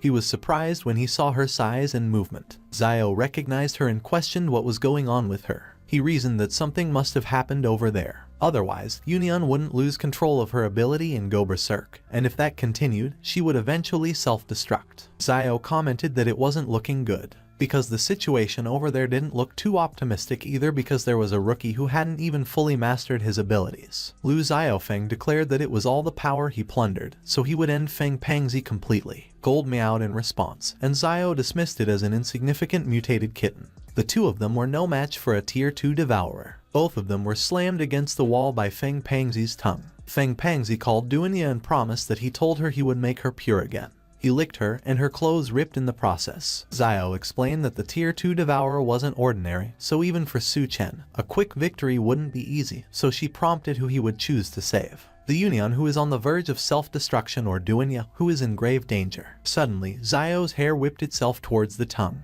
It restrained it. Xiao questioned if he could override her abilities. Su Chen declared that only kids made choices, and he wanted it all. Xiao reminded him to suit himself but warned him to remember that she only existed in his consciousness, so no one else could see her. From that point, it was all on him. Dunya contacted Su Chen and expressed that it was great, as she knew he would be fine. Feng Pangxi pointed out that it was him again, the brat, and demanded to know why he dared to ruin his fun. Su Chen remarked that it looked like he could really use that ability at that moment. He decided to test it out on him first. He pierced his tongue with his ability. He also restrained his arms. Feng Pangxi laughed, and as he taunted that Su Chen couldn't hurt him with his fist, he questioned what made him think those little tricks would work. Su Chen wrapped his ability around the building. Feng Pangxi screamed in pain and pleaded that he should wait. He became enraged. He demanded to know what he was trying to do. Su Chen mentioned that he was just curious what would happen if he cut him into tiny pieces. If he could still recover. Feng Pangxi became alarmed. He screamed in pain. His body exploded as the thread-like ability restraining him tightened.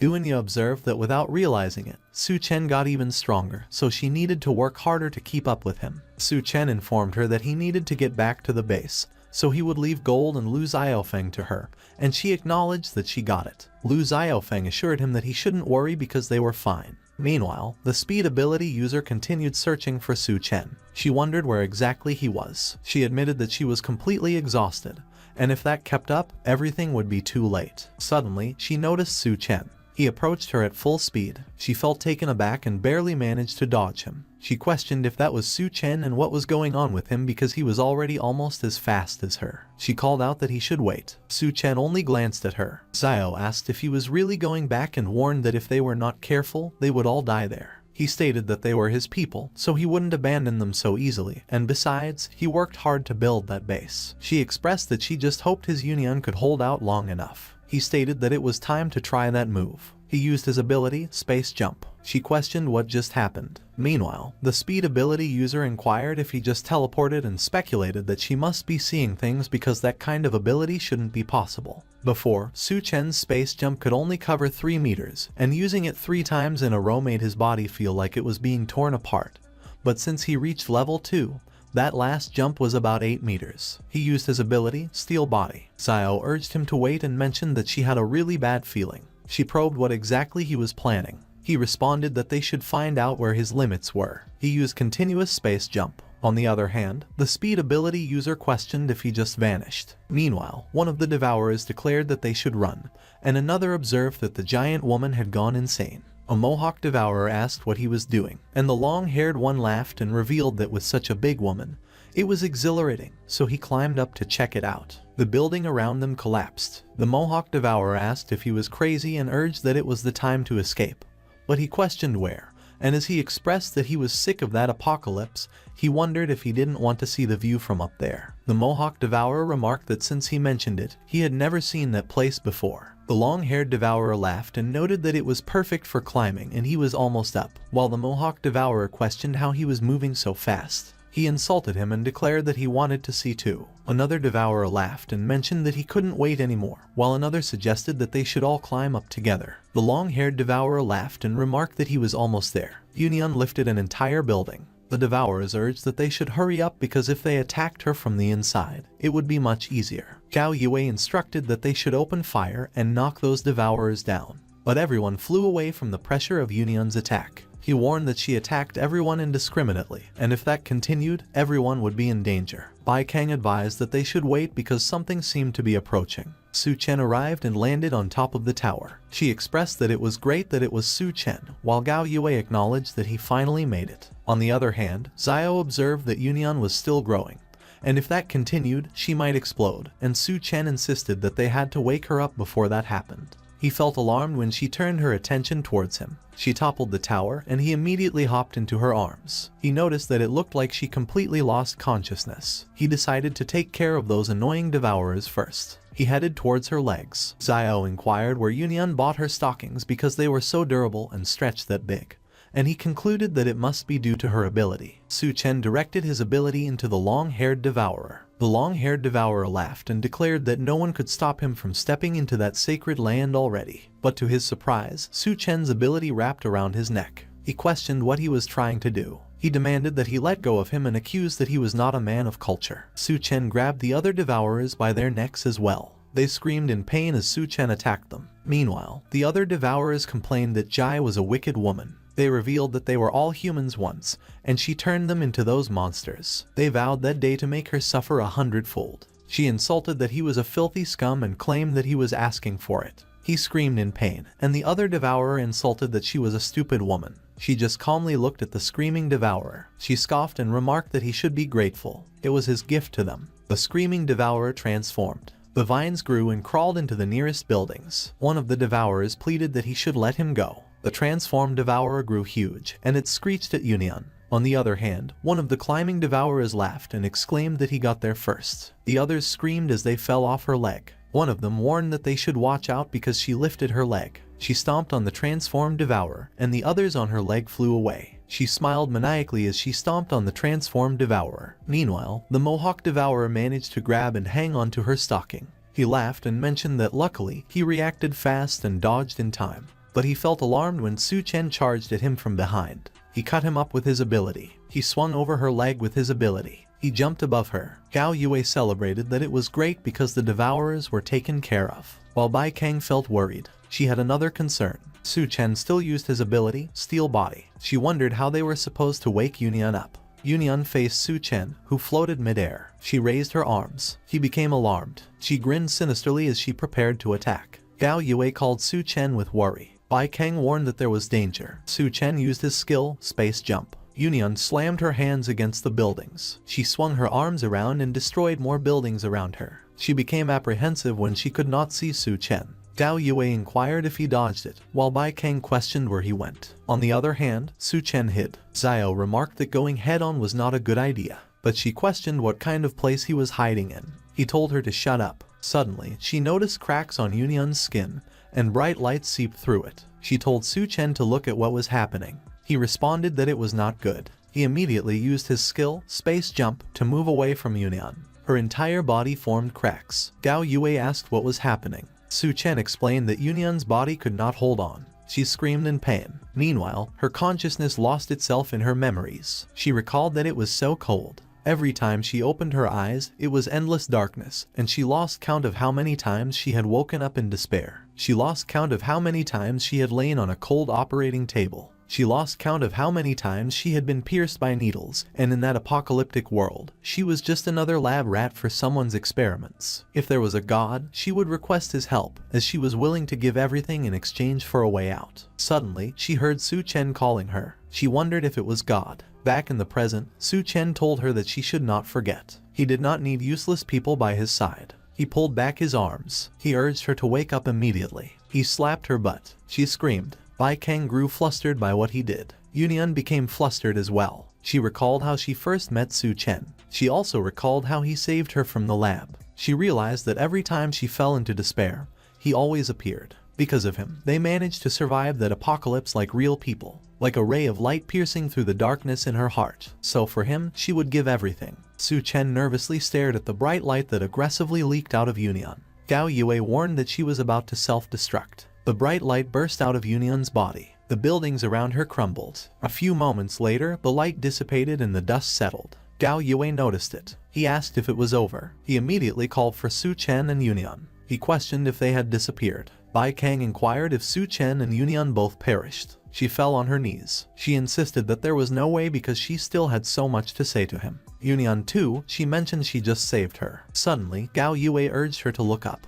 Tears trickled down her cheeks as she looked up. Gao Yue remarked that it was Su Chen, and it was great that they were safe after all. Su Chen exuded a powerful aura as he carried Yunyan in his arms. Her body was still filled with cracks. Gao Yue noted that she was seriously injured. They should quickly find a doctor. Suddenly, Duanya suggested that they should wait a second. Gold landed on the ground safely. She declared that she would handle it. One of the soldiers identified it as a huge cat. Su Chen called Duanya. She immediately checked on Yunyan. She explained that her condition was critical and she could die at any moment, so they should return to the base first. A few moments later, Duanya instructed Su Chen to carry Yunyan into the bathtub. He questioned what she added to the water. She explained that regular medical treatment wouldn't work for those wounds, so she mixed in the recovery serum from the evolution base, and he observed that he could see it. She urged him to check if Yunyan's wounds were healing. He reported that he didn't feel any difference. She insisted that it was impossible because she had refined the recovery serum multiple times. He speculated if it could be that those wounds required an ability to heal. She agreed that it made some sense, but wondered how they would do that. She became flustered when she saw what he was doing.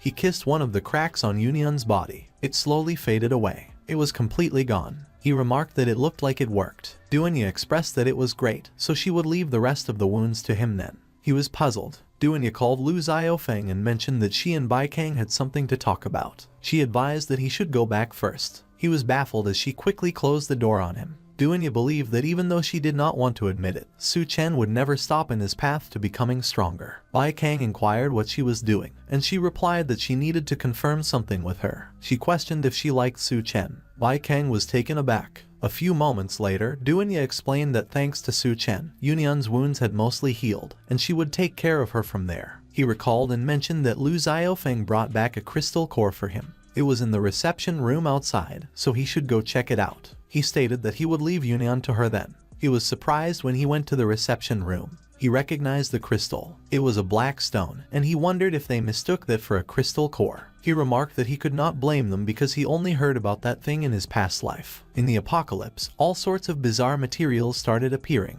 That black stone was incredibly tough, so it must be a rare material born from the apocalypse, and it was connected to one person. The Black Blade King, Wang Song, was a legendary figure in his past life, and he carved through the apocalypse with a single black blade. Rumor had it that his blade was forged from black stone. It appeared that he got lucky at that time because Wang Song's fortune would be his. He intended to store it away for the time being, and once he found a blacksmith, he could forge his own black blade. On the other hand, Bai Kang recalled the time when she questioned why she was bringing liking Su Chen up all of a sudden. Duanya explained that after he absorbed the crystal core, a powerful curse would take effect. Bai Kang questioned what would happen if they did not deal with it, and she replied that she did not know, but she only knew that they could not let that happen. But Yunyan needed her care too. Bai Kang immediately insisted that she should leave the curse to her. Duanya warned that it might not be what she thought, so she should listen to her first, but she replied that it was fine, and no matter what she had to do, she would do it, so she should just leave it to her. Back in the present, Bai Kang admitted that she blurted that out too quickly, but she questioned why she had to wear that outfit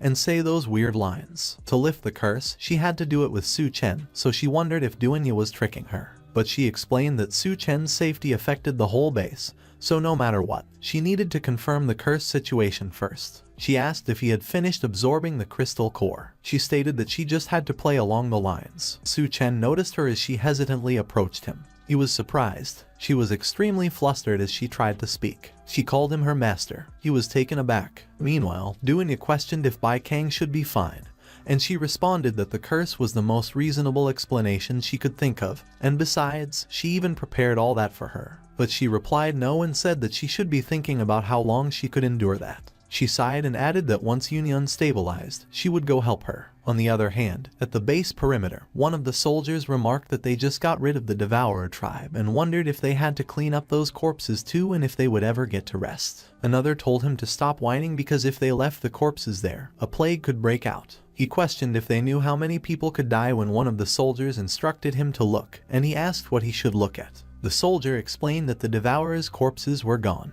He asked what was going on and if the corpses just grew legs and walked away, while another added that it was the same where he was. All the bodies had disappeared. He expressed that he had a bad feeling about that. Meanwhile, Xiao returned to the consciousness space. She noticed a presence. She recognized that feeling. She declared that finally she had been waiting for that moment. But she replied no. It was too far, and she could not pinpoint the exact location, so it appeared that she would have to ask Su Chen for help. Su Chen inquired about the curse. He wondered what Duanya was up to at that time, but he found seeing Bai Kang all flustered like that somewhat amusing. Bai Kang still addressed him as her master and declared that whatever he wanted to do to her next, she was all his. He was so surprised that he spat out his drink. She questioned what was wrong, and he replied that it was nothing. It was just the alcohol. She wondered if there could be something wrong with the drink and insisted that he should let her try. He told her to wait, but it was too late. He revealed that the alcohol content was 64%.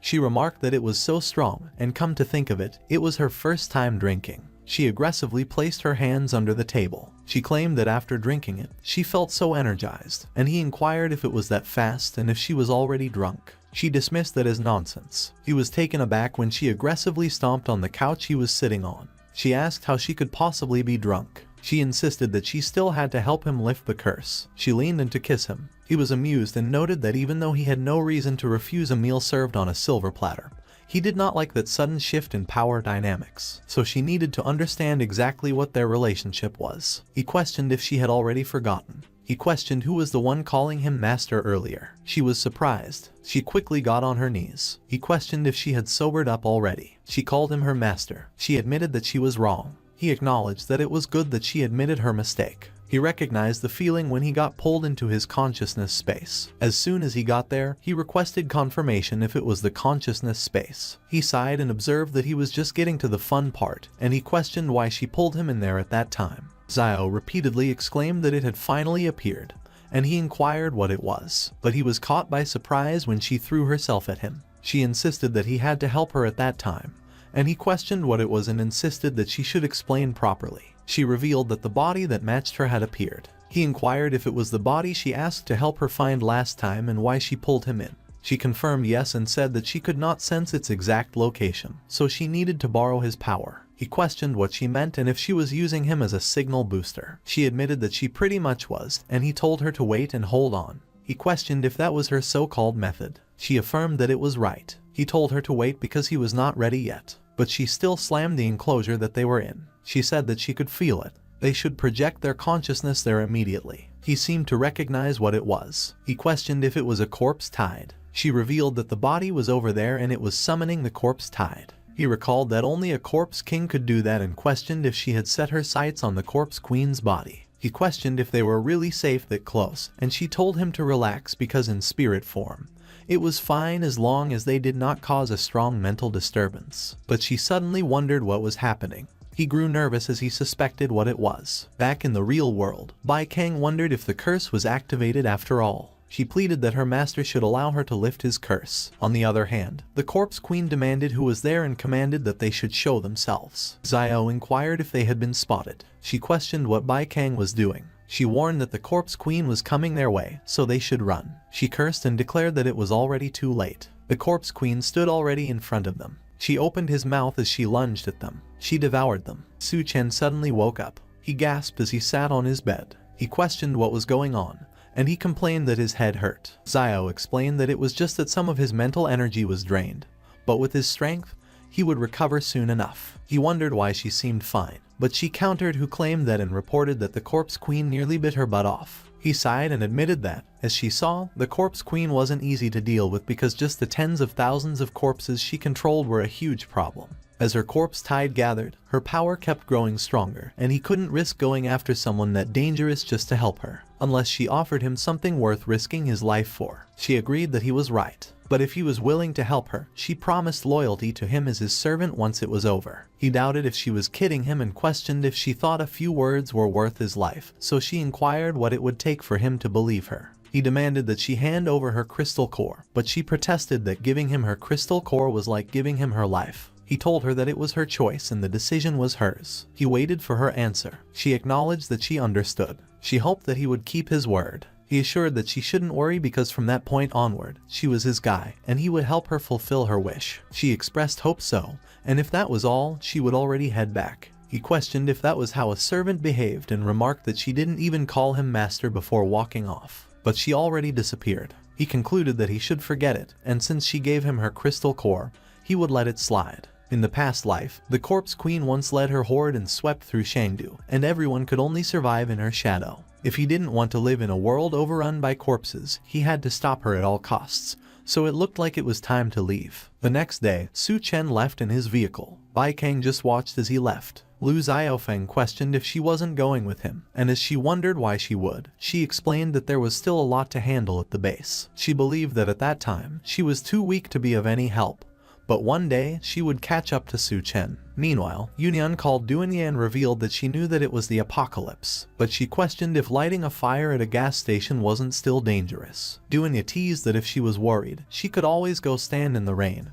to which she laughed and shared that she just recovered, so there was no need for that. She wondered where Su Chen went and confessed that the weather was making her uneasy, and Duanye explained that before the apocalypse, fuel wasn't easy to hoard in bulk, and he didn't have much left, so he was out looking for any remaining supplies. Yunyan asked when he was coming back and admitted that she was starving. Suddenly, they noticed an old man approaching them, and Duanye inquired who was there. The old man complained that he was so cold and he was freezing, and Yunyan questioned what was with the ice on his body, but he only repeated that it was so cold and there was fire. Duanye doubted if he was crazy because he was jumping straight into the fire, while Yunyan noted that it was a thick cloud of smoke. Duanye suddenly warned that there was something wrong with the smoke, so they should cover their mouth and nose. Suddenly, a man laughed as he called his boss and boasted that the trick never failed. The boss remarked that they should look because it was 2 girls at that time, and if he had known, they wouldn't have needed the old man to spread the poison. Duanye questioned who they were. He explained that she was a little miss that looked so pretty, so once they were done having their fun, they would sell her off to New World Base, while another man guaranteed that they would be begging for more by the end of it. Duanye advised that they should stay away, and the boss declared that a gun against an ability user was just a toy. She asked if the gun was frozen. Yunyan urged that they leave immediately because once Su Chen returned, they wouldn't be laughing anymore. The boss identified if it was the guy who left earlier, and claimed that he had already been marked. Anyone that the crazy woman set her sights on didn't survive the night. Meanwhile, Lady Poison claimed that Su Chen was her little darling and she was coming. Lady Poison remarked that Su Chen actually dared to enter such a confined space alone. It was a very dangerous thing to do, but for her, it was just perfect. She blew her poison inside the house. She stepped inside. She inquired where the handsome boy was and urged that he hurry and come out. The place was filled with toxic gas already, and just inhaling a little would set his body ablaze with desire, making him completely helpless. She noticed the silhouette ahead and noted that he was there. He should come to his big sis arms, as she could help him. But she was surprised when she saw that it was a dummy. She questioned what the hell it was. Suddenly, Su Chen demanded who she was. She claimed that she was a bastard and reproached him for daring to trick her. But Su Chen effortlessly grabbed her weapon. He inquired if that was a weapon forged by an artisan. He reached his other hand out to grab her. He grabbed her by the mouth. He commanded that she tell him where the artisan was, but she denied any knowledge of what he was talking about. Xiao inquired if that artisan was that important, and he explained that the Corpse Queen's horde was too strong, so if they could find the artisan, their chances of victory would increase greatly. She proposed that in that case, he should let her enter her consciousness and find the answer herself. Lady Poison questioned what he was trying to do. Xiao confirmed that she understood and revealed that the artisan was in a place called New World Base, although she didn't know the exact details. Lady Poison suddenly pleaded that Su Chen not kill her. She admitted that she knew he tampered with her brain. From that point onward, with just a single thought, he could tear her mind apart. Su Chen and Xiao looked puzzled, and she denied doing anything. Lady Poison explained that she could feel her brain being bound by something, so if he spared her, she would become his most loyal dog. He commented that it was interesting. They should see how well she could play the part of a dog. On the other hand, Duanye and Yunyan were still at the gas station. Yunyan asked what was going on and complained that she felt so hot, and Duanye agreed that she was too. She questioned if they put something in the smoke, and the boss laughed and affirmed that of course it was just a little something to make things more exciting. He called his brothers and declared that once he had his fun, it was their turn. Yunyan claimed that Duanye guessed it exactly right, that it was that kind of drug, and Duanye remarked that it wasn't hard to figure out. The boss wondered why they weren't affected. Yunyan apologized and explained that it seemed that their poison didn't work on ability users. He cursed and ordered them to grab their weapons. One of the men confirmed that Unit 1 was in position, and the other confirmed that Unit 2 was in position. Yunyan inquired if it was a water gun, and the man explained that it was a high-pressure water cannon. The boss stated that with that and combined with his ability, he could attack them from 3 different directions. They should fire. One of the men fired his water cannon. The other did the same. But the boss was surprised when they shot him instead. He demanded why and how. Duanye used her ability to control the 2 men. He admitted that he was careless and that those 2 fools actually got controlled. Suddenly, Lady Poison arrived. He called her and expressed his thanks. He laughed and observed that it looked like their man was already dead. But suddenly, she slapped him in the face. He was taken aback. She ordered him to shut his filthy mouth. He was terrified. She turned her back on him. She bowed and greeted Su Chen as her master. She noted that the boss just offended him and inquired how he wished to deal with him. Su Chen acknowledged that she was a good dog, so he would leave that one to her. Lady Poison urged the men to hurry up. She instructed them to move all those gasoline barrels out, as she intended to offer them to her master. They placed the barrels on the ground. One of the men called their boss and accused her of becoming someone's dog, but they insisted they couldn't lower themselves to that, to which the boss agreed. The boss called her and demanded if she knew how hard it was to find that gasoline and how she could give it to that man. She warned that he was courting death. They screamed in pain as she attacked them. Duanya and Yunyan watched them. Suddenly, Su Chen instructed that Lady Poison should wait, and that she shouldn't kill them just yet. The boss cursed and declared that he didn't care what the pretty boy did to Lady Poison, but since he was from the New World, if he let them go immediately, he would pretend none of that ever happened. But Su Chen apologized and confessed that he didn't have the habit of leaving loose ends. He used Xiao's ability. He entered their brains, but he was baffled. Their heads exploded. Lady Poison was horrified. Su Chen realized that he didn't expect that they actually just exploded. Previously, when Xiao saw a strange parasite attached to the brain inside Lady Poison's head, she called it a brain worm. But the one inside Lady Poison was already dead. Xiao explained that it must be her own toxins that made her immune to the brain worms. He figured that he killed the brain worms inside those three earlier, but they died too, so it looked like someone was using brain worms to control everyone in the New World. He needed to find a way to make Duanya and Yunyan immune too. He called Lady Poison, and she responded that she was waiting for his orders. He inquired if she could drive, and she confirmed she could. He expressed that it was good, so she should drive, and he questioned where the vehicle came from. Not long ago, Lady Poison was a minor leader in the New World, but currently she was nothing more than a puppet. But still, as long as she could survive, even if it meant eating tree bark and mutant rats, she didn't care. But those guys were actually having a hot pot in the back. She remarked that it was the apocalypse, and as she asked where the hell they found the hot pot, she noted that even the broth should have gone bad by that time. She cursed and complained that the smell was drifting over to her. She desired a hot pot so badly, so maybe she should just steal. But she reminded herself to calm down and stay cool because she couldn't risk her life just for a meal. Suddenly, Yunyan opened a cola. Lady Poison recognized the sound. She wondered if that was cola and if they even had cola. Yunyan handed it to her. Lady Poison revealed that it had been so long since she had cola and asked if it was really for her while she wondered why she was being so nice all of a sudden and what she was up to. Yunyan reassured her that she shouldn't worry because Su Chen loves it when girls call him master, so she should just drink up. And as she questioned if it was real, Su Chen cursed and challenged if she dared to mock him. Yunyan introduced herself and guessed that made them already comrades, and Lady Poison greeted her back while wondering if she was hinting that she was also being forced into that. She concluded that it made sense because in the apocalypse, women relying on men is normal.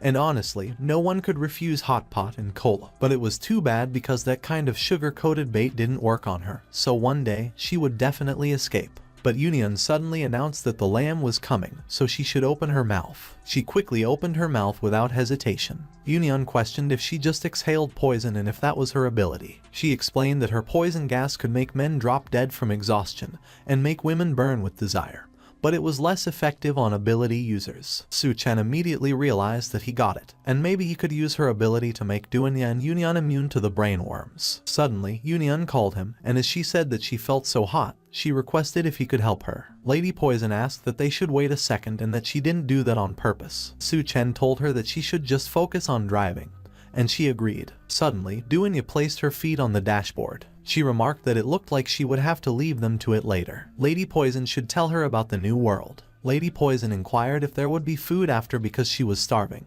and she assured her there would be. Lady Poison consented and asked what she wanted to know, and as she questioned how she joined New World, she revealed that it was through a beauty pageant. Su Chen inquired whether it was the New World, and Lady Poison confirmed, remarking that the New World might not be large, but it functioned as an apocalyptic den of indulgence. It held everything: auctions, slaves, a black market, beauty pageants, gladiator arenas, and more. And Yunyan noted its height with unease. They questioned the crowd at the entrance, and Lady Poison explained that those were scavengers, and to them the New World served as a beacon of hope in the apocalypse, a dream they all chased, though the entry requirements remained unforgiving and many failed. Su Chen remarked that they should investigate. Abruptly, One Eye lifted his identification card. He declared that it served as the sole proof of entry into the new world, and possessing one meant escape from danger and starvation. But acquiring it required passing a trial to prove their worth. One of the scavengers inquired about the trial, while another scoffed that no settlement tolerated dead weight, not even the new world, when One Eye noted that the spots were limited and handed out on a first-come basis. As one scavenger clarified the spot limitation, another stepped up and announced his intent to sign up, followed by another who echoed the decision and warned the crowd not to push. Another cursed the madness, but begrudged that he would join anyway. One demanded to know why women were barred from the trial.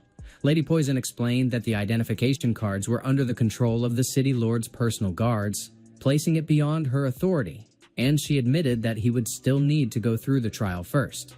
Yun complained about the hassle, and muttered that they might as well slaughter their way inside and find the blacksmith, but Lady Poison warned her against it. The city lord's personal guards were all ability users, walking JoJo stand battles armed with military-grade sadism. Duan Ya commented that the blacksmith sounded extremely cautious, and if he sensed an intrusion, he might flee in fear. Su Chen advised keeping a low profile for now and proposed checking the trial while Lady Poison found another way to sneak them in, and she agreed. Without warning, a guard addressed Su Chen and instructed him to join the last team as the trial was about to commence. Recently, an increasing number of mutant spiders had been gathering in the back mountains, so their trial would involve hunting them. He advised sticking to the outskirts and avoiding the deeper forest, and anyone who returned before nightfall with 5 spider corpses or a single spider egg would pass. One of the scavengers shouted briefly and, with frustration, questioned the 5 spider requirement. He ranted that it was too difficult and complained that the eggs were hidden deep in the nests, accusing them of sending them to their deaths. The guard replied that if he couldn't get an egg, spider corpses would suffice, and if he didn't want to participate, he was free to leave through the metal fence. But lone stragglers would also become prey for the mutant spiders, and he gave them a curt farewell.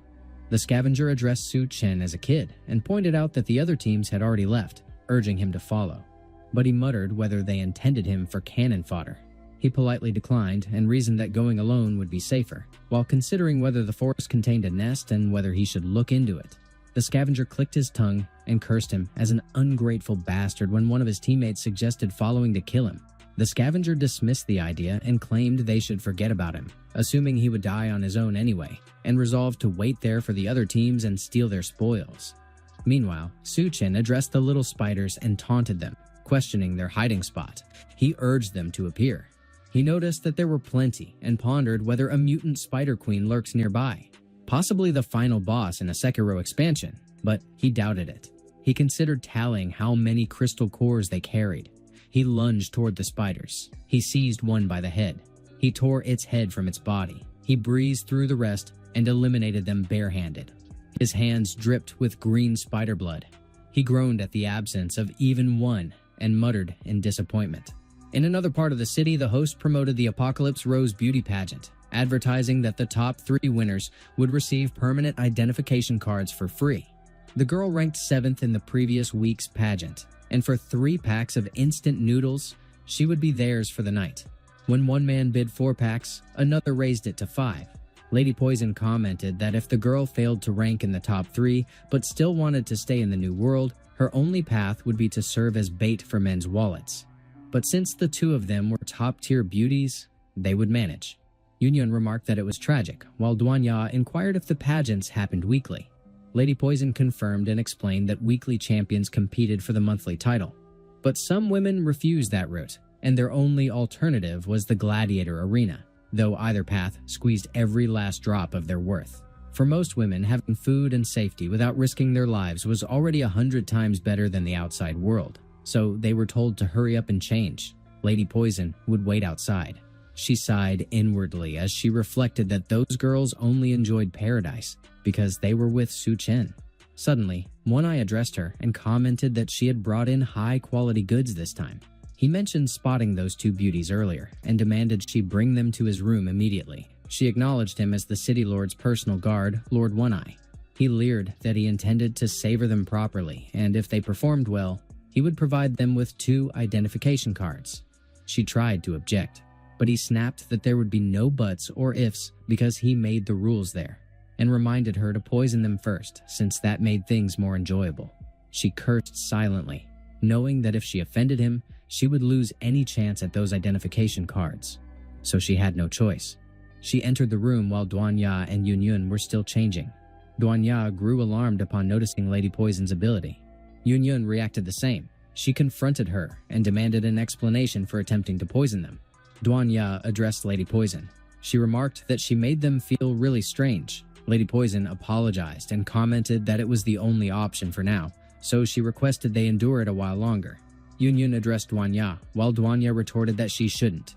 Meanwhile, One Eye was having a toast with the other guard. The guard noted that he really moved fast as expected, and he never forgot to share beauties with his little brother. One Eye remarked that they were real brothers after all, and besides, beauties like those were rare. Even before the apocalypse, SSR drops in a gacha hell. The guard muttered that he was getting excited just thinking about it, and as he asked what was taking them so long, One Eye commented that he should relax because Lady Poison still had to drug them.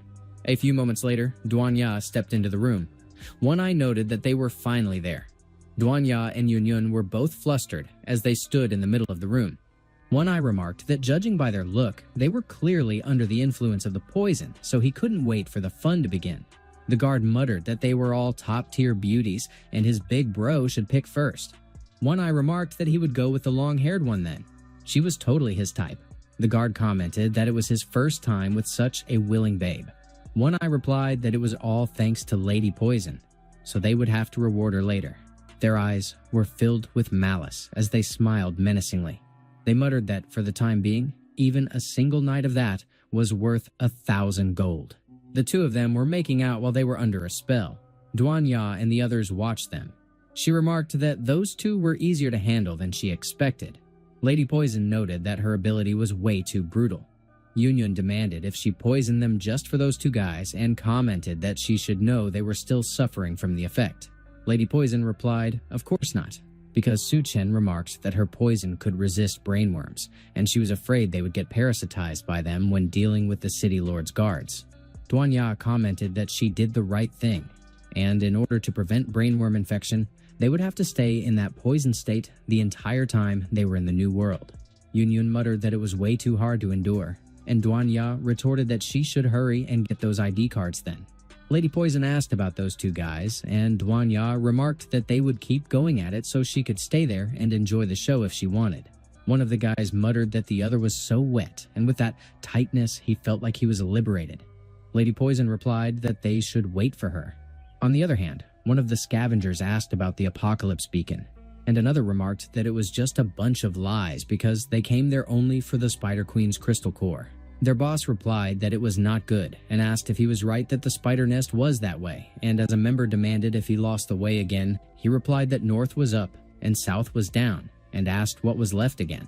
Suddenly, he muttered that there were lots of spider corpses, and they were all decapitated. One of the members commented that it looked like someone beat them to it. Meanwhile, the Spider Queen attacked Su Chen. He quickly noticed it. He managed to dodge each of its attacks. Suddenly, it fired its spider silk at him. His arm was caught. He remarked that he let his guard down, which was basically a Shunin rite of passage at this point. He demanded if there was still a big spider hiding there, and commented that it looked like it was almost at tier 2. On the other hand, the boss demanded who the heck he was to charge into a spider nest alone, while a member remarked that he didn't look weak and asked what they should do. The boss demanded what else and remarked that they should watch the show, and they should see how that overconfident fool dies, as he couldn't wait to see his corpse strung up on a web. Meanwhile, Su Chen glared at the spider. He grabbed the silk attached to his arm. He pulled it. The spider was taken aback when it got pulled towards him. It fell on the ground. Su Chen punched it and destroyed its head. The boss demanded if he killed the big spider with one punch. He muttered that there was a change of plans, so they should get ready to steal that crystal core. His members replied that they were ready. The boss commented that it was impressive, and the blade had been sharpened flawlessly, so their skill in that area had clearly improved. One of his members wondered how many times they had pulled that move during that period, while another claimed the method never failed. The boss instructed the kid to wait. He was about to witness his ability. Su Chen noted that he had found it, the crystal core. Without warning, the boss triggered his ability, Position Swap. Su Chen registered confusion as the skill took effect. Alarm followed as he became aware of his body being displaced.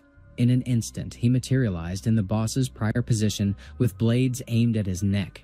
He was chained to the tree, and every member had their weapons fixed on him. The boss snickered. He stated that the crystal core was secured. Su Chen recognized the ability as position swapping and acknowledged that it was an uncommon skill, and since they had iron chains ready in advance, he figured they had pulled this scheme many times, possibly enough to speedrun forming a villain guild. The boss scoffed and observed that for prey, he sure talked too much. Su Chen challenged whether he really believed himself the hunter at that moment, and noted that even veteran hunters could be taken down by their targets. The boss responded that they could find out whether he could pull off a reversal and commanded his members to kill him. One of the members questioned whether he truly thought he could still turn the situation around, while another yelled that he should die. They all slashed at Su Chen with everything they had, but they froze. Panic followed. The boss realized the blades had all shattered. His members stood stunned as they stared at their ruined swords. They demanded to know what was going on with Su Chen and noted that his skin was tougher than steel. The boss growled that they had better not be implying Su Chen was a Tier 2 human. Fear overtook him. One of his members confirmed there was no mistake. Another identified the same iron-hardened skin seen in Tier 2 mutant beasts, and the boss urged everyone to flee, while Su Chen was still restrained. But one of the members revealed the chain had been broken. The boss barked at them to scatter and escape. One of the members cursed. Another demanded to know how someone powered up that quickly. Su Chen calmly picked up the chains that had been holding him. He wondered whether they really intended to escape. He stated that it would not be so simple, delivering the line with the weight of a final boss moment straight from a season finale. Meanwhile, the boss insisted that Su Chen being Tier 2 didn't matter because he would just rob more crystal cores and level up himself. But he flinched when Su Chen addressed him. Su Chen ordered him to return the crystal core. The boss reeled in horror as Su Chen's fist approached. He instantly activated his skill Position Swap. He exchanged places with one of his own members. He crashed into the ground face first after appearing in the other's location. He commented that it had been close and praised his ability for saving him. He vowed to remember this and swore he would kill him one day. At the same time, blood dripped onto the forest floor. The swapped member trembled in agony. Su Chen's blow had torn a massive hole in his torso.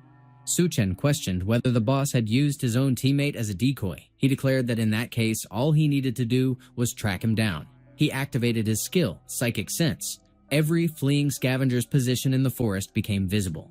Meanwhile, the boss gasped for air as he ran at full speed. Su Chen concluded that it meant he would find every last one of them. Su Chen jumped and rapidly caught up with the boss. The boss remarked there was no way. He demanded if it was him again. He instantly triggered his skill, Position Swap. He slipped away once more. He dropped on all fours, gasping for air. He cursed, and as he demanded how Su Chen kept finding him, he muttered that he had to leave immediately.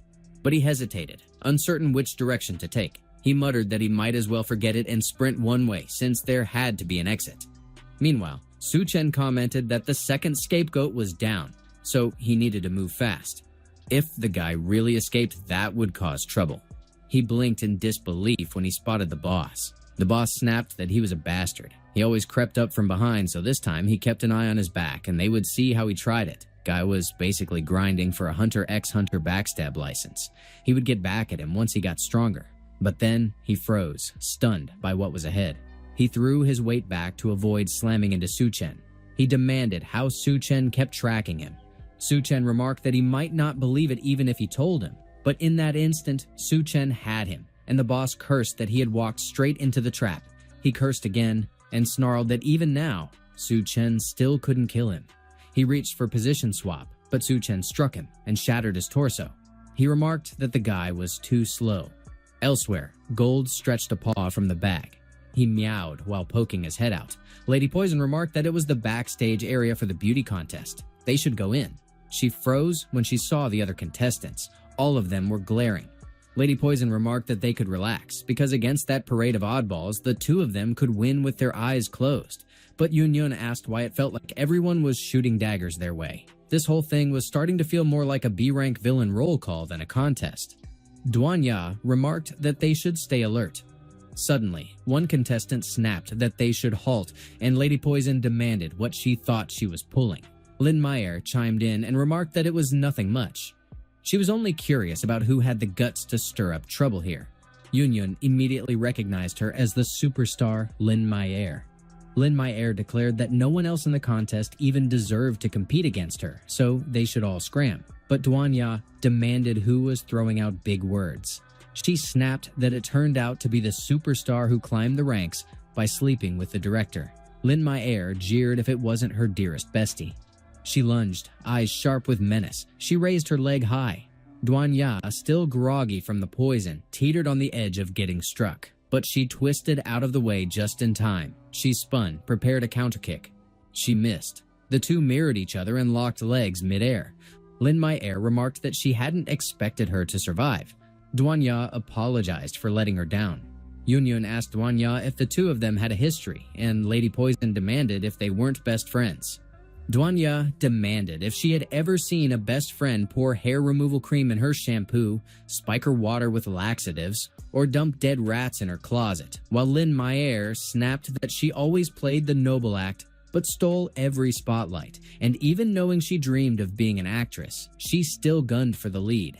Duanya remarked that she only went along for the audition. She never even wanted the role, and besides, she demanded if Lynn Meyer didn't end up betting the director anyway, to which Lynn Meyer barked that she should shut her mouth, because if it weren't for her, that old man wouldn't have even been needed, which made Duanya scoff, and she demanded if being pretty was now a crime. Yun muttered that it was the first time she had seen Duanya like that. Lynn Meyer snapped that she was still just as conceited while she, Lynn Meyer, had become a household name and every man adored her. But Duanya remarked that this was the apocalypse and demanded who even remembered her now.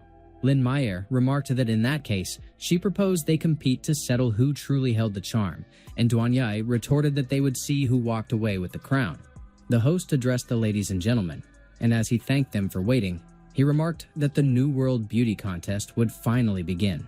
One of the men cheered and urged them to hurry up and start already because it was all they looked forward to after the apocalypse, while another muttered that they worked so hard for the city lord just for that moment. And a third commented that he hadn't eaten or drunk anything for a month just to save enough to buy a woman that day. The host remarked that that day's winner would also get a personal meeting with the city lord, prompting the crowd to ask if the city lord was present too. Duanya realized that it was the reason Lynn Meyer had been so determined to win, to meet the city lord, and Yun remarked that if they could get the city lord's help in finding a blacksmith, their work would be way easier. Duanya declared that she must not win, while Yun noted that she needed Su Chen to detox her because the symptoms were unbearable. Meanwhile, Lynn Meyer scoffed that the host and judges of that contest were already in her pocket, and she remarked if those nobodies still believed they could compete with her. She added that still, just in case, they shouldn't let them leave the stage and promised they would be rewarded well. On the other hand, the host called for the crowd to welcome that day's judges, while Mu Yingxiao turned to One Eye and his brother and asked why the two of them weren't sitting. The brother remarked that he didn't know why, but his butt had been hurting ever since he woke up, so he couldn't sit at all. One Eye commented that if it wasn't for him waking them up, they would have missed the contest, and he grinned that he was happy to help. He recalled that people only ever called those two perverts, but when he found them, they were completely naked, playing man-on-man. So, in classic JoJo logic, of course their butts hurt. He muttered that he might have just discovered something he really shouldn't have, and questioned if he was about to get silenced. Suddenly, the host declared that they should see who would win the crown and gain access to the upper ranks of the New World, which made the audience cheer, and they shouted for them to come on out. Duanya remarked that they were coming. The other contestants glared at them. One of them hissed that they were idiots and questioned if they really thought that would be a fair contest, while another snapped that they should kill those three first. And Duanya replied that it was exactly as expected. One of the contestants declared that it was the apocalypse, and whoever's fist is bigger makes the rules. Yun muttered that she would take care of those grunts. The contestants jeered that she was courting death, but she remarked that they should see who had the bigger fist then. She grew and launched a contestant into the ceiling. The other contestants gaped in shock that she got bigger. Yun roared that they should let her blast them all to the skies. Meanwhile, Lynn Meyer walked up on stage. The host announced that it was actually superstar Lin Maier, and the judges all gave her 9 points. It was their first time seeing a celebrity since the apocalypse, so she was a champion. And as she sneered if Duanya truly believed she would let the two of them advance so easily, the host stated that the next contestant was entering. She blinked in confusion. She asked what was going on. The host wondered aloud if something had just exploded in the sky. He commented that the next one looked even prettier. On the other hand, Lin Maier discussed the thing that exploded in the sky. She turned pale when she realized that they were the bodies of the other contestants. The severed head landed behind her. She asked if those were human limbs. She questioned what the hell just happened. One Eye remarked that backstage competition was more intense than ever. And as his brother observed that it was too bad because it looked like all the other girls were dead, Mu Yingxiao asked what they should do next. Meanwhile, Yun Yun asked if that entrance was okay, and Lady Poison replied that she launched people into the sky, so she probably went too hard. On the other hand, Lin Maier accused Duanya of forcing her into that. The host commented that she chose to bear it all with confidence. She stated that she got 3 perfect scores, so she was the champion, and Duanya retorted that she was insane. Meanwhile, Kang Ming, the city lord, was watching from the building. He ordered that they should send the identity cards down, and his assistant responded affirmatively. She walked toward the stage with the identity cards in hand. Mu Yingxiao remarked if Kang Ming sent out the ID cards that quickly. The assistant clarified that it was the ID card granted by Kang Ming, and as Lin Maier requested if she could meet him, Yun Yun noted that she would too. They have just 1 card each, which is perfect. Kang Ming pointed at Lin Maier. Mu Yingxiao commented that he has already given the order. The host congratulated Lin Maier, the champion, and stated that not only did she get access to the new world, but she had also been selected by Kang Ming to reside in the upper levels. And as she asked if she could finally become one of the elites, the assistant requested her to come her way. On the other hand, Yun Yun asked if Duanya lost and if they wouldn't get to meet Kang Ming, and Duanya replied that they got the ID cards, so they should think of another way. A few moments later, the assistant returned to Kang Ming's room. She addressed him and informed him that Lin Maier was ready. He remarked that youth was such a gift, and it was too bad that he was too old, so those desires were long gone. The apocalypse is so boring for an old man like him, and old men, when bored, just want to plant some flowers and raise some fish. Kang Ming remarked that Lin Maier lived up to her superstar status, all beauty and polish. He told her not to stare at him like that and reminded her she should be grateful to become one of the fish. His assistant broke in to announce the child's arrival. The boy had already passed a physical test and was in perfect health, earning Kang Ming's approving nod. He asked if the boy felt fear, and the boy replied that without the city lord grandpa's shelter, he would have starved. Kang Ming brushed off the courtesy. Children, after all, were the future. Lin Maier's muffled scream slipped out as she watched him devour the boy. He explained that it was the ageless gene. Only children possessed it. Pity the absorbed effect faded too quickly. The assistant reported that he now controlled all the women there, free to make them bear as many children as he wanted. But Kang Ming dismissed it as insufficient and demanded more crystal cores to enhance his powers. The apocalypse had crowned the rotting old man a ruler, and this place would mark the start of his unending life. The assistant promised to push the lower ranks to collect cores faster, earning his approval, and he ordered her to dispose of the defective women below, to which she agreed. Meanwhile, Duanya complained that Lady Poison's toxins struck again, irritating as ever. The discomfort lingered, but Lady Poison told them to endure it to keep the brainworms away. Duanya then noted they had the identity cards and urged her to take them into the city. One Eye suddenly told them to wait. Duanya pressed him on what they were planning. The guard said it was rare to find beauties like them, so he and his brother decided to splurge and buy them both. Mu Yingxiao remarked on the generosity. Duanya turned to Lady Poison for clarity, and Lady Poison reminded her of her own words, that women there were nothing but resources, adding that even with identity cards, it was the same thing at a different price. The guard offered 1 crystal core for each, pointing out that everyone knew the value of cores and that no one had ever made such an offer before. But he and his brother were already plenty strong, and One Eye claimed the real hook was that the taste hit like an addiction. Yun Yun pressed them on whether they'd ever considered the idea, and Duanya mused that maybe the addictive thing wasn't them at all. She decided she ought to jog their memories. Duanya triggered her skill, peeling away the illusion tangled in their recollections. The guard relived the moment he tangled mouths with his brother. One Eye relived his brother grinding into him from behind.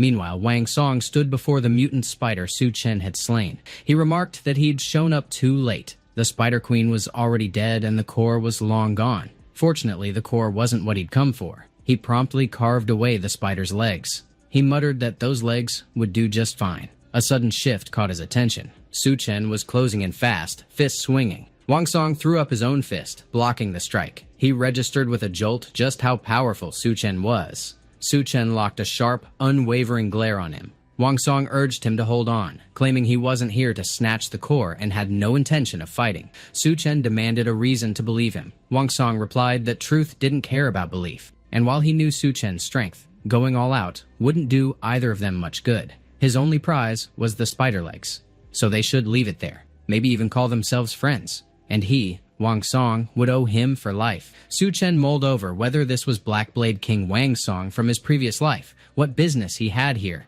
and whether he was also hunting the forger. If that were true, Su Chen told him, then they could call each other friends, and Wang Song could take the legs.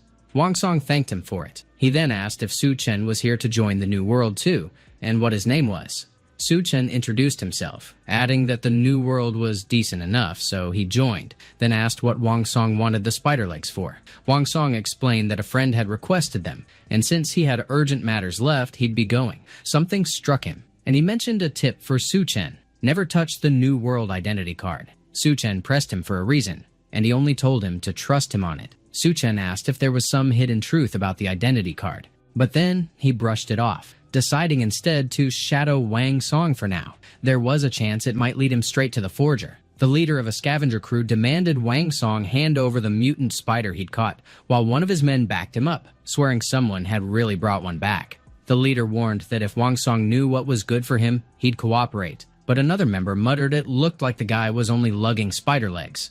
Before they could make a move, Wang Song struck, slicing the man into pieces without hesitation. He remarked that they were irritating. Su Chen figured that, true to his past life reputation, Wang Song must already be Tier 3, then reconsidered, thinking he was more likely at peak Tier 2. Same level as him, but if he absorbed that core, Su Chen knew he could break through to Tier 3, though the possible side effects gnawed at him. Meanwhile, Wang Song handed his ID card to the guards.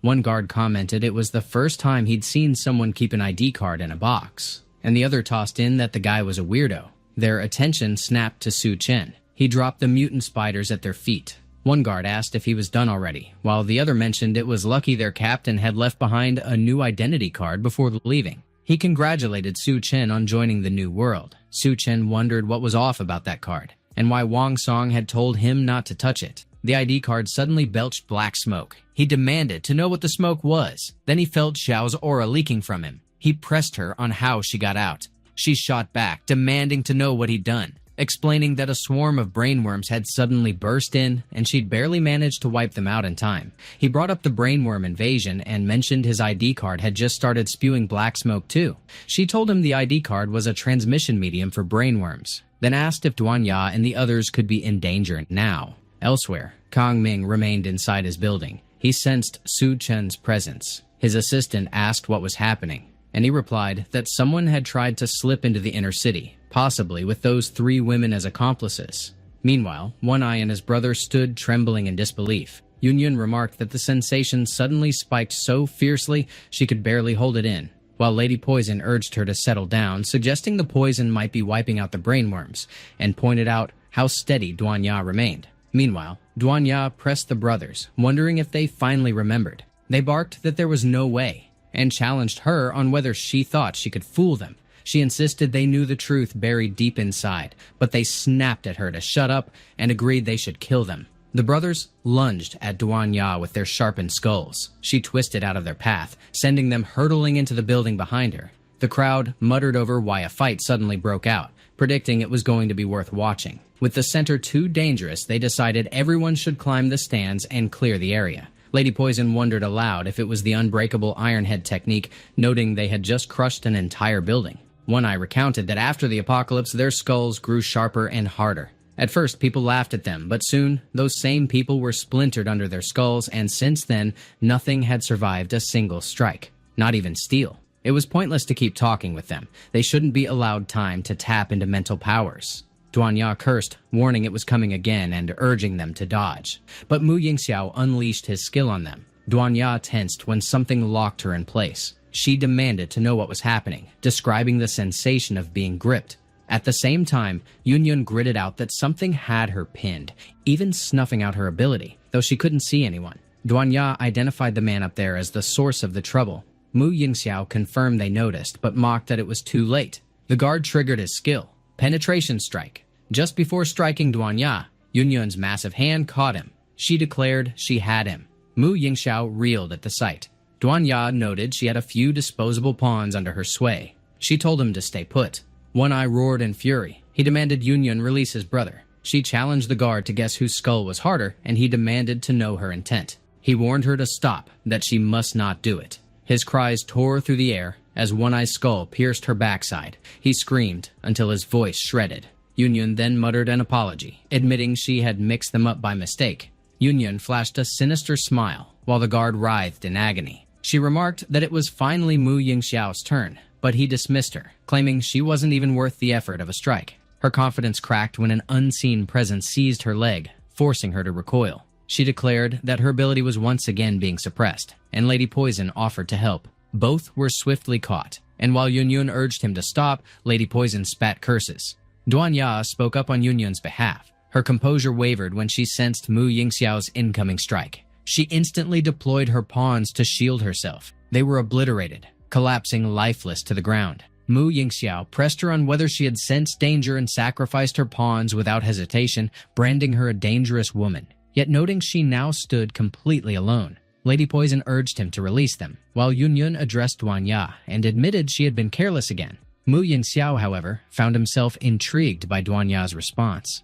She detached her wings and gripped them tightly. He inquired if she intended to wield them as weapons. She asserted that they were more than enough to deal with him. He called it interesting and agreed, deciding he would entertain her. Meanwhile, Su Chen was within the inner city. He trailed Wang Song there. Zhao questioned if this truly was the inner city. She noted that the environment seemed fine, but the people appeared like walking corpses. She asked if following Wang Song would really lead them to the blacksmith, but he gave no reply, prompting her to tell him to wait for her. Elsewhere, Wang Song entered a building. He climbed the stairs.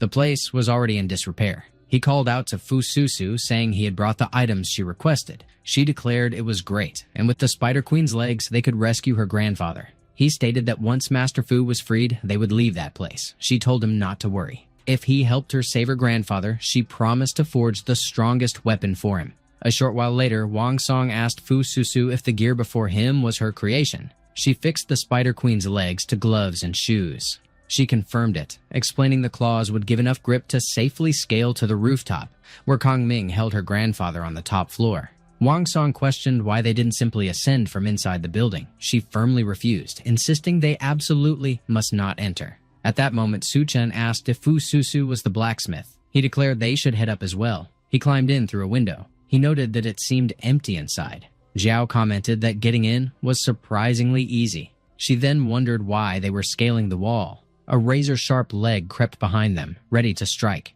Su Chen reacted in time to dodge its attack. He demanded to know what it was. Suddenly, Zhao urged him to look ahead, saying she finally understood why they had avoided going inside. Wang Song and Fu Susu froze when Su Chen burst from the building behind them with a resounding crash. He used his skill to latch on to the concrete above. Wang Song instantly recognized him and demanded to know what he was doing there. Su Chen instead addressed Fu Susu, confirming she was the blacksmith. He announced that he had finally found her. Both Wang Song and Fu Susu warned him to stay back. Wang Song griped about hating bugs more than anything, while Fu Susu remarked on his ridiculous speed and insisted he should have waited for her. Without warning, Su Chen looped an arm around her waist, leaving her startled as he hauled her up the side of the building. Wang Song's eyes widened when he spotted them closing in fast from behind. Right before Su Chen planted a boot on his shoulder, Su Chen tossed over that he was leaving the rest to him, and Wang Song snapped back, demanding why it had to be him.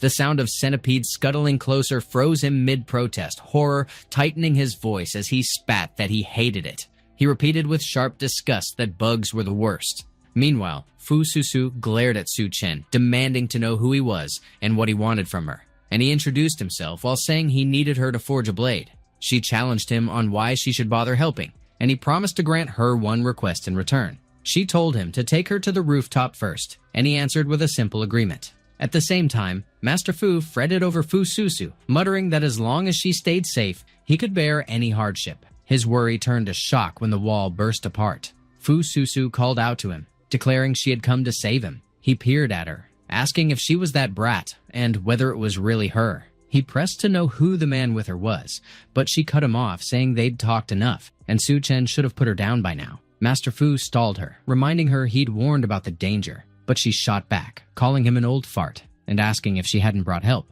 She told Su Chen that her forging came from this grumpy old man, making him the blacksmith Su Chen had been searching for. If Su Chen wanted a top-tier weapon, he'd need to free him first. Su Chen replied that in that case, he should inspect the ankle shackle, and the old man told him to just call him Old Fu. Su Chen set to work on the chains but paused to ask if breaking them was even possible. Master Fu dismissed the effort, explaining the shackle might look plain, but was made from post-apocalyptic mutated materials, and he'd forged it himself, making it so tough no one could open it. Fu Susu teased him about bragging over getting trapped by his own invention, and he countered by demanding what else he could do when Kong Ming waved her life as leverage. Su Chen remarked that he could tell, then pressed about the outcome if they used an even stronger material to forge a weapon. Master Fu replied it would be fine in theory, but it was already the toughest material in the New World, then shot back where he was supposed to dig up anything better. Su Chen told him he already had it. They blinked in shock when he hauled out a massive stone from thin air.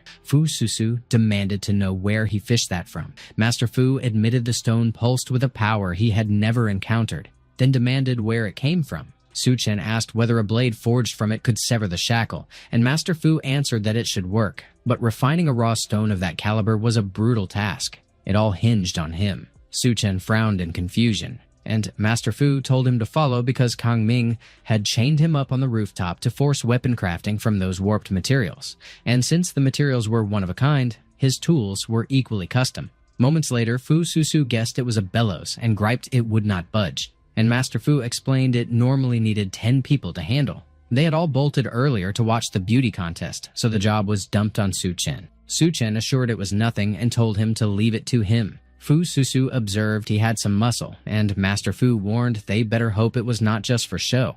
Once the temperature climbed, they would toss the raw stone into the furnace to melt it down. Once in, there was no stopping. Otherwise, the stone would rot into useless scrap. They should begin, and Fu Susu asked why he was still sitting. He told her there was no rush since even for an ability user, heating the furnace took at least 3 hours. Su Chen drove the bellows with blistering speed. Fu Susu blurted out her confusion. All at once, Master Fu kept exclaiming it was hot.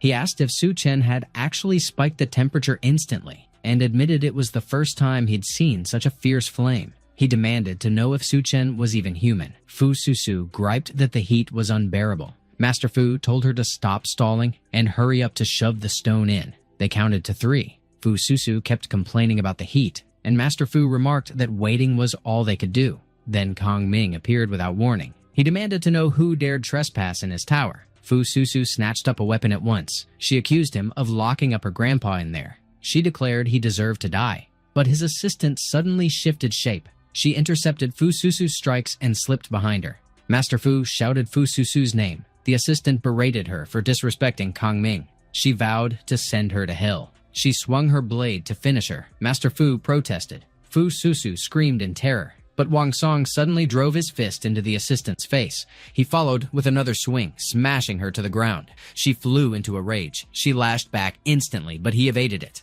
He caught her mid-air by the torso. He crushed her with every ounce of strength. She shook and shrieked in agony. Her body split in two.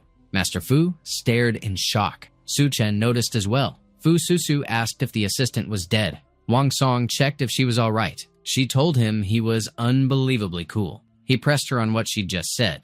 Then he spotted the centipede crawling up his back. He yelped that it was a bug. Fu Susu drove her blade into it. She told him the bug was gone and thanked him for saving her earlier. Wang Song flushed as his senses returned. He cleared his throat and told her she was really brave too, but she downplayed it, calling him the amazing one. Suddenly, Kong Ming demanded if they understood the price of killing his people. Wang Song asked if he was the city lord and remarked that he looked pretty weak. Kong Ming pressed him if that was what he believed. He shifted form, sprouting multiple legs. Wang Song demanded to know what the hell he was. Kang Ming asked his opinion on this form. He said now that his true form was out, he would simply kill them all. He ordered everyone to come forth. Meanwhile, Mu Yingxiao chuckled.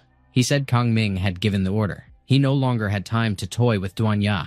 They all had to die. Mu Yingxiao declared they should go get them. Duan Ya shrieked in agony when the invisible creature struck her. A second blow slammed into her from the opposite side. Yun Yun remarked that she was boxed in. Meanwhile, the audience hurled curses, calling Mu Yingxiao a bastard and demanding he back off because she belonged to them. On stage, droplets of blood pattered against the floor. They spilled from Duan Ya's mouth. Mu Yingxiao pointed out she couldn't even see her enemy, and evading an invisible attacker was hopeless. Even a psychic, he noted, couldn't track the origin of those strikes. Next, he vowed he'd finish her in one move. Yun Yun warned her to stay alert. Yet Duan Ya slipped past the creature's strikes. She moved with sharp, graceful precision. She pressed her palm to the ground and flipped. Mu Yingxiao's eyes widened in surprise. She spun through the air toward him. She landed on his table like she owned it. He demanded to know if she'd really dodged. He pressed her for how she managed it and insisted she shouldn't have been able to sense them at all. Then his gaze caught on the shapes of his invisible creatures.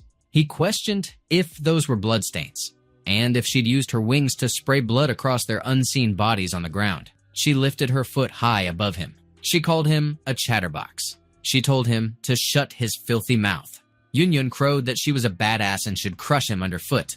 She and Lady Poison froze when the sound of bugs swarming spilled from the building behind them. Duan Ya demanded to know what was happening. Yun Yun asked if those things were bugs. She pressed where such a horde came from. The crowd erupted in panic. One voice cried for help. Another screamed about being bitten. Another urged everyone to run. Mu Yingxiao let out a laugh and announced the insect swarm had been released so everyone would become food and meet their end. Duan Ya reminded him she'd told him to shut up. He called out to his creatures for aid. She told him he was courting death. She yanked her heel from his mouth. She swung it forward, steady and deliberate. Her kick tore his head from his body. The invisible creatures lunging at her from behind shimmered into view. They all collapsed to the floor. Lady Poison questioned if the hidden attacker had been nothing but a rabbit puppet. Meanwhile, Mu Yingxiao's body went slack, revealing the game controller clutched in his hand. Duan Ya spotted it. She asked what it was, if it was some kind of game controller. Suddenly, the creature's eyes glowed bright. They lurched upright again. She announced she had figured it out. She could pour psychic energy into the device, and she could take control of those things.